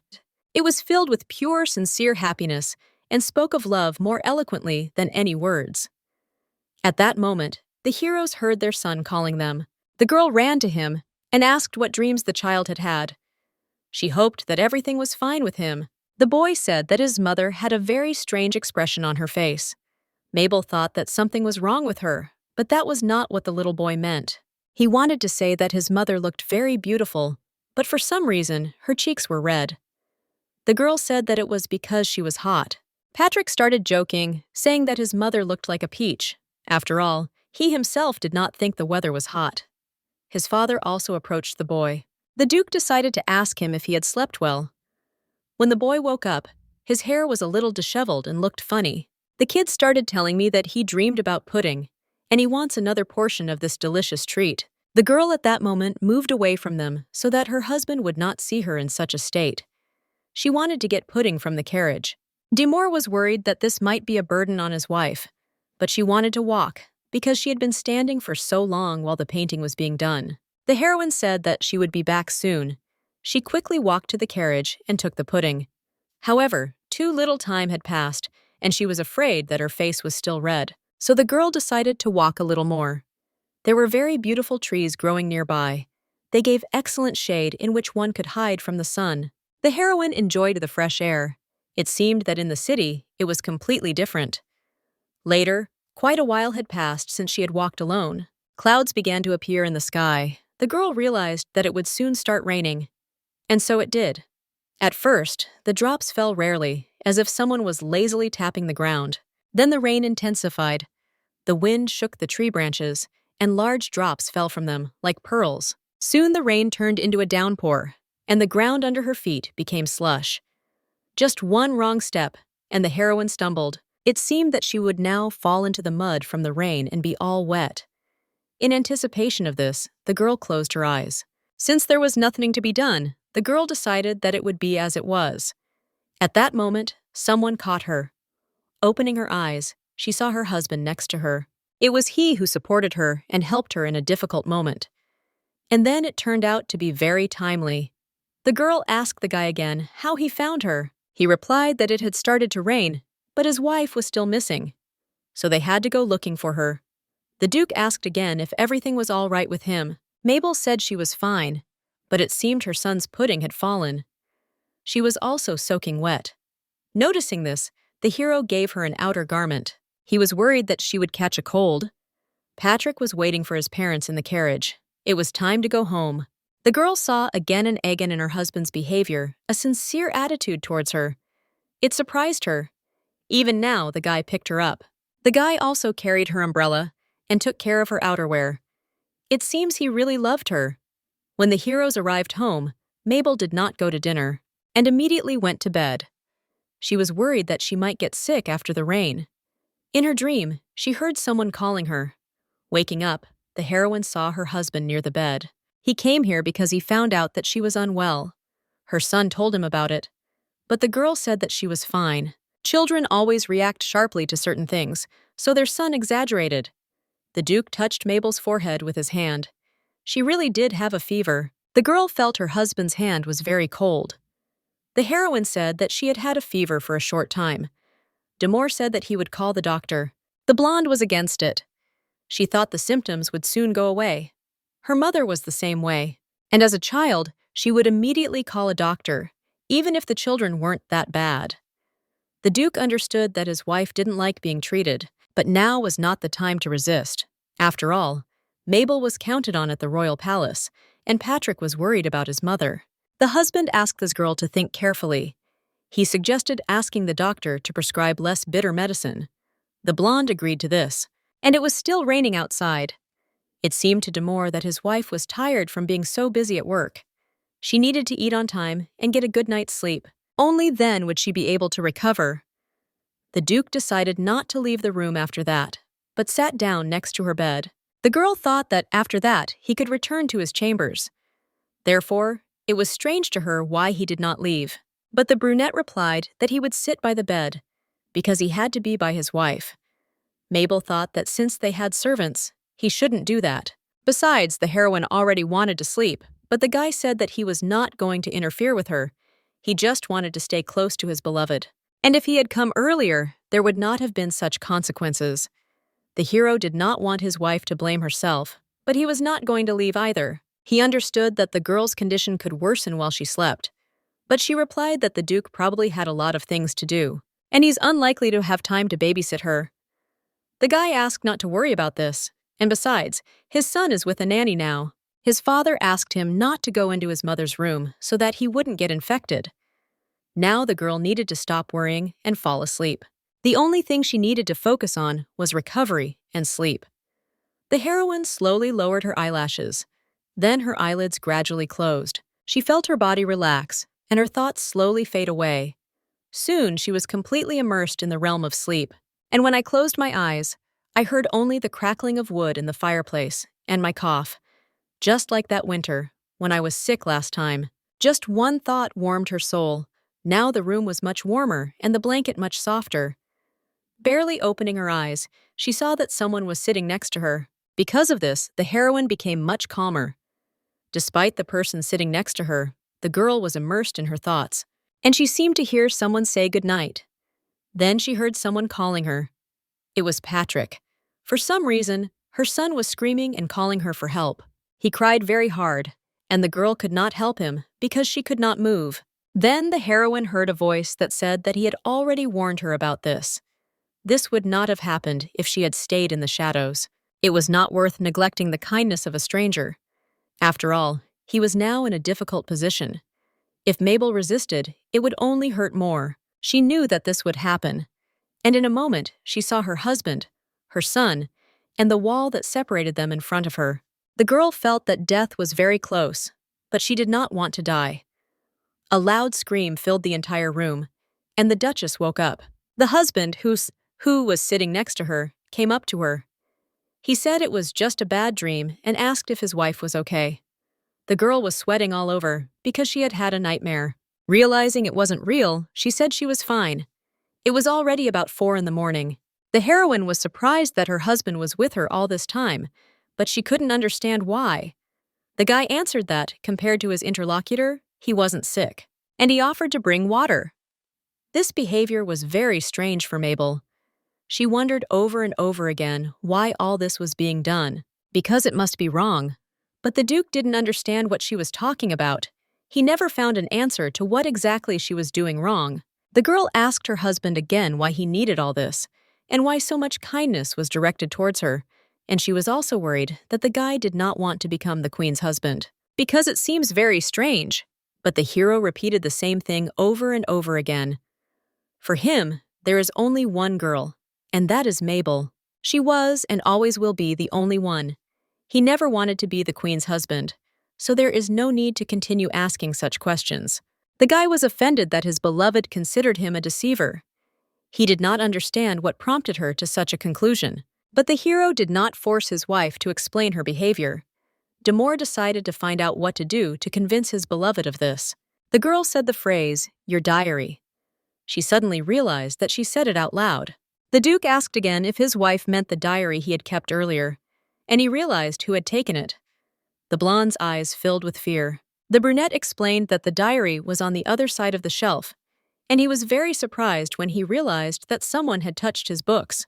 Before this, the boy had ordered the servants not to touch them. The girl realized that they had figured her out. It seemed that now she would be punished for her actions, or even that she would be beaten for it. But the guy asked in a warm voice if she wanted to look at him. He really did keep a diary. But when I wrote in it, I was a little out of my mind. If my beloved wants so much, she can look at this diary, and perhaps she will feel calmer. You can read it as much as you like. But Mabel had the thought that if her husband was so willing to give her his diary, then most likely there were no clues in it, or he is going to show a fake. That is why the heroine said that there is no need for it. And now she wants to sleep, because her head still hurts. She asked her husband to return to his chambers, but he replied that he would stay by her side. The girl said that the Duke could do as he wished, but then let him not blame her for being tired. However, the husband was not going to do this. The guy once again wished his wife good night. Morning came. Rays of sun were breaking through the curtains, filling the room with warm light. Birds were singing outside the window, chirping about something of their own. Mabel woke up feeling refreshed and energized. This time she had managed to sleep without nightmares. It was pure happiness. At that moment, Someone pulled the blanket over themselves. Turning around, the heroine saw her husband next to her. He was sleeping right next to her bed, so he must have been tired. And this despite the fact that his wife asked him to go back to his room. Sometimes he was very stubborn. The girl looked at the guy with warmth. His hair was a little disheveled, but at the moment when she wanted to touch it, the Duke woke up, and he saw that his wife was also awake. The Duke decided to ask if his wife was feeling better. It seemed that such a question was asked immediately after awakening, and so it was because nothing was more important to him than the girl and her health. Mabel said that she felt much better now, and thanked him for taking care of her. The hero said that everything was fine. After all, it is the husband's duty to take care of his sick wife. However, he is very happy about the improvement in her condition, and you can express your gratitude to the guy by taking the medicine prescribed by the doctor. Even though she felt better, she shouldn't avoid taking her medication. The girl promised to do so. Someone knocked on the door. Patrick came in right after that. Mabel asked why her son got up so early. He said he had barely slept all night because he was worried about his mother. The child asked how she was feeling. The heroine was very pleased that her son was so worried about her, and she told the boy that she was already much better. The baby was very happy about this, and hugging his mother, he said that she was his most beloved person in the whole wide world, and asked her not to get sick anymore. The father, standing nearby, asked his son how he felt about him. The child said that he loved his father too, but he loved his mother more. The Duke was surprised by Patrick's honesty, but it was clear that he was a little greedy in showing love. The father suggested that his son go to breakfast, since it was already time for it, but the boy wanted to go with his mother. However, she still needed to wash up.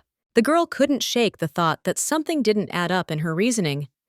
It was strange that the Duke had no intention of becoming the Queen's husband. She also tried to find an answer to who hired whom. During these thoughts, the maid came into the room to clean. Mabel asked her to call Lawrence to ask him something. The heroine wanted to reveal the truth about what happened in the past. The heroine decided to understand what happened in the past. 5 years ago, the girl immediately believed that her fiancé ordered her murder. But now, looking at his recent behavior, the girl could not believe that he did this. And if this is a game, then her plans are unknown. If this isn't a game, then she's clearly missing something. All she could do now was find a diary from 5 years ago. The Duke said he never intended to become king. Then we must understand why the servants were discussing this that day. Mabel simply had to find out everything for herself. The girl came up with something and asked Lawrence for the ledger. This book records the fees for managing the mansion and information about employees, including those who have left. This book, of course, was in the mansion. But Lorenz decided to find out why the girl was looking for it. She had not been interested in such questions before. But Mabel replied that now, as the real mistress of the mansion, she must delve into this work. Although in her heart, the girl understood that it was unpleasant for her to deceive. In the eyes of the servant, this was a rather unexpected and strange request, but he agreed to fulfill it. He said that he would bring the book soon. The girl was very happy about it. She waited for Lorenz in her room. When the book was brought, the heroine began to study it. After some time, she managed to find something similar to what she was looking for. Only 5 girls had left after she disappeared. But she didn't know where they might be now, and she only needed one of them. All that was left was to figure out how to find them. Since Mabel didn't know who was involved, she couldn't ask anyone in the mansion. However, the thought came that she could find out about this from her brother. But even he would need to be explained somehow. The girl's eyes fell on a page of vacation reports. One of the maids had a vacation period right before the incident. It seemed like just the right time to solve the mystery. The maid indicated in her report that she would be going to the Kamatel Empire to take care of a relative, but then it would have had nothing to do with her business. However, this maid still works for them. This was something to think about. As soon as the girl began to read the name of this maid, someone entered the room. Their maid came to remind the heroine about work. After all, if Mabel doesn't start getting ready, she'll be late. It is incredible that the girl forgot about her work in the royal palace. After all, her thoughts were immersed in searching for answers to questions about the past. Arriving at the palace, the queen greeted the blonde with a reproach for being late. The girl apologized for her behavior. Of all things, she had forgotten about going to the palace. This was uncharacteristic behavior for her, but the ruler said that it was not scary. After all, she thought that the heroine would not come today at all because of her poor health. It was obvious that the Empress was worried about her. Apparently, she is not such a bad person. Beauty asked Mabel if Duke Quinteril cared about her, but the girl denied it. The Queen found this behavior strange. It seemed that she was considered stupid. The last time the Duke bragged about his wife to the Empress, so she was wondering how good he was at married life. And since he was in such a position, he should have taken care of his wife on his own. Mabel looked at the ruler with bewilderment. The girl understood that something was wrong here. The heroine felt like she was being tortured. Although she had expected it to be difficult, it turned out to be even worse. It seemed to her that the Queen wanted her to collapse from stress. Luckily, it was time for the meeting, so the conversation had to be finished, and they had to go. A little later, the beauty asked the girl not to follow her. The ruler wanted to take another partner with her, and she ordered Mabel to stay in the central palace and prepare for the ball. Great hopes were placed on her, and the Empress was sure that the heroine would succeed. The Queen's other assistants also entered her office. They heard the ruler's request regarding the blonde. These girls realized that the ruler was jealous of her. After all, if the heroine had gone with her now, then on the way they would have met the Duke in the conference room. The assistants realized that this was what was bothering the Queen. But Mabel couldn't even imagine such a thing. She preferred to think positively. The girl decided to focus on the upcoming ball, so it was better for them not to run into each other now. The blonde went to the library. Unexpectedly, the Duke himself came in there. The heroine was surprised because she did not expect to see him here. She asked her husband why he came here. He answered that he was looking for his wife and knew where to look for her. The girl asked the guy again what he would do if Her Majesty saw them. It was unexpected that this was the problem for her and not the meeting with her husband. Mabel said she was busy right now, so if the hero came here unnecessarily, he'd better go back. But he said he had a reason for coming. He needed to check on his wife's health. The guy was worried about whether she was having a good time and whether she was okay. Although his beloved was not so seriously ill, the cold was still the cause of all the major illnesses. The girl knew it was true, but she repeated that she was fine. Suddenly, hearing a familiar voice, she asked her husband to hide. The Queen entered the room, discussing tax matters with someone. The Duke could not understand why they were hiding, but Mabel asked him to be quiet, and she also covered his mouth with her hand. The heroine was very afraid that the Queen would notice them, and then she could have trouble because of the ruler's bad mood. The Queen seemed to be standing very close to them, and Mabel was so close to the Duke. The girl looked at her husband with tenderness and affection, frowning slightly. There is a pleading look in her eyes, hinting that further words could harm their relationship. She gently touches her husband's hand and shoulder, and so, trying to calm his ardor and calm him down, they waited for it all to end and for the Queen to leave the office. The heroine asked her husband not to make a sound. The girl was afraid of being noticed, and he held her hand tightly in his. His fingers slid gently over her soft skin. The blonde froze, feeling the warmth emanating from him. The faint scent of his perfume was in the air, stirring her senses. His eyes, full of love and passion, were directed only at her. There was a fire burning deep within them, enchanting and alluring. Mabel couldn't tear her eyes away from his face, feeling her heart beat faster and harder. Leaning forward, the guy touched her wrist with his lips. His kiss was gentle, but at the same time full of passion. He kissed every inch of her hand. The girl felt a wave of warmth spreading through her body. Her heart was beating so hard that it seemed like it was about to jump out of her chest. She could not help but shudder, as the Duke's kiss conveyed all his love, all his tenderness. It was as if he was telling her without words everything he couldn't express in words. The blonde felt loved, desired, and the only one. And her heart seemed to be about to stop. The heavy oak door creaked open, and the Queen walked out of the library. The air, previously filled with oppressive silence, seemed to come alive. The heroes, languishing in anticipation, watched the Queen's every step with bated breath. Not daring to move, they glanced furtively at each other. A mixture of fear and hope flashed in their glances. The guy started to think about what could be upsetting his wife. He wondered if his wife was expecting this or wanted him to kiss her. "But you can just ask for it." The girl got embarrassed and said that it wasn't so. She supposedly didn't want it. However, she didn't turn away the kiss. Although there was such a possibility, Mabel said that she simply tolerated him, afraid of being heard. It was cramped behind the shelf, and it was hard to turn her head. She slowly removed her hand from his, trying not to look at her husband. However, her gaze said otherwise, but she was embarrassed to look into his eyes. So the girl said she was leaving already. The guy suggested not to hurry, as they could enter the office again. The heroine suggested that in that case, the Duke should remain alone. That way, no one would suspect anything. She looked at him again, tenderness flashing in her eyes, and turning around, Mabel left the room. As a farewell, the hero left his beloved a box of candies. They were full of useful substances for the body. When the girl feels bad, she can eat this candy. Everyone likes to receive gifts. The blonde was pleased too, but still, she didn't know the truth about who was trying to kill her, so she joked about the poison in the candy. The guy was very upset by this joke. After all, the gift was made from the heart. The girl apologized and ate one candy in front of him.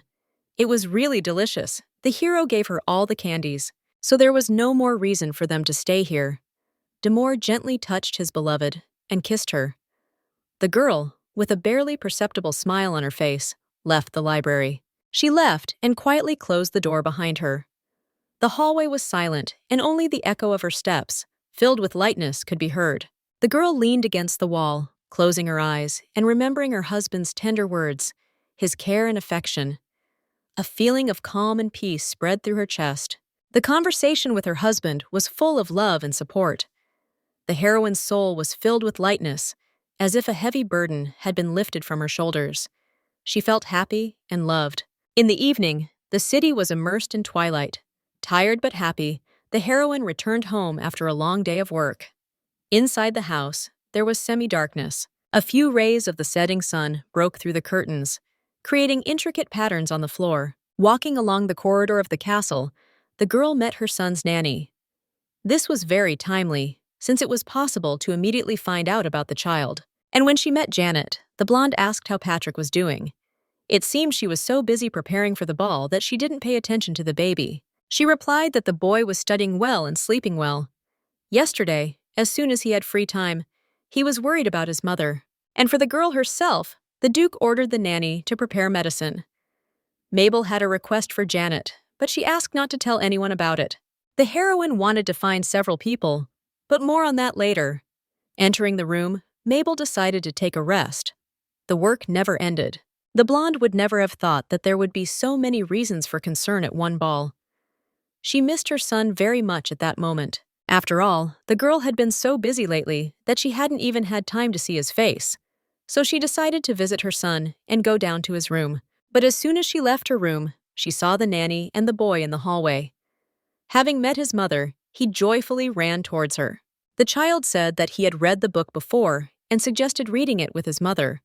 However, it was already late, so the girl suggested not reading but singing him a lullaby.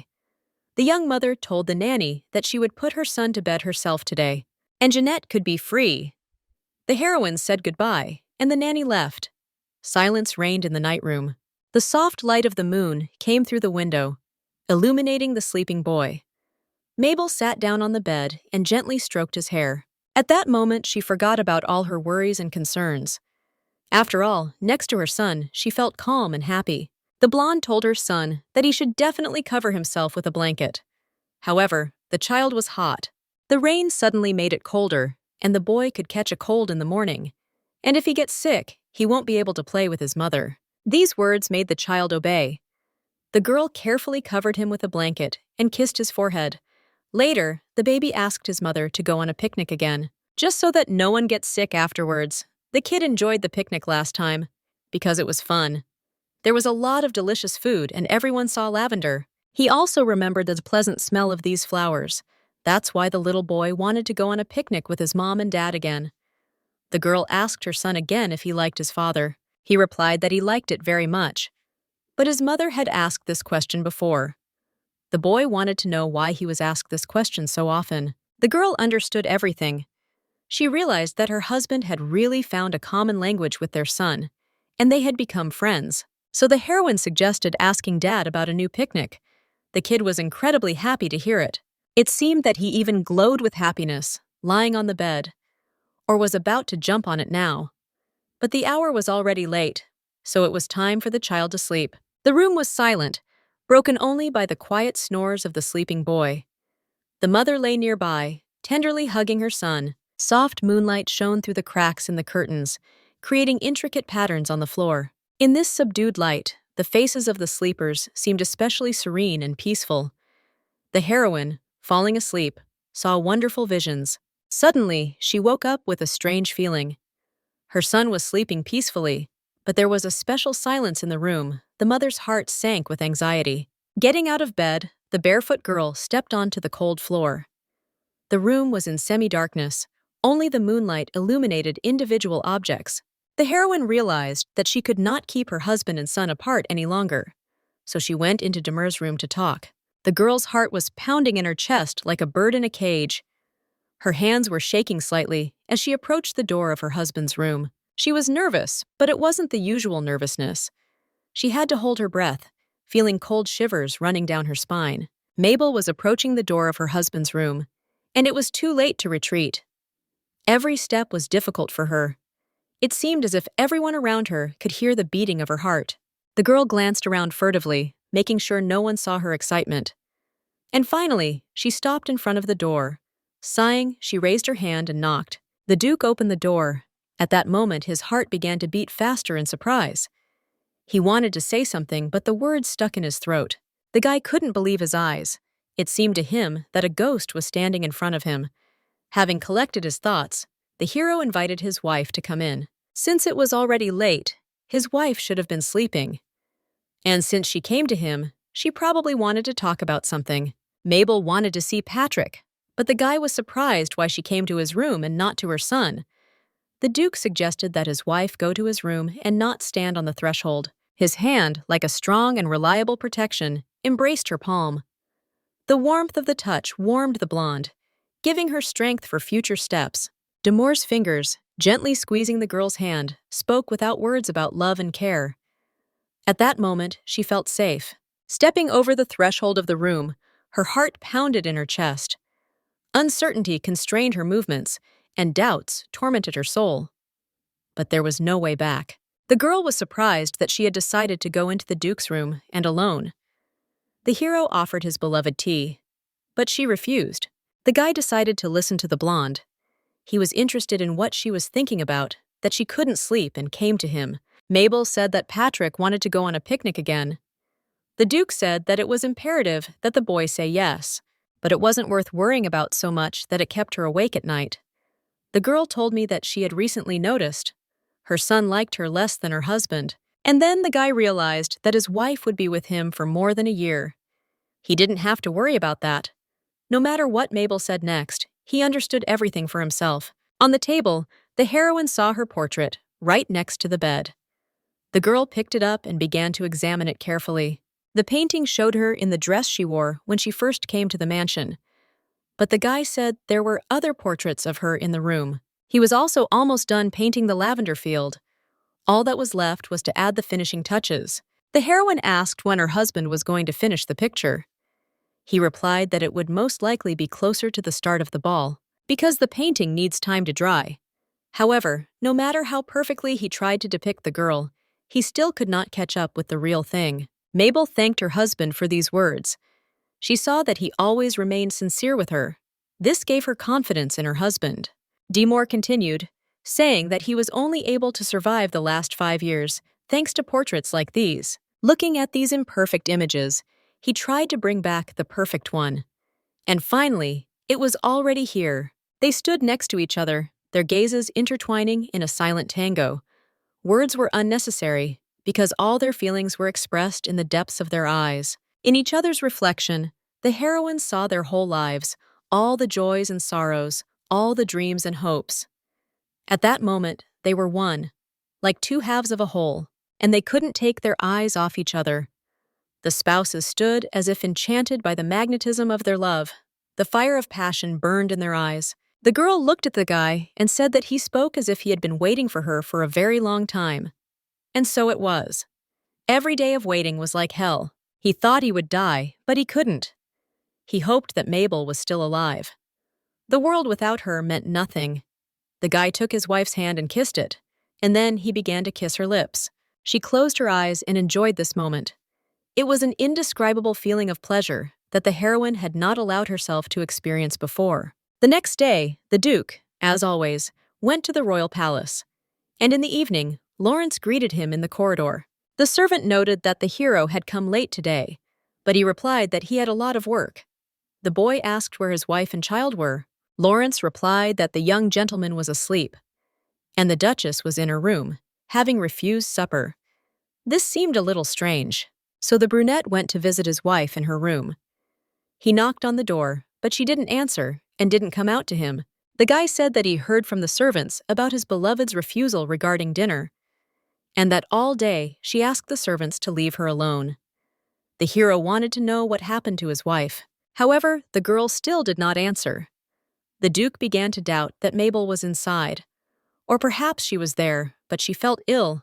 Entering the room, Demore saw that the girl was not on the bed. For a while, he even thought that she was not in the room, but turning to the window, he saw that the heroine was crying alone. The guy said her name in a gentle voice. The girl behaved very strangely and unusually. It was as if she had been replaced. The husband decided to ask what was going on, but she replied that she wanted to think about something. The Duke began asking again what she was upset about and whether it had anything to do with Patrick. The girl denied it. Then the guy thought that the reason was in him. However, after these words, the blonde began to apologize. Over and over again she said the word sorry. Demore suggested that she not tell the reason for her upset if she did not want to, but he also asked her not to cry. The hero tried to reassure her that she had done nothing wrong to warrant an apology. She just needed to move on and stay by his side. And he didn't ask her for anything else. His hands were so warm when the Duke hugged her, trying to calm her down, and the girl said that she wanted to stay in them forever. The guy couldn't believe what he was hearing. It was more like a dream than reality. He hugged Masha tighter and said that he loved her. The husband wanted his wife to feel better, and she wanted nothing more than his embrace. After that, the Duke said that he could leave if the girl wanted to be alone, but the heroine continued to hold his hand and did what she had not allowed herself to do before. A minute later, she decided to look him in the eyes and asked him to stay with her tonight. The guy was afraid that he would wake up and realize that it was a dream. After all, he wanted it to be real. The hero couldn't believe that his wife was really asking him to stay, and he asked again if she was sure of her request. But the blonde replied that she didn't want to be alone today and really hoped that someone would be with her all night. The Duke said that he would definitely stay with her, but first he needed to change. When he got to his room, he couldn't come to his senses for a long time, and looking at his reflection in the mirror, he tried to understand whether it was reality or not. Mabel had never said before that she wanted her husband to be in her room at night. It wasn't that she wasn't so friendly before, but today there had been a dramatic change, and the hero was very happy that his wife could trust him now. However, he was worried that something might have happened to her family, but in that case, she wouldn't have to apologize. So Marquise and Patrick were probably fine. The guy wondered whether he should ask his wife about her decision again or not. After all, she might start crying again, and he didn't want to ruin her mood. Entering Mabel's chambers, the brunette saw that his wife had already fallen asleep on the bed. It was unusually beautiful and sweet. It seemed that he had never seen her like this before. Demore stood and admired his beloved wife. She must have been very tired. It was quite possible, considering how many tears had been shed. The brunette really hoped that she wasn't crying because of him. After all, he didn't want the girl to have any reason to cry. The guy wanted her to always smile, so beautifully and warmly, just like during their first meeting. And if she cried, it would be better if it was near him. After all, then he would be able to wipe her tears and hug her. The hero leaned over his beloved to kiss her forehead, and he wished that her dreams would be as beautiful as she was. It was a spring morning. The sunlight filled the room with warmth and comfort. Mabel woke up in a great mood, as if nothing had happened yesterday. However, it was difficult for her to open her eyes. The girl thought that she had fallen asleep yesterday when she cried, and his lordship had not waited for her. But then she remembered that she had asked him to stay in her room with her for the night. It was a truly crazy thing to do, The heroine couldn't believe that she had done something so awkward after her tears and apologies. And then she had fallen asleep first. The girl was afraid to assume what her husband would think of her after this. However, when she looked the other way, she saw that her husband was lying next to her. Yes, he slept with her all night. It was very unusual for a girl. She tried to cover him with a blanket, but carefully, so as not to wake him. The guy always looked so perfect, even when he was sleeping. She would never know what painful expressions were on his face in the past, but now she wanted him to smile when he woke up. Otherwise, the girl would cry again. Sleep began to recede from the Duke, and the girl realized that he was about to get up. The heroine thought that it was she who woke him up. After all, he woke up right after her, and she told her husband that she didn't think that he would sleep here, but the Duke replied that he had decided to fulfill his beloved's request. The girl said that she had no nightmares thanks to her husband's presence nearby. The blonde realized that she had been acting strangely since yesterday, and her husband wanted to know the reason for this. She said that she simply had a lot of thoughts in her head, or maybe it's age taking its toll. The heroine also asked for some time to think. The Duchess promised to tell her when she gets back to normal. The guy didn't mind, and he understood that changes were coming. Nothing could be done, but he was still a little upset. Mabel apologized for possibly being the cause of his upset. He looked at her with a smile and said that she could make it up to him by going on a date. It was a very unexpected proposal. The girl did not know how to react to it. After all, her last date was a long time ago, but she decided to agree anyway. The heroine wanted her husband to smile, not only when he woke up. She asked the Duke where they would go together. The guy decided to keep it a secret. The couple dressed up nicely and left the room together. Margot met them in this hallway. Anger overwhelmed her when she realized that her brother had spent the night in Mabel's room, and now they were going somewhere dressed up.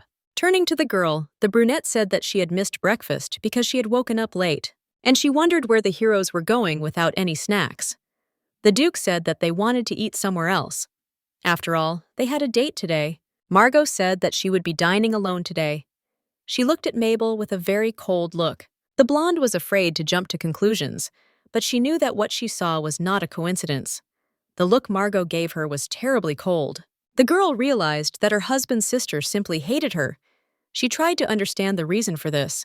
Perhaps the brunette thought that she was not worthy of being near her brother. Or maybe the reason is different.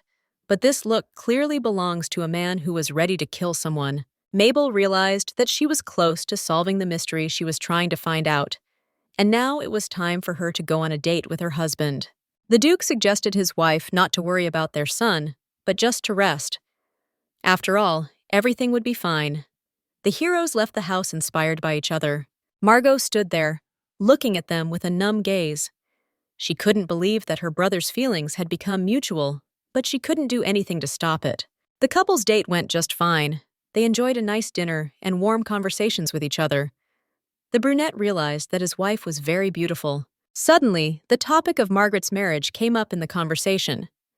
The Duke had already spoken to his sister about it, but she had said that she didn't want to yet. The girl decided to find out why her husband had told her about it so suddenly.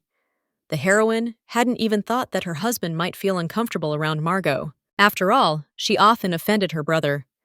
The blonde thought that the Duke would begin to suspect something if she said another word, but she didn't want her beloved to worry now. So it's better not to worry too much about it. Deciding to change the subject, the Duchess said that the place where they were having lunch was really wonderful, and the food was very tasty. After lunch, the heroes walked around the lake until evening. The weather was wonderful that day. The night city shone with millions of lights, seeing them home after a long-awaited date.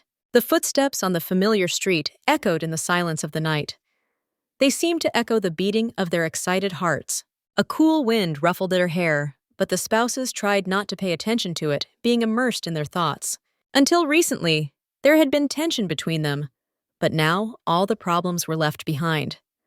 Words of forgiveness were spoken, tears were cried, grievances were forgotten. Peace reigned in their souls and smiles shone on their faces.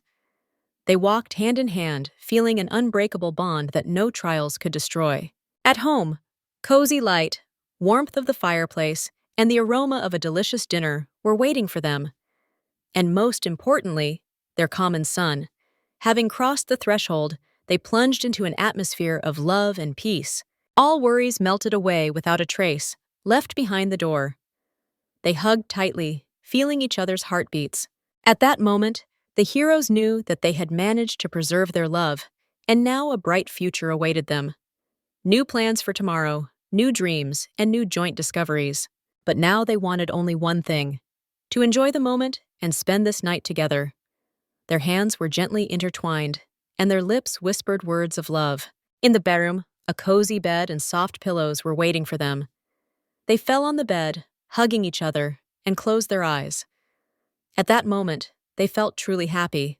After all, they knew that there were many wonderful moments ahead that they would share together, and they began to eagerly await the arrival of a new day.